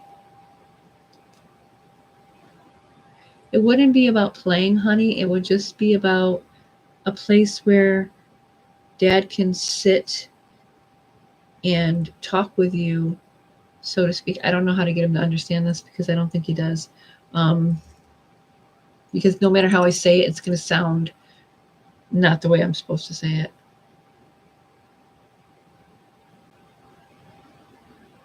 You emailed. Okay, thank you.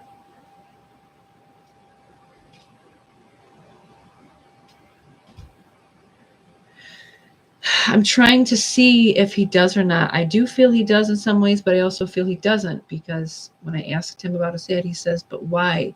I'm right here. I'm right here." Yes, and the Kelly, right? He was answering her back, so to speak, and saying, "But you can't take my soul back," um, because he knows his soul's not with his body. I think the body, yeah, but what's the point of the body if my soul's not with my body?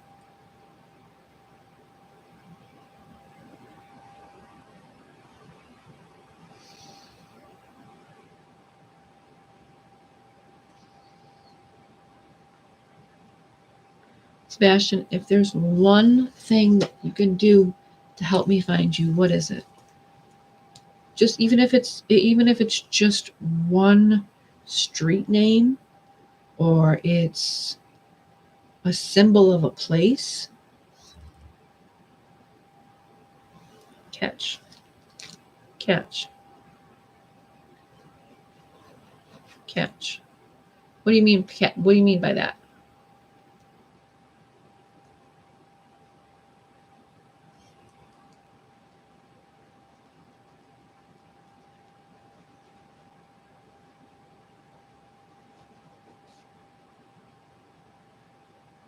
Okay. Oh. Okay. I will get that. I will work on that for you. Okay.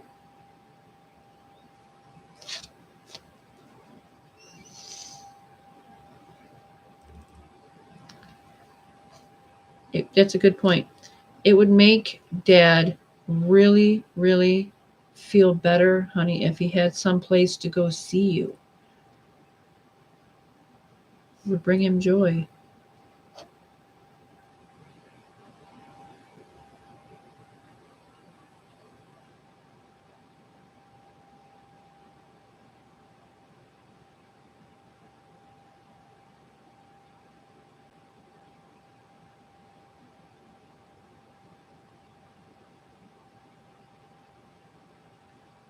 Sarah, say if Daddy knows where to find you, he won't get hurt.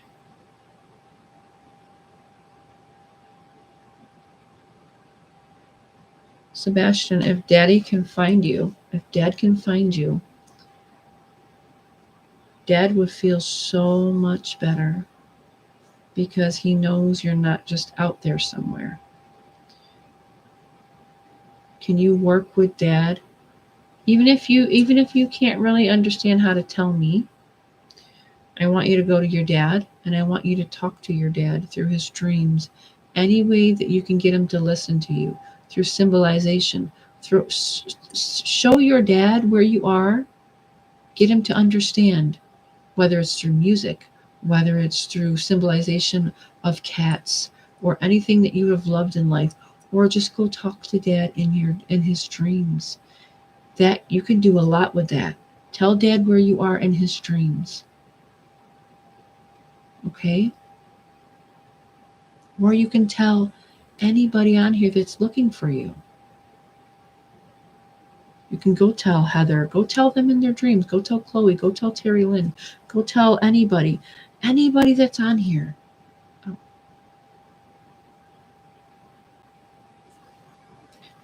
Phoebe, why was your name mentioned? Sorry, I don't understand. That was my phone. We're going to leave that one alone.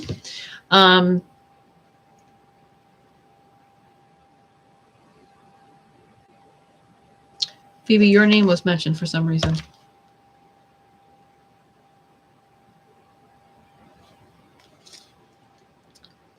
I'm being told Phoebe and also close.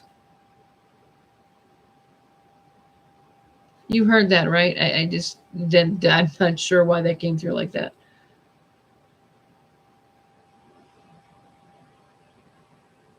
Sebastian, your dad does not know where that hole is. Good point. Your dad does not know where that hole is. Can you help guide him to it?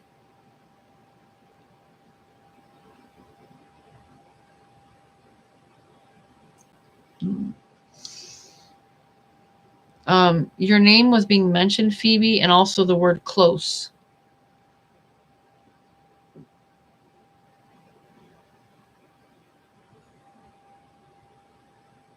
This comes from Sebastian, though.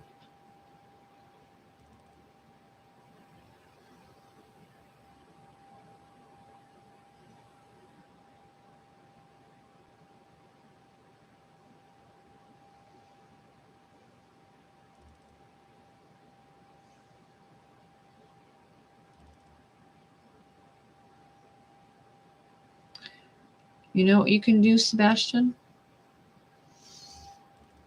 Good. That's a good point. Phoebe, does that make sense to you? I'm assuming it does.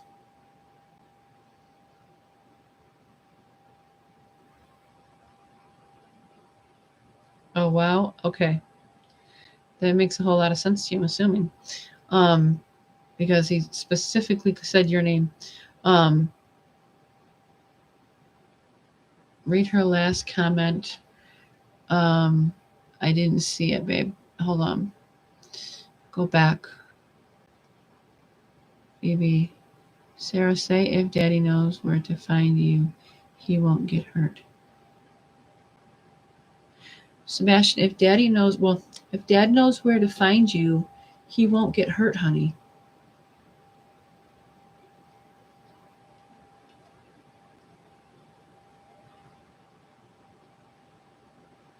Me or the private detective? Not sure, honey. Because I hear your name was mentioned and then close. Are you anywhere near the area where he went missing? That could be the reason why he's also stating your name, in case you're in that area, and maybe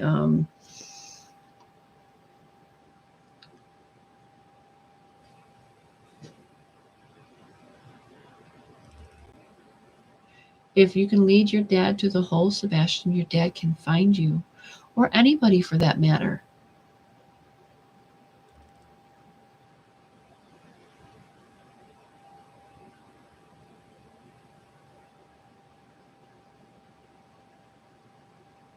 He's talking about the word fall again. So I'm not sure what he's trying to say here. I don't know if he's trying to. Okay, let's try this, sweetheart. Okay, if you feel like your dad's gonna get hurt looking for you, if that's what you're referring to, okay, then this is what I want you to do. Tell me who I can tell so it's not your dad getting hurt. I'll make sure whoever comes to look for you is very, very careful.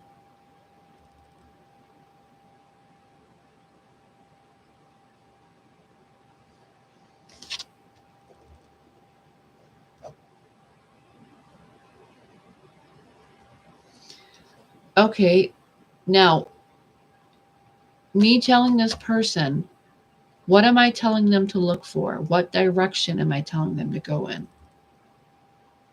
Mm-hmm.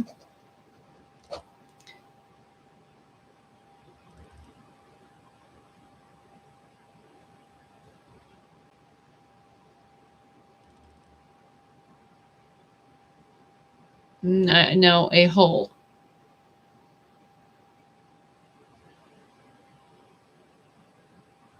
I'm assuming, Diana, that he thinks Chris is gonna slip up. Not Chris, excuse me. He thinks Seth is gonna lose his footing, possibly, and he thinks his dad's gonna get hurt. So I don't know if this is kind of like a warning, but this is the second time I've heard it, and it could just be saying maybe that's why he's not saying it, because he might be seeing something that's coming, and that might be making him scared. That's right, honey. I forgot. Sorry. Obviously, you're not near him. He really is. I believe so.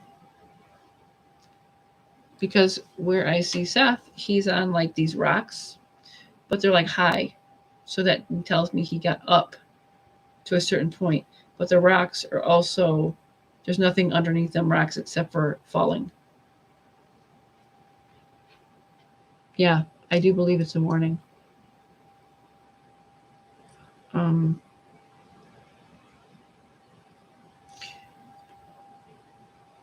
where can I tell this person to look for the hole? Okay, but where is that, sweetie?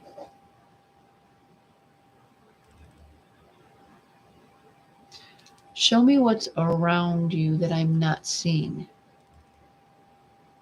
What's around that very, what's around the hole? I know. But what's, so you have that, but what's around you that I could identify for you?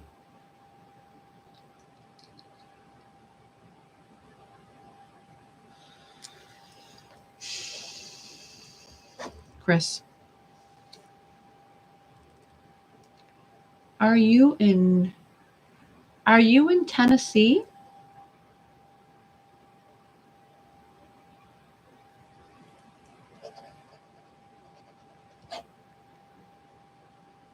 Let's talk about block. Are you in Memphis?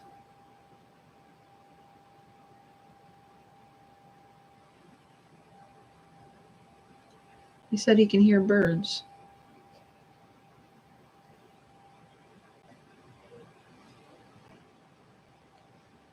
Wall, Chris.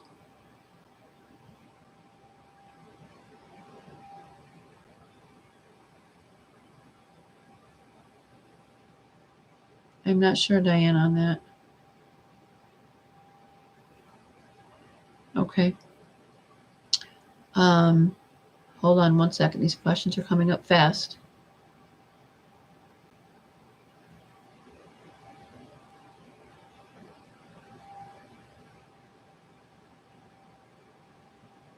I I don't agree with that, to have another child come in a search. I just don't think that that's okay. Um, children don't react to um, situations like that good, of that uniqueness. You hear noises?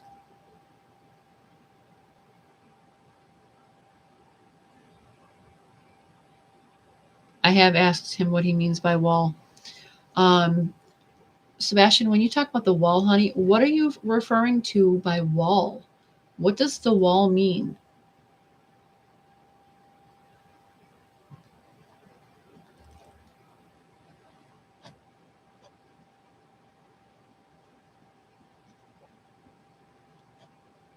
Where is that? Oh, it would be really helpful if you could tell me a street name or a building that you see or surroundings.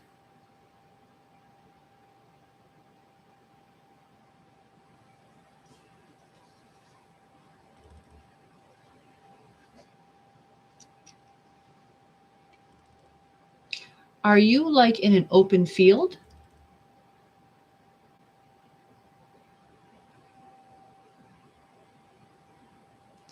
Are you around any buildings?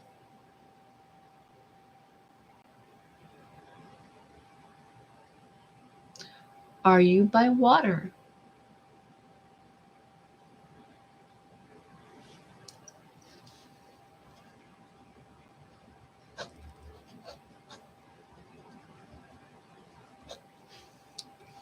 Why do I keep hearing like walking on gravel?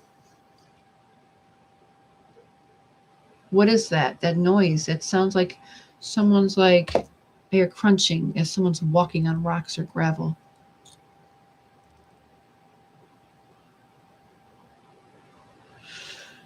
Mary Monroe, that's a very that could be an idea, but I will ask that.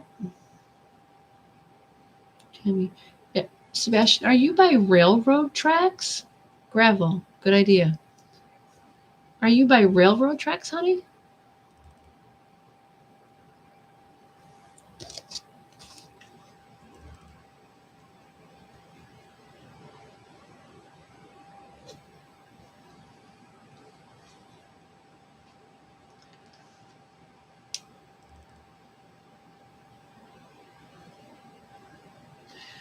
Are you near a quarry?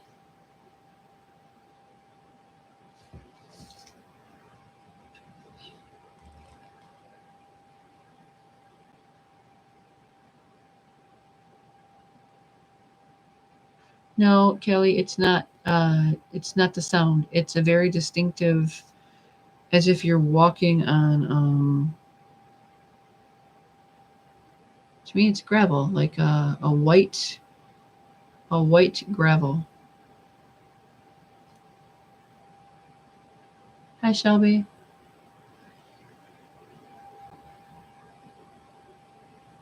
It's very distinctive. Like I hear, and to me, this person has brown boots, but they're not work boots. If that makes sense, they have a very soft like texture that they look like pebbles. It could be pebbles, sure, but I hear specifically. Um, it's very loud to me. Kind of, Tracy. Kind of. I wouldn't call them like work boots for sure. No.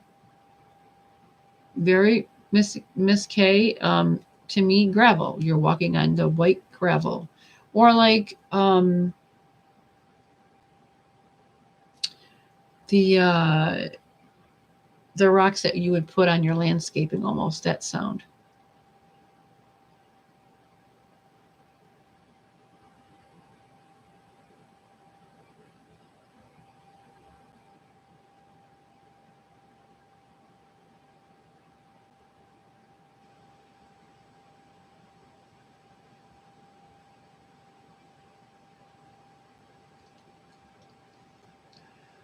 Um, Sebastian, are you in the wooded area of a place? Well, what street is it? What's the name of the street?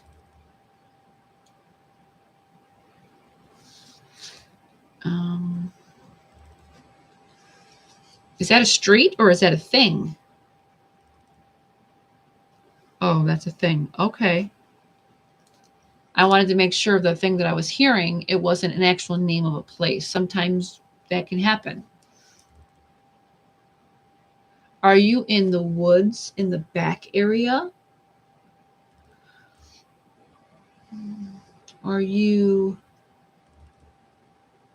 Are there trees around you?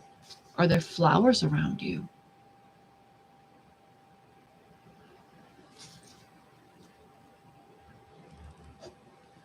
What kind of tree is that?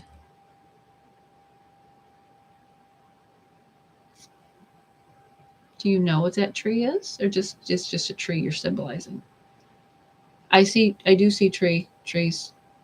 One is like hanging over like this, kind of like a willow wood, but it's not a willow tree.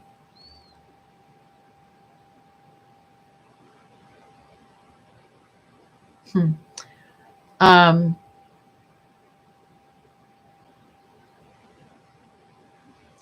Strawberries and peaches. It's funny you're mentioning that name to me.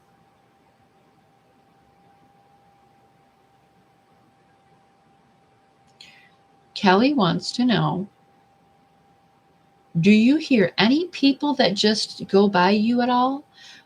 They could be anybody. They could be strangers. They could be somebody that's looking for you. Like anybody walking their dogs, or people just going for a walk. Do you hear anybody around you? Yet again, he hears Chris. Are you by Chris in his camper?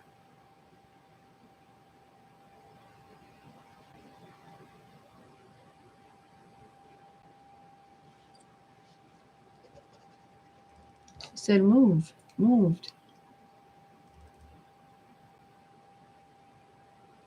Are you saying Chris moved, or Chris moved your body?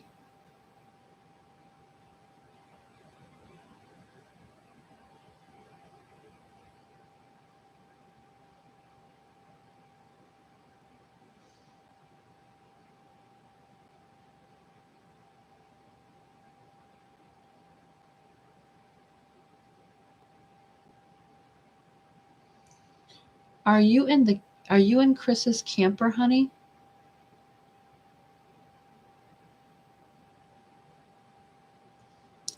Talk about toll. TOLL, like paying tolls you have to get to places. Did Chris take you someplace where he had to pay a toll to get there?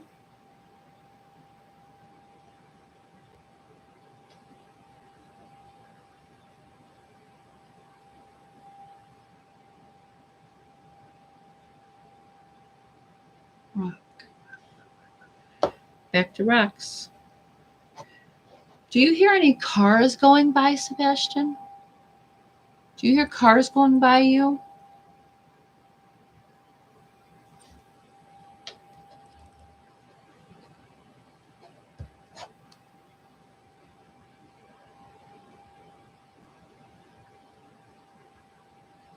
So right now I'm hearing not just footsteps that go over the gravel, but it's like a vehicle that's going over the rock area or gravel area, and you can hear the car stop, or whatever vehicle stop, and that like that noise a vehicle makes when it stops.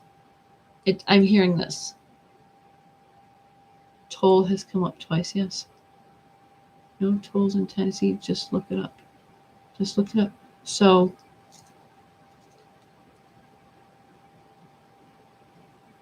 when we talk about toll, right?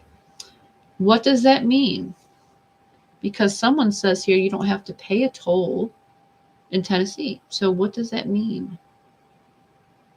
I wouldn't know that because I'm not from there. So what does that mean to you?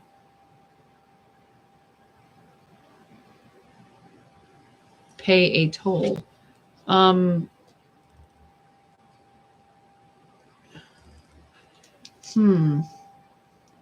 Maybe traveled outside the state. Yes, people could be stopping. Did your mom chase you out of the house? Police cars squeal when they stop all the time.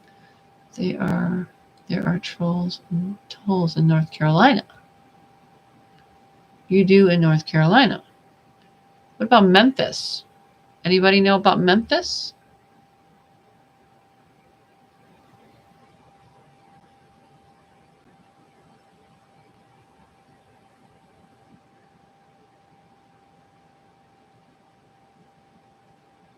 Does anybody know if there's tolls that have to be paid in Memphis?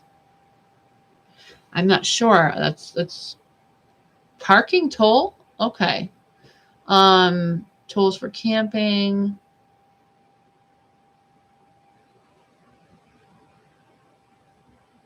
Maybe he's referring to having to pay to park somewhere, or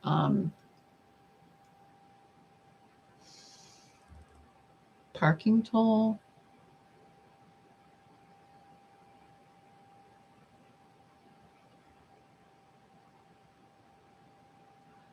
I am not working with Summer right now. I'm working with Sebastian. I can't flip-flop like that. If I'm working with Sebastian, I have to stick with him. Do you know what I'm talking about? I'm not sure.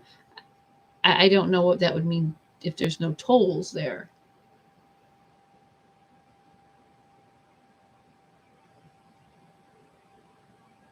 National Park toll. Okay.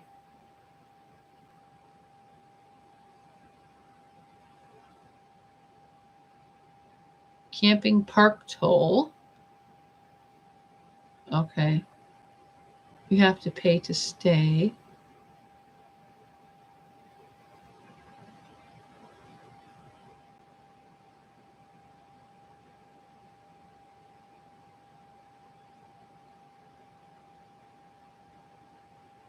Yes, Tammy, a lot of people are saying maybe the parking toll, you have to pay to park. That's a form of paying. Let me see. Sebastian, are you in Memphis, Tennessee?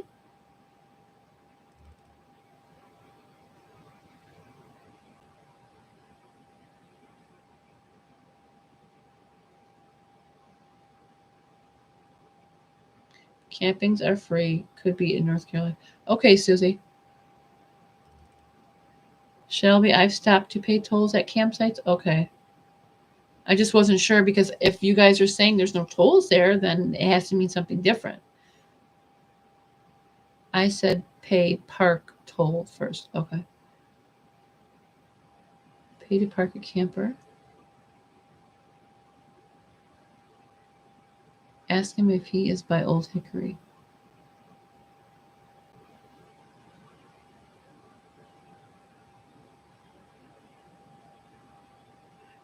Sebastian, are you by the Old Hickory?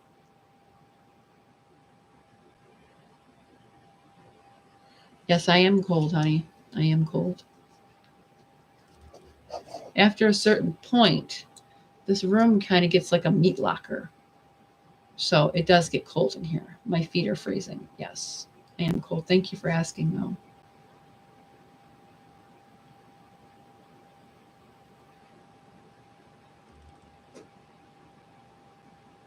Um,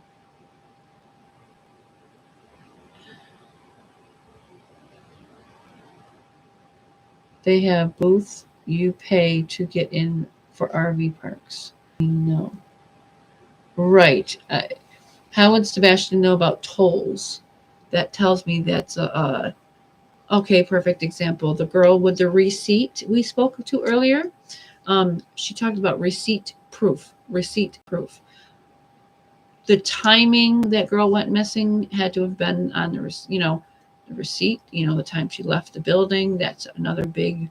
But I also got the feeling someone tried to make it look like they wanted to see her receipt and check it because they said she was stealing. So that for me was a that's how they lured her in, them in. Well, this could be paying toll for like a ticket to park your RV or something. A lot of people are saying that there.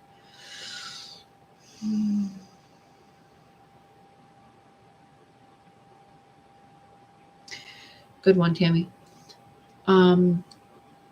Sebastian, does Chris come to make sure that you're still there? Does he make sure that nothing is disturbed? I know. He's talking about choke again. But does Chris come and check on the place where you're in the hole?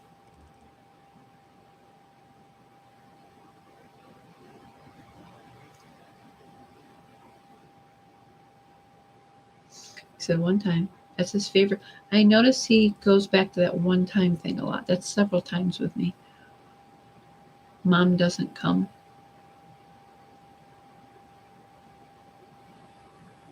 Sometimes he checked to see if he was there.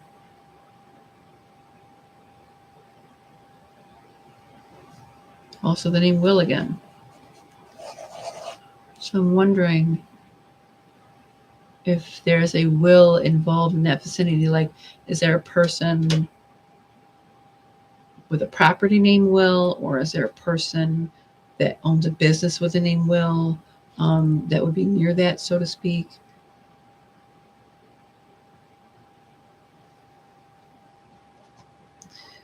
Whoever this Paul is close to Chris. He has a friend named Paul. So this, to me, he would have helped big time in Sebastian's case. There is a toll.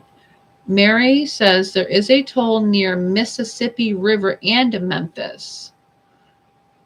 Tennessee has no tolls. Darlene is saying otherwise.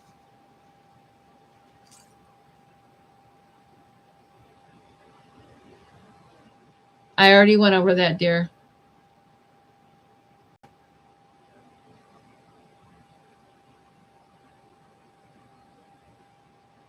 Grace, I'm not sure on that one yet. I'm going to have to figure out.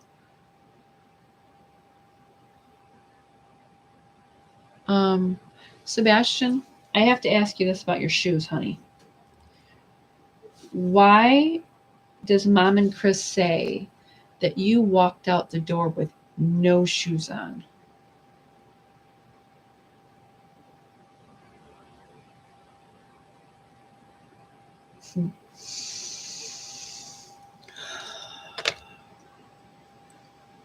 Well, because leaving the house, he would have a hard time leaving because he doesn't like his feet barefoot.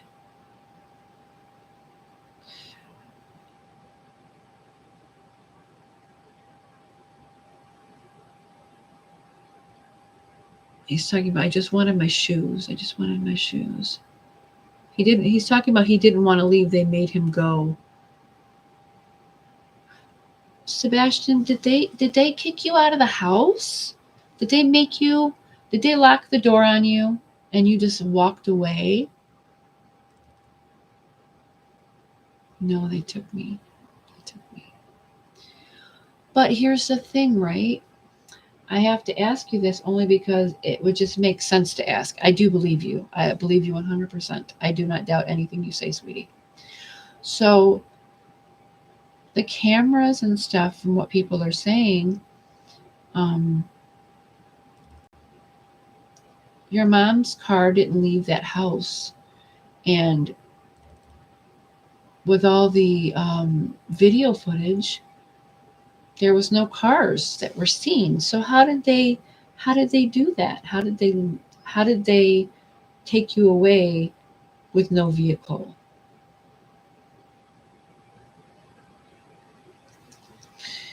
Talk about they hid. Back road. Is there a back road there that they could hide on and take Sebastian out and maybe use so how did they take you out of there, honey, on foot?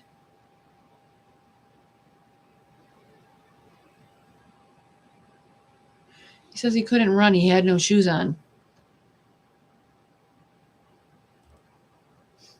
There was a reason for the no shoe thing.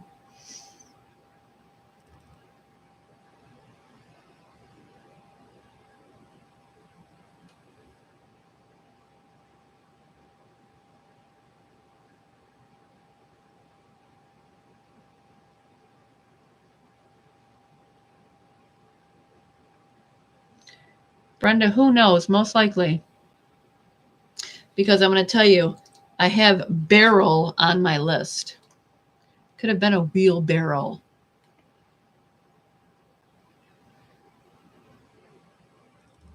Do toll stations have video surveillance? Yes, they do. 100% yes, they do.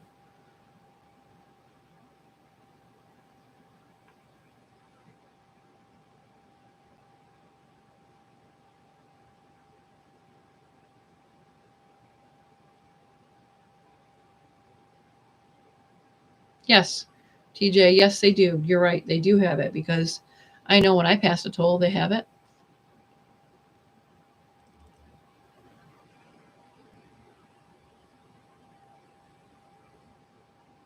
Um,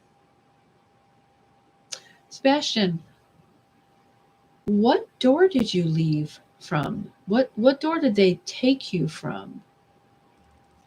One door, yes, one door, okay. But what door was that? Was it the front door? Was it the back door? Which door? Can you tell me what door?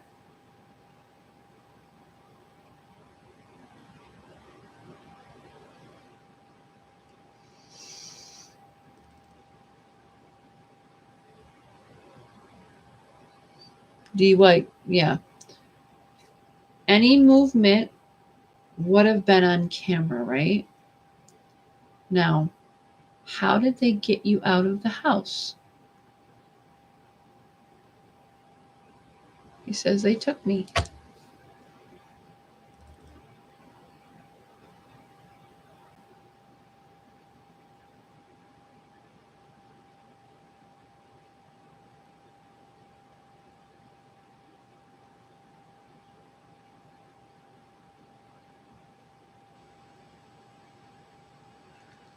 Hmm.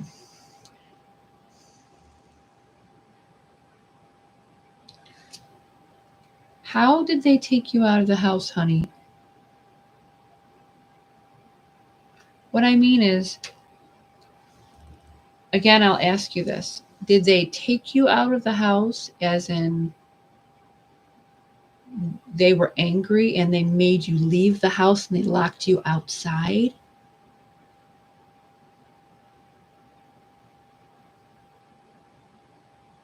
Don't get upset, honey. It's okay. I'm just trying to do my best and try to understand. He kind of like doing this to his ears. It's kind of like I'm annoying him. I know because Caleb does that when that happens. It's like he's doing this with his ears as an annoyance to me, like I'm bothering him. I shouldn't keep asking the same question. Okay. Um,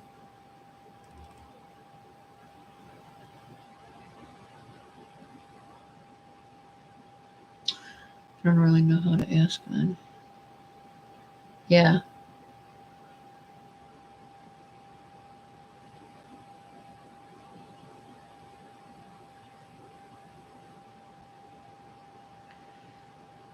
Sebastian, I know these questions are hard, and I know that if I'm asking you the same question, it's only because I'm trying to understand. What door did they take you out? Did they take you out a door or did they take you out a window?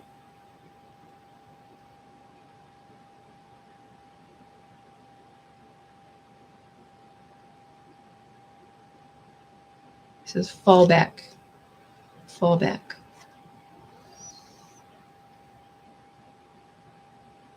Push, push. Fall back, push.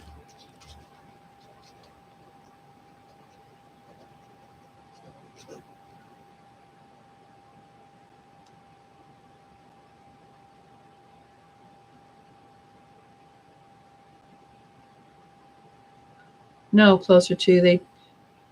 There was no shoes because children with autism, they don't like the feeling on their feet unless they knew from the bad experience that he had before he would never be barefoot again. So how can you run away from people when the first thing that's going to cause them trauma, so to speak, is their feet touching the ground?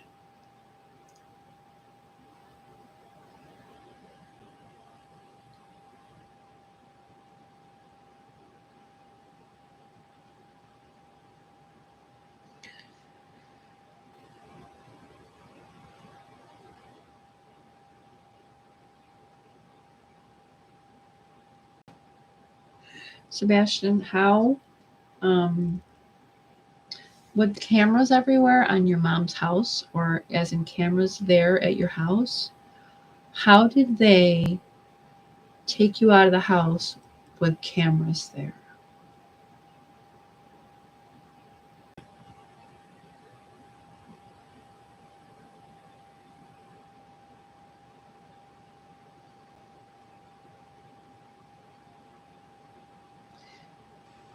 Did you come home that day?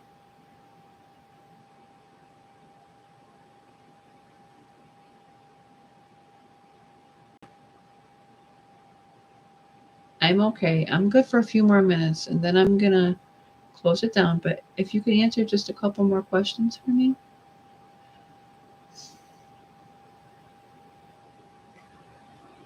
Did they lock you out of the house, honey? Okay, I'm going to leave that alone. Okay. He said, no, they took me. He's getting upset that I'm asking the same question. No, they took me. They took me.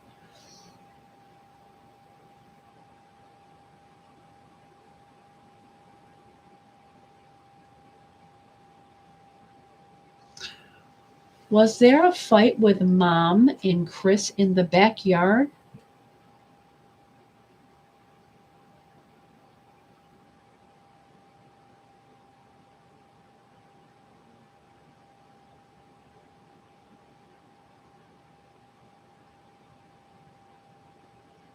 He's talking about the word fall, fall, fall. Chris.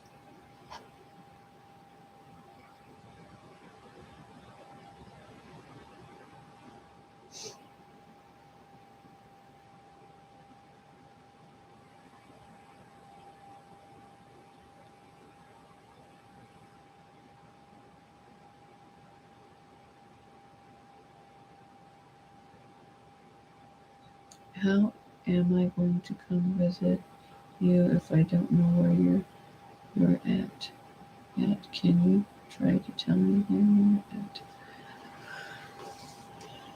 Sebastian, people want to come to that hole and they want to take you out of the hole and they want to make sure that you get to Dad so he can feel better. Can you go back to what you told me before and let me know where that hole is?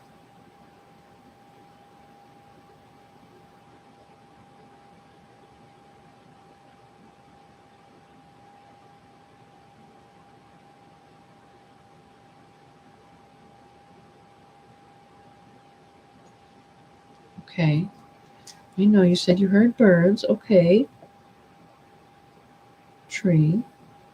He speaks about one tree specifically, like the way I'm seeing it, like a branch hangs down like this, but it's like if it's hanging specifically just this one branch that's hanging lower than the others. Um, do you hear cars go by you, Sebastian?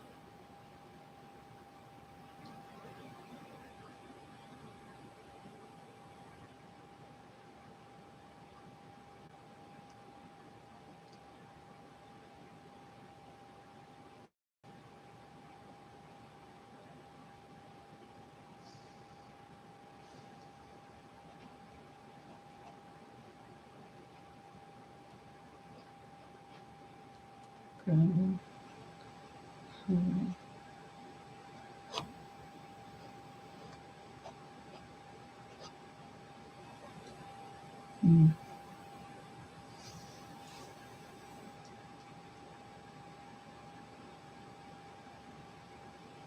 One what?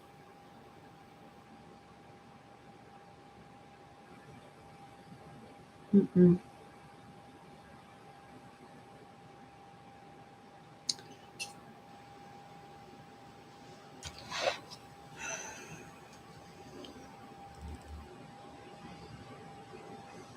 No.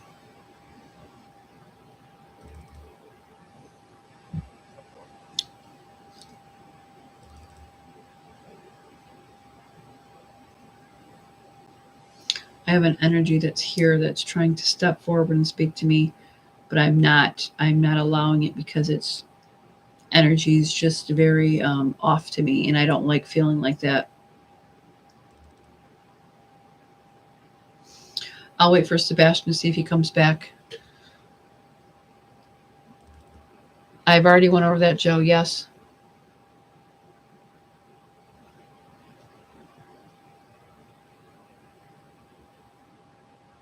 It's not, Darlene, it's not a willow tree because I could see the leaves. Willow trees clearly don't have leaves.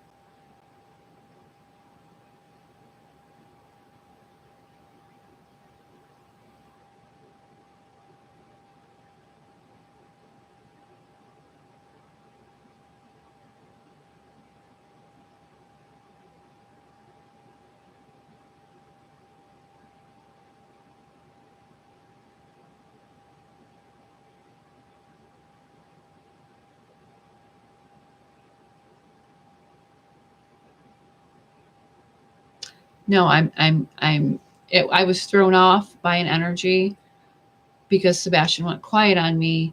As soon as he did that, there's an energy that kind of like in my vision like swooped around me and kind of like got in my face. Like I could see the person and was like smiling, not in a good way, and it really pissed me off, to be honest, and because I lost connection with him, but I just didn't like the way that made me feel. It just turned me right off.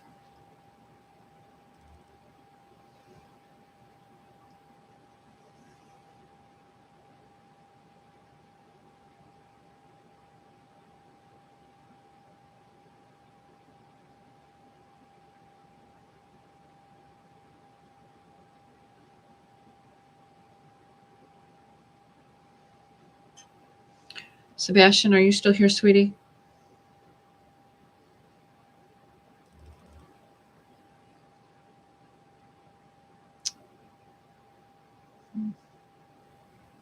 I could see why he's not. The energy probably that was here probably made him nervous because it made me nerved, and I don't get fearful. I get pissed off when energies that are not of a good nature try to kind of like not bully me, but kind of like yeah, I heard that too, buddy. Kind of like try to make me nervous, and I don't like that. So I think that made him nervous because my energy completely shifted from sweet to cold just now. Come here, my love. You gotta get off mommy's desk. Okay, your butt's in this camera. Go on. As you can see, Chase came running down.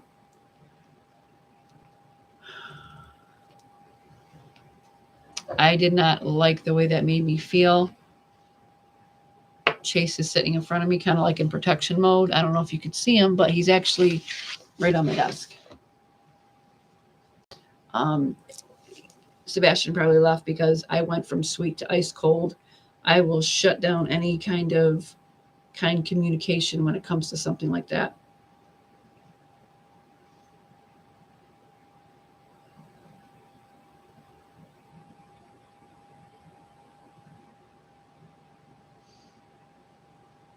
Yeah, and I don't. That can bring out the meanness in me, and that's a side I don't show too often. Yeah, I seen Chase. You see how he's looking over?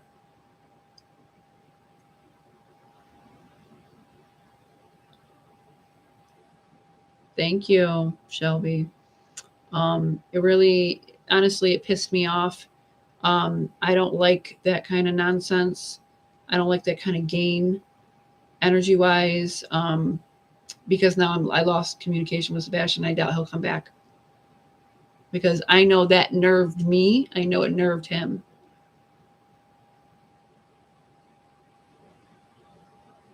And as you can see, my cat is staring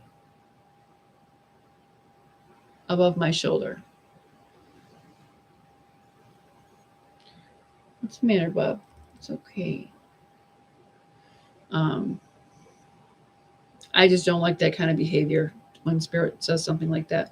Now, this could be somebody with a mental illness. that behaved in a mental disorder kind of way. I just didn't like the feel of it. It made me unnerved, so I know it unnerved Sebastian.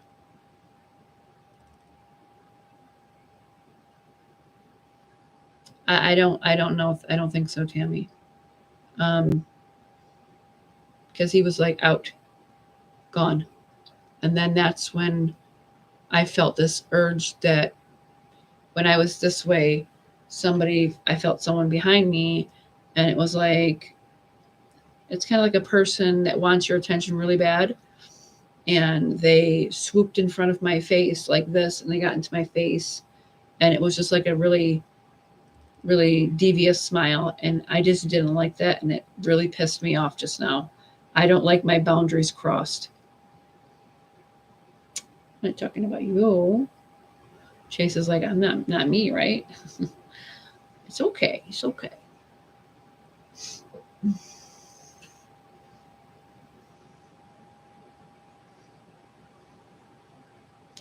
I know it nerved me, so I know I had to nerve him.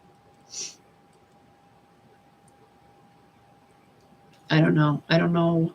Um, I just didn't like it. That's all I can say. That was not something that I allow.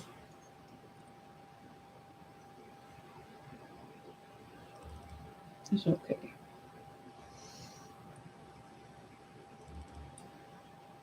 I mean, Chase was actually upstairs as this happened, and he ran right downstairs and he jumped on my desk, and that's where he sat. And this is me picking him up.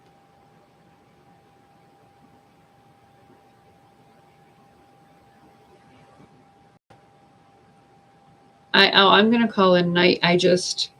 I'm more annoyed that happened. Um, because I feel like we were getting somewhere just now. I'm pissed off right now. And I don't usually ever say that too much on a live, but I'm pissed off.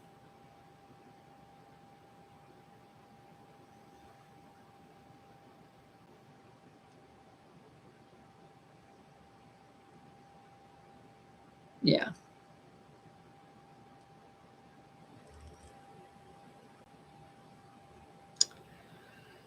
Oh, my darling.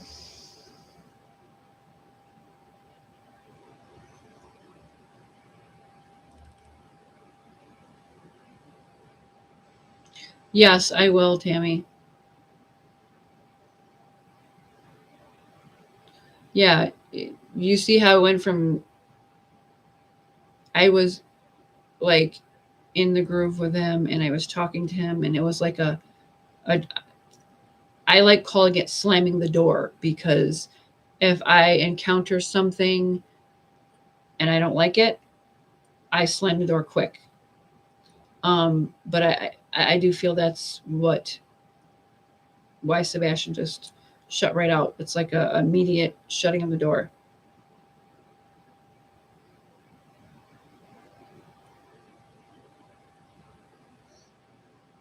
I know. Let's see.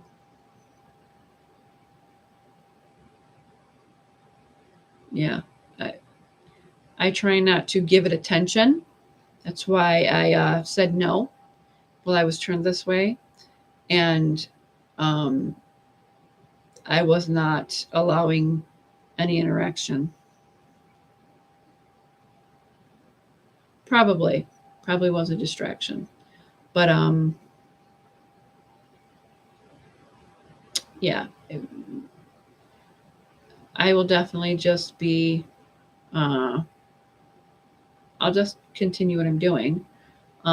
I just It just really angered me. I won't even mention what it was, because I feel like, I mean, obviously it was human form. It was just, I have a very specific thing that I don't like, and that's one thing. I don't like when energy comes up to my face and does what it does like that.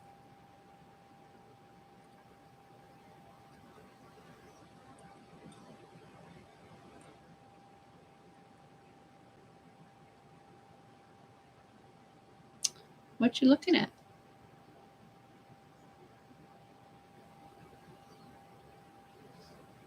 My cat's not looking at me. He's looking above my head. What's the matter?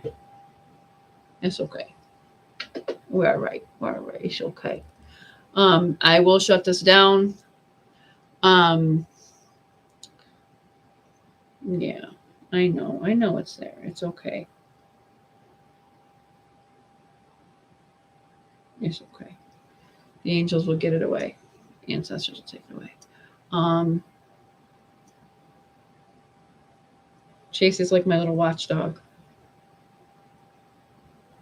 my little protector. Yeah, you should go boy. All right, everyone. I'm going to get off this, cleanse and clear, balance my energy.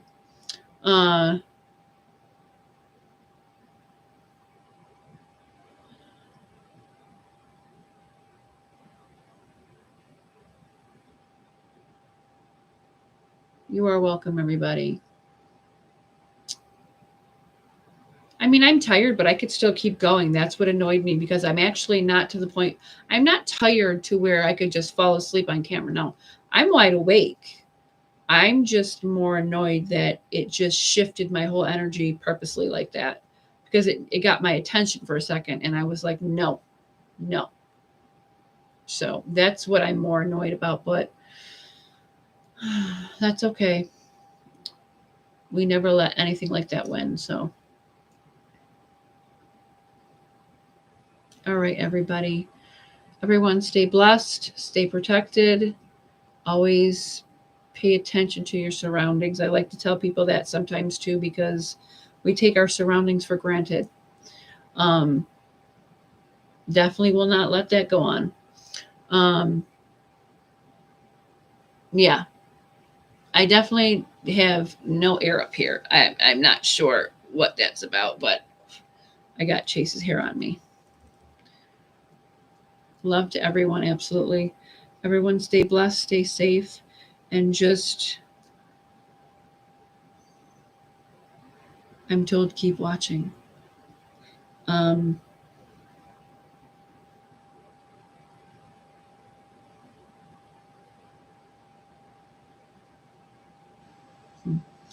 That's not Sebastian. That's somebody else. But I mean, I'm not gonna. If I can't have Sebastian for the rest of the night, I'm not gonna bother trying to interact now.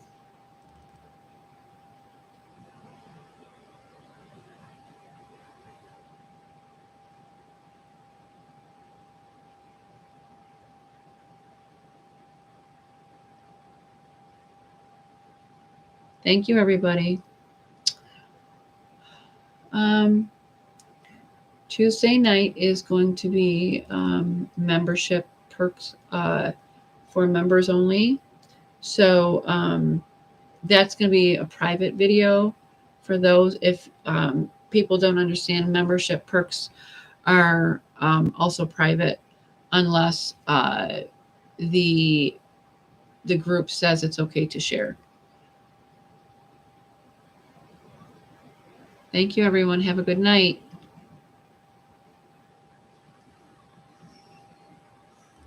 All righty, everybody. Good night. Thank you. Thank you for attending for Sebastian. And let go, honey. It's okay. Let go. Let go of my arm. Are you biting me? You gotta let go. I don't want to play right now. You gotta shut this down. Yes, they definitely are. Okay, my dears, I'm gonna close this down and I will see everyone Tuesday. Also, I will be working on the Devon Harris as also the Michael Vaughn case, which I will be working first. Okay.